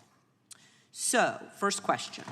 Would hiring FBI agents, analysts, and supervisors from only one political party being politicization of the FBI or making personnel decisions based on performance and adherence to the law?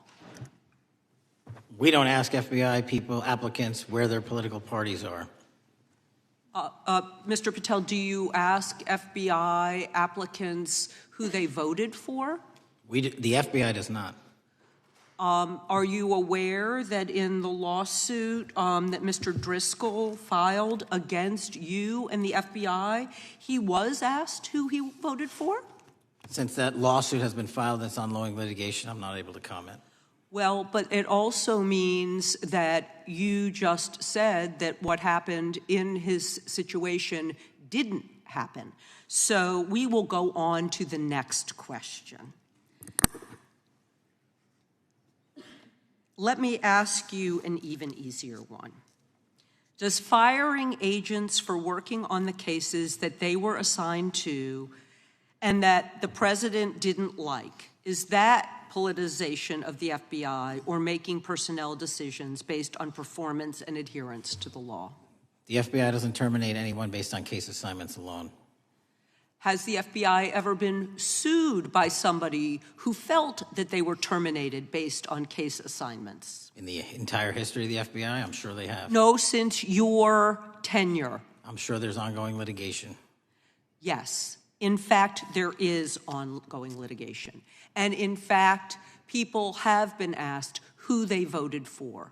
And in fact, you are running an FBI for the President of the United States rather than the people of the United States, because my questions were not hypotheticals. They are the things you have done during your tenure. And according to a lawsuit filed last week by long-term FBI agents, you fired former acting director Brian Driscoll. He had served with the Bureau for nearly 20 years, earned a Medal of Honor, Medal of Valor for bravery during the dangerous ISIS raid, and had a wealth of crisis response experience and led the FBI's Critical Incident Response Group. When the Trump administrations interviewed Mr. Driscoll for that role, they interrogated him about his political leanings and who he voted for in the last 5 elections. Questions Mr. Driscoll refused to answer because those types of questions impermissibly politicized the FBI.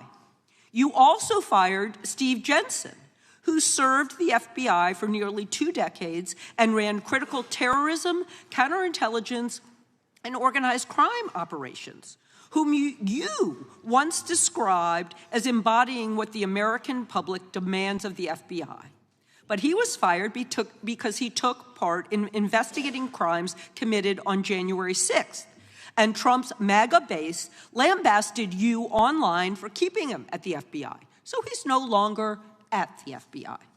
You also fired a decorated combat veteran with decades of experience in the Bureau, Special Agent Walter Jardia, because he worked on the investigation into the Russian interference in the 2016 presidential election and helped investigate Trump's ally, Peter Navarro. Director Patel, it is very clear that you have flunked your own test. You've put saving your job, which I actually believe you were being honest about during your confirmation hearings, over doing what's right for the FBI and the American people. That is not adherence to the law. Thank you, and I yield back. Time of the gentlelady is expired. The chair now recognizes the gentleman from North Carolina. Thank you, Mr. Chairman. Director Patel, it's great to have this opportunity. Thank you for being here. Thank you for your service. And I've got to say, one of the most disheartening components of the previous administration, when I was working with local law enforcement all over the state of North Carolina, all over the country, people rightfully did not really care about the inner workings of Washington, D.C.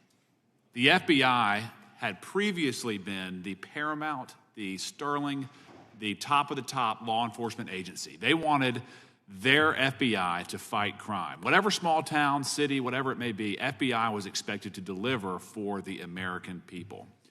And then reports started to come out, in addition to the likes of McCabe, Comey, Clapper, Strzok, Page, that the FBI was targeting Christian nonprofits. They were targeting parents for protesting radical gender theory at their schools. They targeted Catholics, churches, pro-life organizations. And the FBI was really bruised in just modern-day America. And your focus on getting the FBI back to the streets, fighting criminals, locking up bad guys, whether they're violent criminals, whether they're sex predators, whatever they may be, that is restoring the reputation of the FBI, and I thank you for that. In regards to the perceptions, I want to be very clear here. You mentioned the statistics about removing dangerous illegals, removing thousands of kilograms of drugs, violent criminals, guns. The border is secure. These accomplishments are noteworthy and they're needed.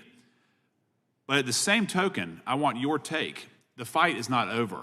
Isn't that correct? When we look at what happened in the previous administration, the number of illegal alien criminals that made their way into this country of every type, they're embedded, they're here, and it's going to take a sustained effort to win this battle. That's the critical component, sustained effort. And that's the critical component when you look at what happened in Washington, D.C. We're not here for 4 seconds in terms of safeguarding Washington, D.C. Yep. It's a sustained initiative. We're taking it to Memphis and wherever we decide else. And so we are going to continue the mission till it's done. In regards to offloading some of the agents from Washington, D.C. to the states, to the people, can you just explain how tactically that is a force multiplier in the law enforcement community around the country? Yeah. It's pretty simple.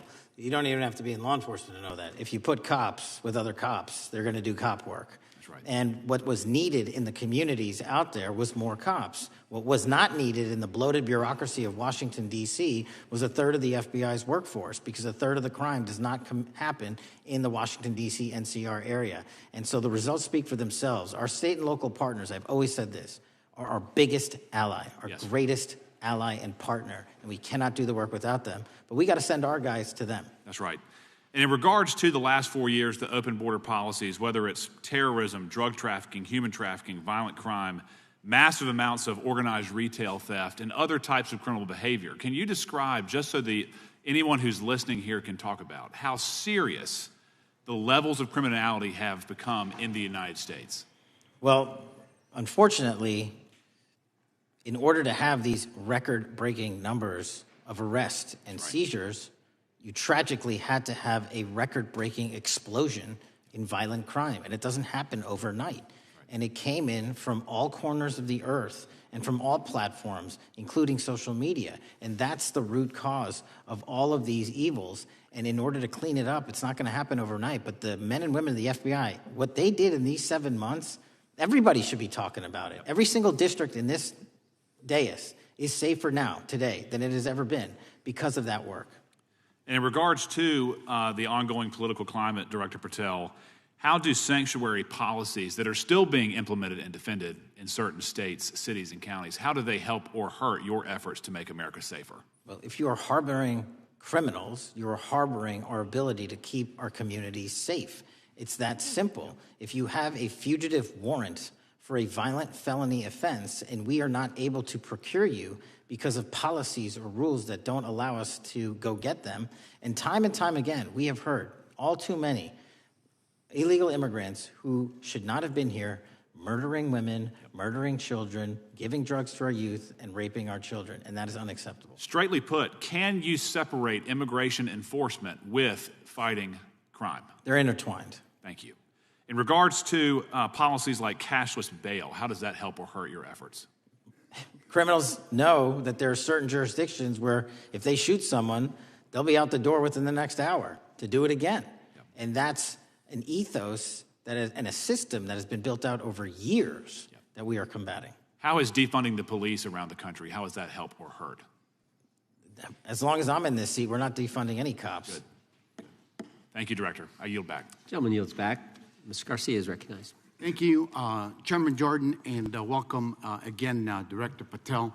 As members of the Judiciary Committee, we have a responsibility to conduct oversight of the FBI and assess whether or not you're doing a good job in a responsible and impartial manner, or whether you're just a henchman for Donald Trump who's weaponizing the Bureau at the expense of public safety. As Congressman third tenure is the Bureau's expanded role in low-level, non-criminal immigration enforcement. I have a report here from the conservative Cato Institute. They've obtained ICE documents showing that over 2,500 FBI personnel are now working on immigration enforcement. A yes or no question. Did you sign off on this? 2,500 FBI employees are not currently working on immigration enforcement. Did you sign off on this? On the Cato report? On the 2,500 personnel, FBI personnel that have been reported to now be working on immigration enforcement. I couldn't have signed off on it because it's not happening.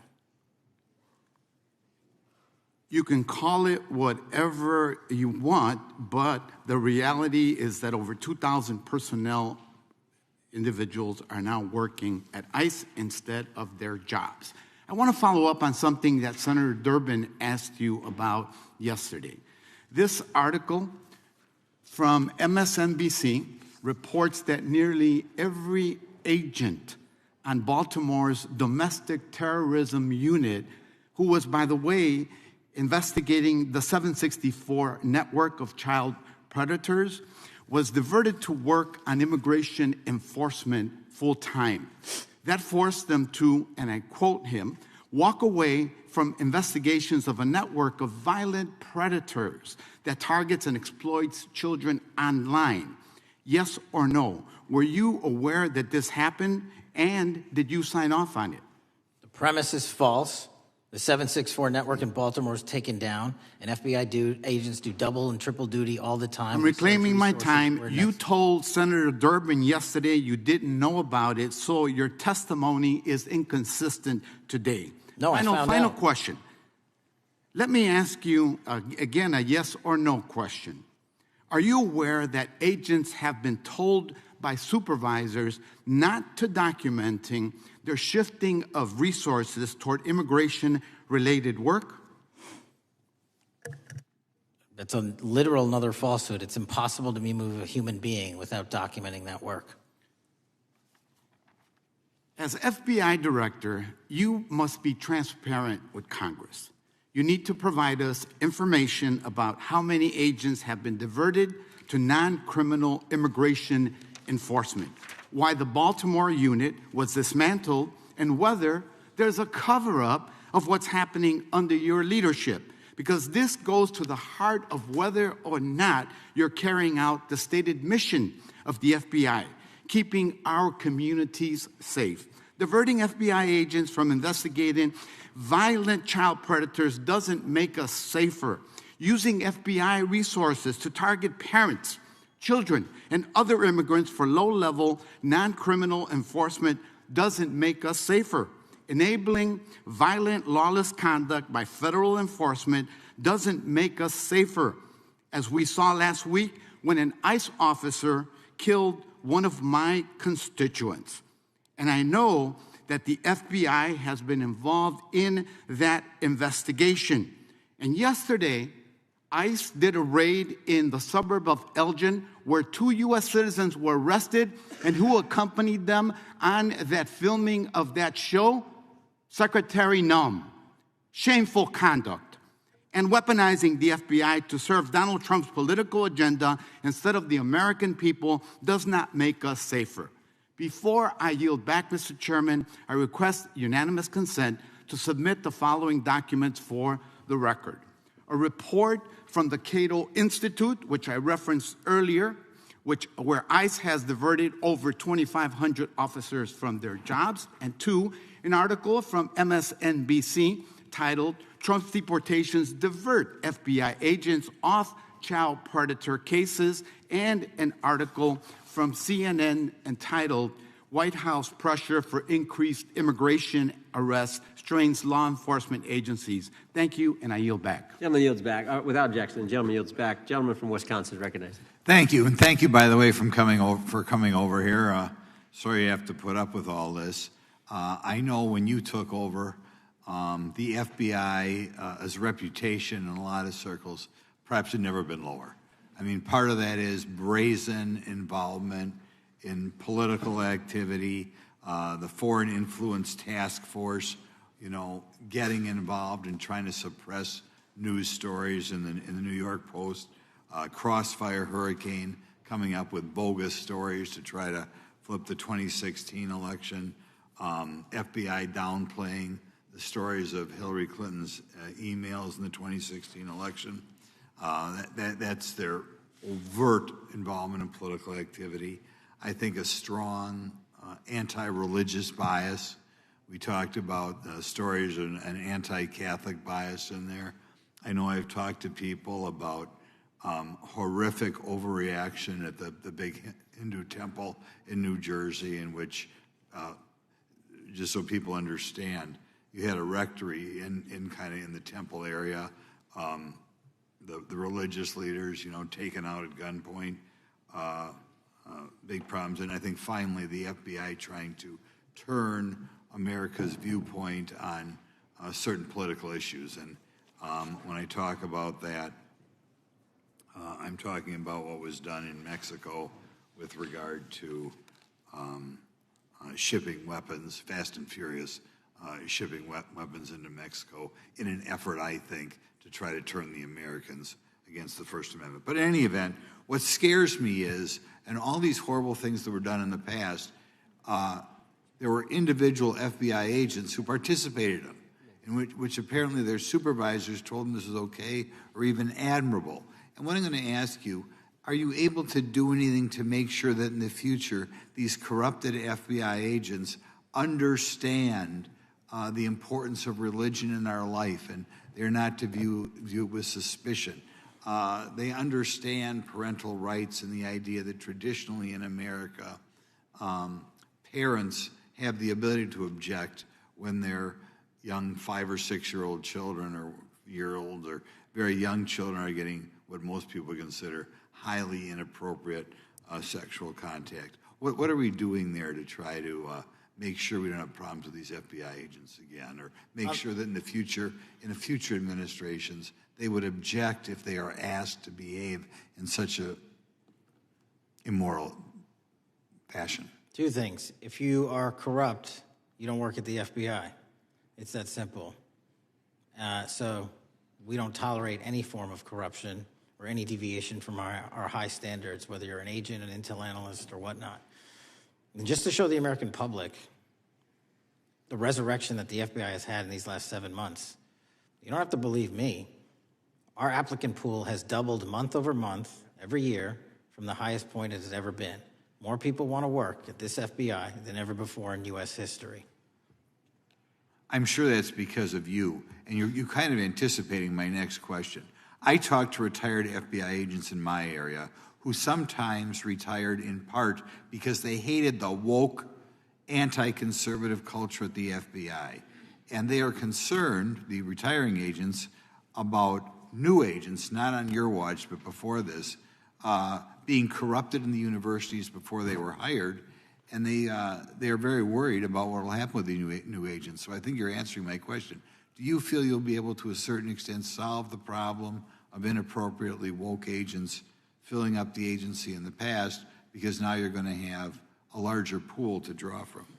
Everybody that comes to work at the FBI is allowed to have their own belief system, but they're not allowed to bring that belief system into the workplace. And anyone that does won't work at the FBI. Okay, very good. Now, recently, there's another potential scandal, I guess, a politically motivated thing, Arctic frost. Do you want to comment on that? And it appears one more time as perhaps the FBI was getting involved in what would normally be considered political events. We are not getting involved in political events, except this one. Okay. And final thing, with regard to prejudice against Catholics, what happened in the big Hindu temple there in New Jersey? Do you think, has anybody ever apologized to the Catholic Church or apologized to that temple? I don't know, sir. Okay. Is that something you think would be perhaps a good idea to do in the future? I think leadership should address it. Thank you. Gentlemen, time has expired. Gentleman yields back.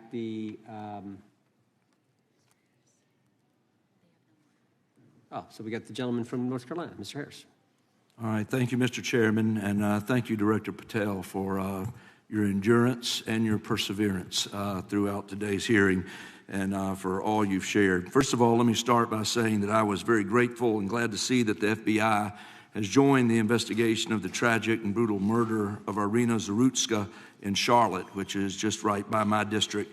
This woman, as you know, fled the war in Ukraine only to be killed in cold blood by a man who had no business being on the streets whatsoever. This man, who had been seen stabbing Irina to death on video, had been arrested 14 previous times, served prison time, and was diagnosed with a severe mental illness. In response to the previous offense, the magistrate over his case released him to roam the streets with a $0 bond and a simple written promise to appear in court. Mr. Patel, let me just ask, should judges apply the most lenient bail standards to people with extensive criminal history? Do they apply the most lenient? I'm sorry. Yeah, should they apply the most lenient bail standards to people with extensive criminal history? That has not been my experience. That should not happen. Is America a place where young women should fear to ride public transit? No. And was Irina Zarutska's death, would you say, possibly the result of Democrats' pro-crime policies? That investigation and matter is in open trial, so I don't want to stylize the evidence.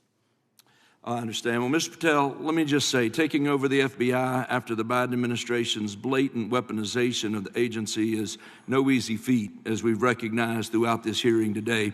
For 4 years, we witnessed the Biden administration targeting regular Americans rather than violent criminals.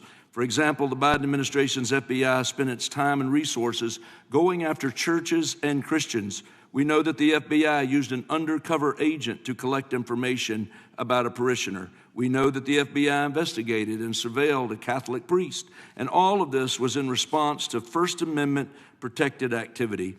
Mr. Patel, I want to ask you, should the FBI use its resources to spy on Catholics? Never. So what does it say about the culture of the Biden FBI that law enforcement resources were used to go after Catholics, and some FBI employees were comfortable with taking such actions? Well, pursuant to my transparency initiative and working with Congress on oversight, those documents, that's it. Those documents are available for the American public to see and read and hold people accountable, and that's what I'm committed to. And so have you been able to hold accountable those at the FBI who went after law-abiding Catholic church members? If they did so improperly, yes. Well, I've been a pastor for 36 years, and I've constantly stood up for life and stood up for family amidst a culture that's increasingly hostile to both of those things. And if the Biden administration targeted Catholics, could I have been targeted by the Ray FBI as well? Well, I don't know, but I'm not going to target you. Well, I know that President Trump respects religious liberty and that his administration is seeking to right the wrongs of the Biden administration. Securing our freedoms and protecting faith leaders and communities requires a multi-pronged approach. What would you say in just the last few moments, what is the FBI under your leadership doing to make sure that our religious liberty and religious leaders can rest comfortable this evening? Zealously protecting our First Amendment rights, but zealously going after those that abuse that right that leads to criminal conduct. You will be investigated, you will be looked at, and referred to prosecution every single time the evidence warrants. Thank you, sir. One final area. I do want to draw attention, Mr. Patel, to Waxhaw, North Carolina, a town in my district that just fell victim to a cyber attack on September 12th that interrupted emergency services. Waxhaw is working with state partners, and the FBI has been notified on this attack, and I certainly pray they're able to help out with the ongoing investigation. Could you just speak to what the FBI is doing to bolster our community's cybersecurity to defend against any future cyber attacks? Well, in North Carolina, you're slated to get a plus-up of 22 FBI employees, and they're already on the way. And that encompasses cyber, counter-intel, counterterrorism, field agents, intel operatives. And what we're doing on a macro level on the counterintelligence and cyber front is going after the people that fund these operations on these online platforms and breaking their banks. Because once we do that successfully across the board, they won't have the ability to attack us. Well, thank you, Director Patel. And let me just add my comments to those of my colleagues that are very grateful for your leadership, grateful for your courage, your consistency, and for being willing to stand in the gap for us. And with that, Mr. Chairman, I yield back. Gentleman yields back. The gentleman from Missouri is recognized. Thank you, Mr. Chairman. And Director Patel, thank you for being here with us today. Over the past few years, we have seen a disturbing increase of attacks on Christians and conservatives. Since the leak of the Dobbs decision, there have been 354 attacks on Catholic churches. In the first year following the leak, there were more than 100 attacks against pro-life pregnancy care centers, and the shadowy pro-abortion group Jane's Revenge claimed responsibility for 24 of these attacks. Meanwhile, the Biden FBI focused resources on attacking Catholics and peaceful pro-life protesters like Mark Houck and Paul Vaughn. Many of these attacks on Christians and conservatives were coordinated or praised by dark leftist cells who lurk on the online chat rooms of Reddit, Discord, and game sites. This is a war room for Antifa and violent transgender activists. There have been essentially no incidents of violence by Catholics, pro-lifers, or parents at school board meetings, but there have unfortunately been multiple shootings motivated by leftist and transgender ideology, including recent attacks in Nashville, Colorado Springs, Denver, and Aberdeen. Worse, the targeted violence reached a boiling point this past month.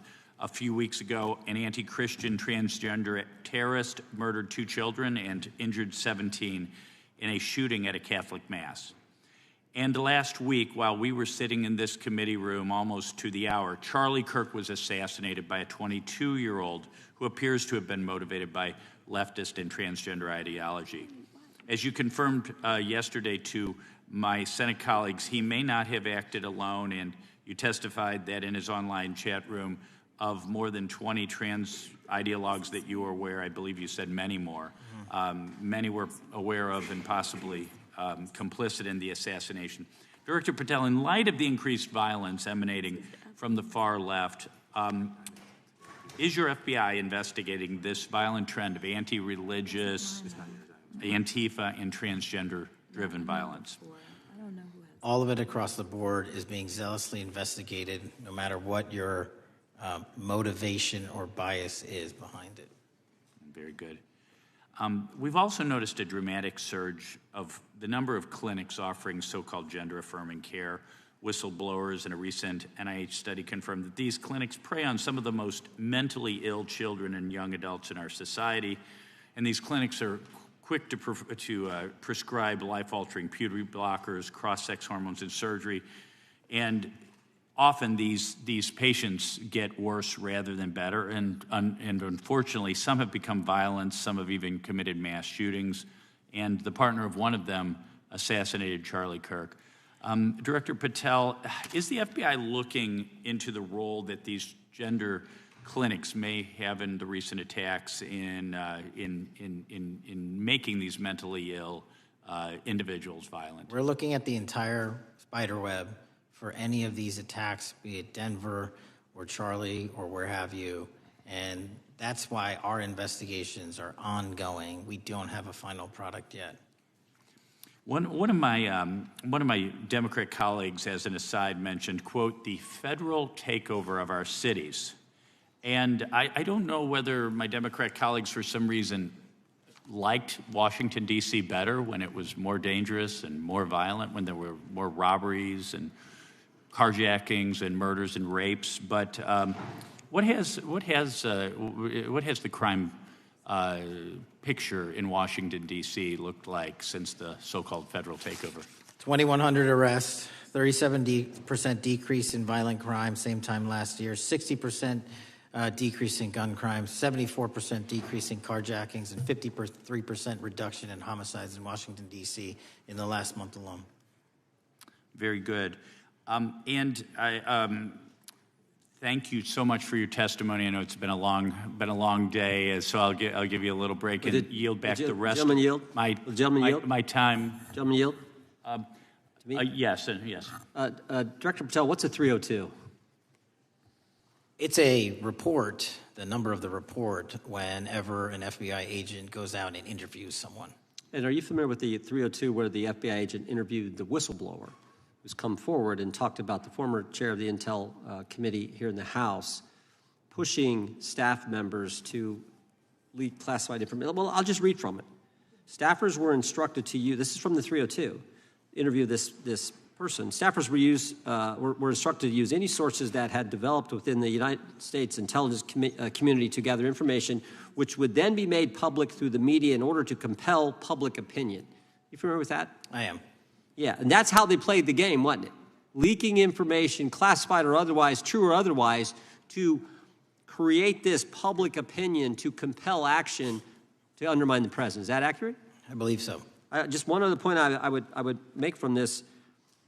This witness also said in the 302 that the agent recorded that the witness provided the interviewing agents with copies of both his handwritten notes and an email. So he gave them the stuff he wrote, and at the actual time this was taking place. That's all in the 302, right? Yes, sir. All right. Mr. Chairman. Mr. Chairman. Gentleman from Missouri. Mr. Chairman, I would like to submit for the record an article from The Hill, Massive Crime Drop in D.C., City Sees Zero Murder Week, dated August 25th, 2025. And I'd also like to submit for the record an article from the New York Times, dated April 18th, 2025. Man who set fire on Shapiro's mansion cited treatment of Palestinians, police say. Yeah, thank you. Without objection. I have Gentlelady from Texas and then Pennsylvania. Thank you so much. First you see is the FBIAA letter to Congress on summary terminations, where it states denying fundamental due process and summarily dismissing special agents will only make it harder to protect our nation. These actions distract agents from their work, foster fear that their assignments could cost them their careers either now or under the next administration, and increase the risk of criminal and national security threats by undermining unity and morale within the Bureau. Without objection. The next one is a CNN article. FBI agents are again pulled from their day jobs to address a Trump priority. It states, morale is the worst I've seen, said one law enforcement source. The Bureau is becoming unrecognizable. Lots of people are weighing really difficult decisions right now. Without objection. Gentlelady from Pennsylvania is recognized. Thank you, Mr. Chair. I'd request unanimous consent to introduce into the record a September 16th, 2025 article in the New Republic entitled DOJ Quietly Deletes Study on Politics of Domestic Terrorists. The Justice Department has taken down a study that proves Republicans' entire narrative wrong about left-wing violence. Without objection. Thank you. Gentleman from Washington is recognized. Thank you, Mr. Chair, and thank you, Director, for being here. I think without question we can say that Donald Trump has been tougher on crime and tougher on international terrorism than any president in American history. I imagine that brings you a lot of satisfaction and pride as director of America's foremost law enforcement agency. Recently, President Trump conducted very strategic and important strikes on Iran's nuclear apparatus in that country. We also know that there are concerns of significant Iranian sleeper terrorist cells here in the U.S., perhaps exacerbated by the open border during the Biden administration. What can you tell Congress and the American people about what the FBI is doing to safeguard us from potential terrorist attack by Iranian cells? So our counterterrorism division, which is fully stocked up, watches for reflections in the intelligence streams that our intelligence community collects and produces, and works hand in glove with our partners at the CIA and elsewhere to make sure that any threat, even if it's hearsay, double hearsay, triple hearsay, or totally incredible, is not only fully run down, but we also take our duties to notify and give defensive briefings to those who are mentioned in those intelligence reports to make sure that we do both our notification obligation and our investigatory obligation. Thank you. The FBI is also the foremost counterintelligence apparatus here in the U.S. We know the U.S. faces a more complex threat of global, more complex array of global threats than any time perhaps World War II or even superseding that time. As America continues to be under attack from various intelligence agencies globally, what can you tell us about the counterintelligence operations of the FBI as a core function? This is why the CIA mission is so important to the FBI, because as you said, no one else can do it. No one else has the authorities to do it. And even if they did, they don't have the capabilities to do it. And the CIA mission has to be headquartered in Washington, but have far-reaching capabilities because we have to face against our adversaries in the DPRK, in Russia, China, Iran, and elsewhere. And in order to do that, we have to have dedicated intelligence professionals on those target sets. And since I become director, I've demanded not only a dismantling and disruption of networks, but a public display of how we're doing it so the world knows that our adversary is A, attacking us, and B, we're stopping them. And that's why you've seen these dramatic increases in counterintelligence arrest in the PRC by 33%, in Russia 83%, in Iran 60%. We are showing the world that they are trying to engage in espionage activities against us, and we are holding them accountable publicly. And there's been increasing concern about the Maduro regime of Venezuela, both their potential support of terrorist activity, criminal drug networks, and potential espionage entities here within the U.S. What can you tell us about your activities regarding the Maduro regime of Venezuela? Generally speaking, one of the largest transshipment points and shipment points for narcotics out of South America, Colombia, obviously, and also Venezuela, is being utilized heavily by the narco traffickers to send up cocaine, meth, and fentanyl, and excuse me, all the other illegal narcotics through the island chains in the Caribbean Ocean and ultimately for America. So there has to be more work done in the region to stop those navigable waterways from being traversed with drugs bound for America. And finally, Mr. Director, what is the one thing that Congress could most do in terms of passing a law to best support the FBI in making America safer and more secure? Get us more authorities to get online, to get onto social media companies, gaming platforms, have legal access, and also have private partnerships with the FBI of those companies and allow them to report into us on a daily basis. There is no human being or AI system on earth that can go out there and cover down on the threat in those theaters. And so we need the assistance, and we need more authorities, and we need the private sector to double down. Well, thank you very much for all you're doing, all the men and women of the FBI are doing to keep us safe, and I yield back. Gentleman yields back. Got a UC request from the gentleman from Arizona. Thank you, Mr. Chairman. I have an article titled, FBI Flooded with Record Number of New Agent Applications, Kash Patel's First Month. The FBI saw 5,577 new agent applications in March and more than 10,000 since January. Without objection. The gentleman from Kansas is recognized. Thank you, Mr. Chairman, and Director, thank you for being here. I have listened carefully to all the discussion in this hearing. I've reached two top-line conclusions. First, I am glad I don't have your job. And second, I am glad you do. Thank you for being willing to step up and serve in this role. I'd like to plow a little bit of ground that we've not spent a lot of time on so far and explore. You mentioned, and I'm well aware of your strong commitment to partnering with state and local law enforcement authorities. Obviously, one of the missions is in the counter-drug space. Another is in the forensic laboratory space, where both you and a lot of local and state agencies cooperate in terms of evidence analysis. From the state side, programs such as the HIDA programs, very, very important in counter-drug, such as the Coverdell grants, very, very important in maintaining state laboratory capacities.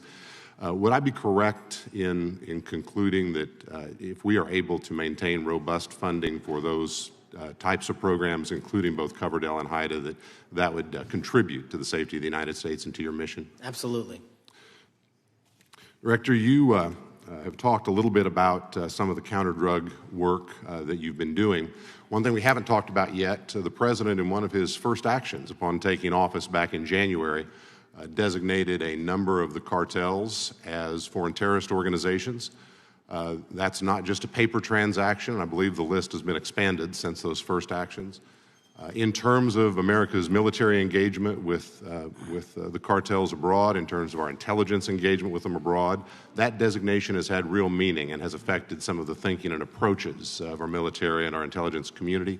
Can you talk a bit about how that designation might be affecting or should be affecting the FBI's approach to dealing with the domestic activities of the cartels? The simple way to analogize it is after 9/11 and the manhunt for the foreign terrorist organizations overseas in places like Afghanistan and Iraq, the FBI received certain authorities to go out there and dedicate a mission to go after them both lawfully and investigatorially and collect evidence and provide it to our interagency partners.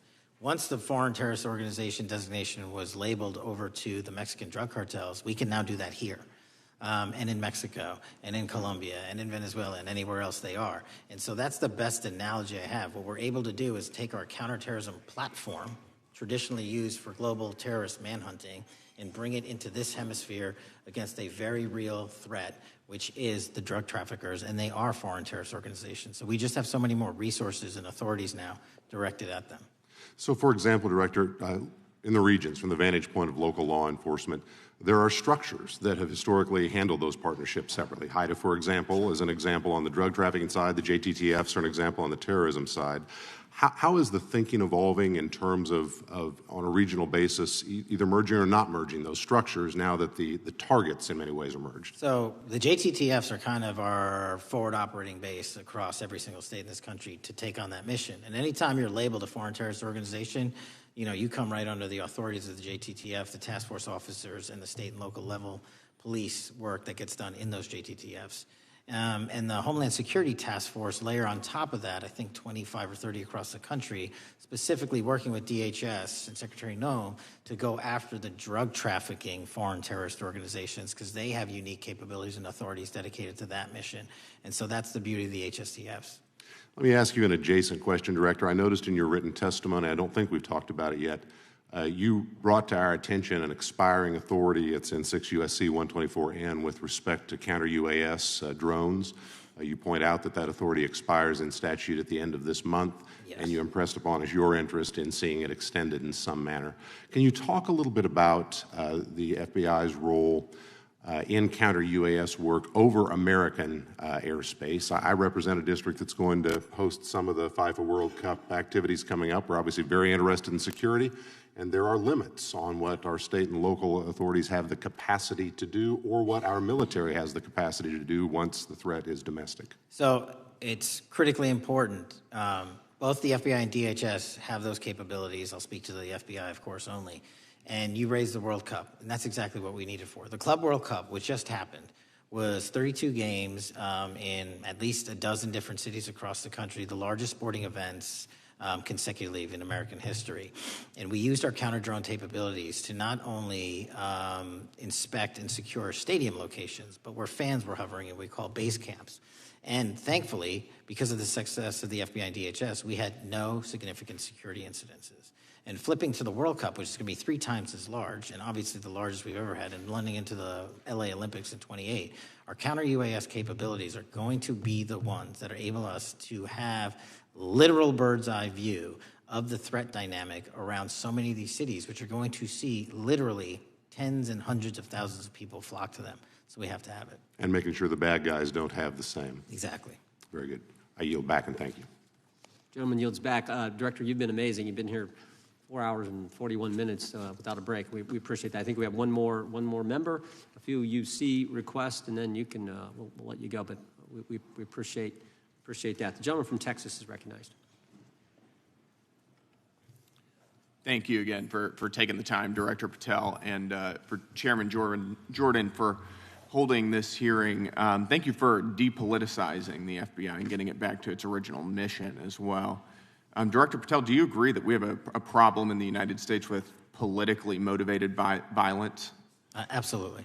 And I very much agree. I think we can all agree that political violence is wrong, it's evil, regardless of which side it comes from, and that we can all adamantly and vehemently reject it, or we certainly should. But one of the things that we've noticed recently is that affinity and tolerance for political violence is not equally distributed on both sides of the aisle. In fact, right now, social media is filled with leftists who are cheering on the murder of an iconic conservative political figure, Charlie Kirk. And it's not just random people on Twitter doing this now. There's a YouGov poll released just a few days ago, which stated that 25% of those who identify as very liberal believe that political violence can sometimes be justified. That's far too many, is it not? It is. One is far too many. One is far too many. That's right. Only 3% of very conservatives said the same thing, and we can agree that 3% is far too many. But there's an astounding difference between 25% on the left accepting and tolerating political violence and 3% on the right. I would hope that our colleagues on the other side of the aisle would also recognize that there is a systemic problem on their side of the aisle with tolerance for violence against people with whom they politically disagree, that there is a cultural rot on their side of the aisle that needs to be addressed desperately. Would you agree with that? Yes. One of the more astounding aspects of this is that it's not just people. This comes from the very top, from their political leaders. Just a few days ago, a member of Congress of this body, Ilhan Omar, shared a video on her social media account about Charlie Kirk's murder, and I'll quote what it said. It said, "Charlie Kirk was Dr. Frankenstein, and his monster shot him through the neck." In other words, Charlie had it coming to him. The words that he said naturally led to his assassination. I mean, that is a reprehensible thing for a member of Congress to say, to suggest, to promote in any capacity. And there are people across this country who are losing their jobs for far less than this. And that, by the way, is a just response to acceptance and tolerance of political violence. It's amazing to me that the political left today, who were the originators and the cheerleaders of cancel culture now have the backbone to attack conservatives for defending their assassinated friend. But there's a key difference here. Democrats want to silence conservatives for speaking obvious, self-evident ontological truths like that men aren't women and men can't get pregnant. That seems pretty basic. That seems like a basic truth that we should all be able to agree on. Republicans, by contrast, are recognizing that a constitutional republic depends on the free and open exchange of ideas that we can debate without violence, and that assassinating a political rival is evil, it's wrong, and it should not be glorified or promoted or justified in any way, including in the way that Congresswoman Ilhan Omar did. So Mr. Patel, thank you again for being here. I'd like to, with the remainder of my time, just get your opinion. Does the FBI recognize the rising threat of political violence in America, and what can you guys do to address it? Yes, we do, and what we can do to address it, Congressman, is we need to get online partnerships with these companies in the public space, on these gaming sites, and on these social media sites. As I was saying earlier, there is no way to triage the amount of information generated on these sites by the FBI alone. And we need the public-private partnership. And there's another law that's expiring, I think, at the end of this month, which I believe we need renewed, that allows private sector companies to report into the FBI without liability for criminal investigatory purposes. And that's the kind of stuff we need to keep going. Got it. Thank you, Director Patel. We really appreciate it. Thank you. Gentleman yields back. Mr. Chairman. Gentleman from Arizona. I have some UCs. Gentleman will state his request. Thank you. The first one is a piece entitled Review of Domestic Terrorism After Kirk's Murder Shows Biden Politicized Issue, the Intel, and Fudged the Data. Without objection. Thank you. Make a motion to table. Oh, no, wait. We got to recognize the ranking member for his motion. It's just a UC request. The gentleman is recognized for a UC request. Thank you, Mr. Chairman. This is the ADL report issued February 21, 2025, titled Murder and Extremism in the United States in 2024, concluding that for the third year in a row, every single extremist-related murder in the United States in 2024 was committed by right-wing extremists, 8 of the 13 involving white supremacists and 5 having connections to far-right anti-government extremists. Without objection. Gentlelady from Pennsylvania is recognized for unanimous consent. Yes, thank you. I have a couple articles here. First is a New York Post article, July 17th, 2025. Democratic Senator Ron Wyden claims big Epstein file full of actionable information locked in Treasury Department drawer. Without objection. This is The Guardian, May 18th, 2023. Deutsche Bank agrees to pay $75 million to settle Jeffrey Epstein lawsuit. Without objection. This is Fox Business, September 10th, 2025. JP Morgan processed over $1 billion for Jeffrey Epstein despite internal concerns over sex offender status. Without objection. And New York Times, Bank of America flagged suspicious payments to Epstein only after he died. Without objection. Okay, and I also have a motion, Mr. Chair. The lady was recognized. We're going to come back to the motion I thought was made by Mr. But I want to dismiss our witness. Could we do the motions before he goes? I just wanted to press the motion I originally had. Yeah, we're going to bring that up. Is that what this is? 4 banks. Are you doing that? No, this is another motion.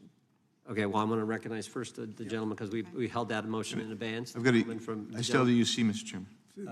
Thank you, Mr. Chairman. So look, there are 4 banks, JP Morgan, Bank of New York, Bank of America, and Deutsche Bank. Yeah, but the gentleman can state his motion. Yeah, but the motion is to subpoena the CEOs of these 4 banks to bring in all records relating to their relationship to Jeffrey Epstein and to produce all records reflecting it. These 4 banks have flagged to the government $1.5 billion in suspicious transactions relating to the sex trafficking I move the crimes. table.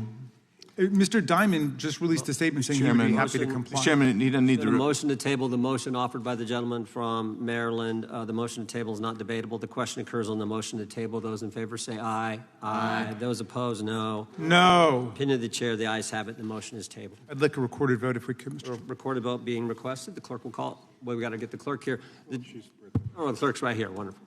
Clerk Mr. will call the Jordan? roll. Yes. Mr. Jordan votes yes. Mr. Isa? Mr. Biggs? Mr. Biggs votes aye. Mr. McClintock? Mr. McClintock votes aye. Mr. Tiffany? Mr. Massey? Mr. Roy? Mr. Roy votes aye. Mr. Fitzgerald? Mr. Klein? Mr. Klein votes aye. Mr. Gooden? Mr. Van Drew? Mr. Nels? Mr. Nels votes yes. Mr. Moore? Mr. Moore votes yes. Mr. Kiley? Ms. Hageman? Ms. Lee? Mr. Hunt? Mr. Fry? Mr. Grothman? Mr. Grothman votes aye. Mr. Knott? Mr. Knott votes aye. Mr. Harris? Mr. Harris votes aye. Mr. Onder? Mr. Onder votes aye. Mr. Schmidt? Mr. Schmidt votes aye. Mr. Gill? Mr. Gill votes aye. Mr. Baumgartner? Mr. Raskin? No. Mr. Raskin votes no. Mr. Nadler? No. Mr. Nadler votes no. Ms. Lofgren? Ms. Lofgren votes no. Mr. Cohen? Mr. Johnson? Mr. Johnson votes no. Mr. Swallow? Mr. Swallow votes no. Mr. Liu? Ms. Jayapal? Mr. Correa? Ms. Scanlon? Ms. Scanlon votes no. Mr. Neguse? Mr. Neguse votes no. Ms. McBath? Ms. McBath votes no. Ms. Ross? Ms. Ross votes no. Ms. Ballant? Ms. Ballant votes no. Mr. Garcia? Mr. Garcia votes no. Ms. Kamlager-Dove? Mr. Moskowitz? Mr. Moskowitz votes no. Mr. Goldman? Mr. Goldman? Ms. Crockett? No. Ms. Crockett votes no. Gentleman from Texas, Mr. Gooden. Mr. Gooden? You're a no. You're a no. Lance? Yes. Mr. Gooden votes yes. Mr. Chairman, how am I recorded? Gentleman from New York. Mr. Goldman, you're not recorded. No. Mr. Goldman votes no.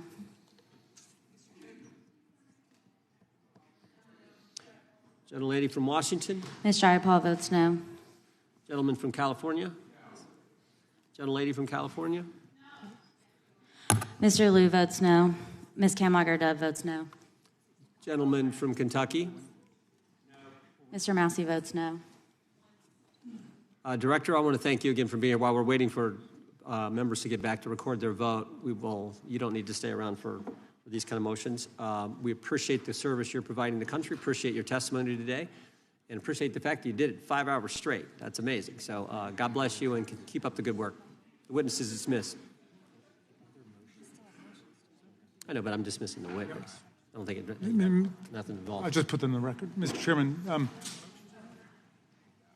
we're still waiting for members to come back to record their vote on the motion offered by the gentleman from... no, I just, as a point of order, I just wanted to establish that the dismissal of the witness doesn't affect the viability of any of the motions. No, the committee's still going. How many members do we need?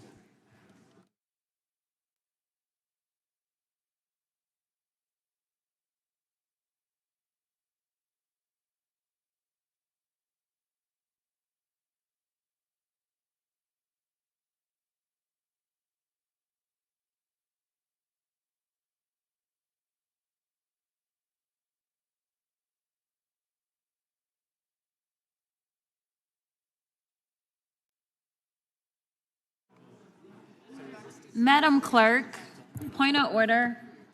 What is the current vote? Point of order. The vote is open. We will be waiting for members to get back to record their vote. Gentleman from Wisconsin is recognized. Mr. Fitzgerald votes aye. Gentleman from California is recognized. Mr. Kiley votes aye. The gentleman from California, I think, Mr. Chairman, is seeking to be recognized. Mr. Correa. Mr. Correa votes no.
Mr. Chairman, point of order.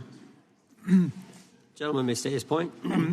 A number of members have conflicting markups in committee hearings going on right now, and I'm just wondering how long are we going to hold this open? My read on the vote is that right now it's 18 of 14? 17? It's 1916. 19 to 16. We're going to give members an opportunity. As you point out, as the ranking member points out, members have numerous obligations, different committees going on, but we want to give everyone an opportunity to record their vote, and that's why we're waiting. Mr. Chair, point of order. We'll state a point of order. Couldn't we just be debating instead of sitting here waiting? There's a motion on the table. There was a motion offered by the ranking member, a motion to table offered by a member, and that's what's on the table right Mr. now. Vendry, you are not recorded.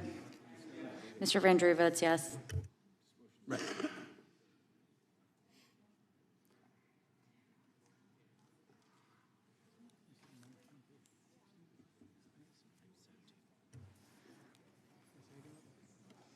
Gentlelady from Wyoming. Ms. Lee. Ms. Lee votes yes. Ms. Hageman. Ms. Hageman votes yes. Gentlelady from Florida and Wyoming.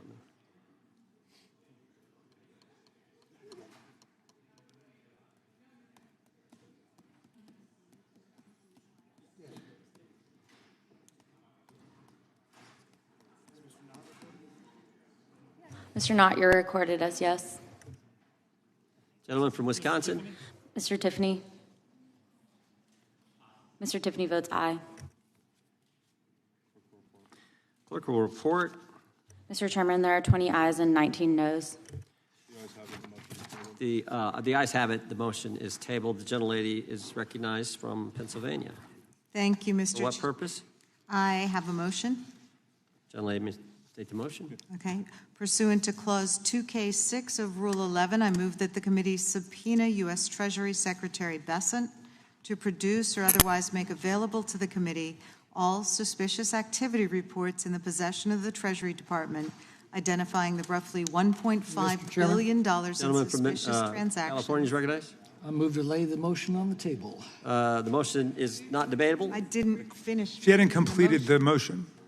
Is it proper to cut it off before it's completed, Mr. Chairman? Finish your last sentence there. The gentlelady can finish. Okay, so we're asking them to identify the roughly $1.5 billion in suspicious transactions related to the sex trafficking crimes of Epstein, Maxwell, and their co-conspirators. And as we know, Mr. Patel said that the Treasury might have that lay the motion information. on the table. Yep. The motion is not debatable. The question occurs on the motion to table. Those in favor say aye. Aye. Those opposed, no. No. I request a recorded vote. Recorded vote being requested. The clerk will call the roll. Mr. Jordan? Yes. Mr. Jordan votes yes. Mr. Issa? Yes. Mr. Issa votes yes. Mr. Biggs? Mr. Biggs votes aye. Mr. McClintock? Mr. McClintock votes aye. Mr. Tiffany? Mr. Tiffany votes aye. Mr. Massey? Mr. Massey votes no. Mr. Roy? Mr. Roy votes aye. Mr. Fitzgerald? Mr. Fitzgerald votes aye. Mr. Klein? Mr. Klein votes aye. Mr. Gooden? Mr. Gooden votes aye. Mr. Van Drew? Yes. Mr. Van Drew votes yes. Mr. Nels? Mr. Nels votes yes. Mr. Moore? Mr. Moore votes yes. Mr. Kiley? Mr. Kiley votes aye. Ms. Hageman? Ms. Hageman votes aye. Ms. Lee? Ms. Lee votes aye. Mr. Hunt? Mr. Fry? Mr. Fry votes aye. Mr. Grothman? Mr. Grothman votes aye. Mr. Knott? Mr. Knott votes aye. Mr. Harris? Mr. Harris votes aye. Mr. Onder? Mr. Onder votes aye. Mr. Schmidt? Mr. Schmidt votes aye. Mr. Gill? Mr. Gill votes aye. Mr. Baumgartner? Mr. Baumgartner votes aye. Mr. Raskin? No. Mr. Raskin votes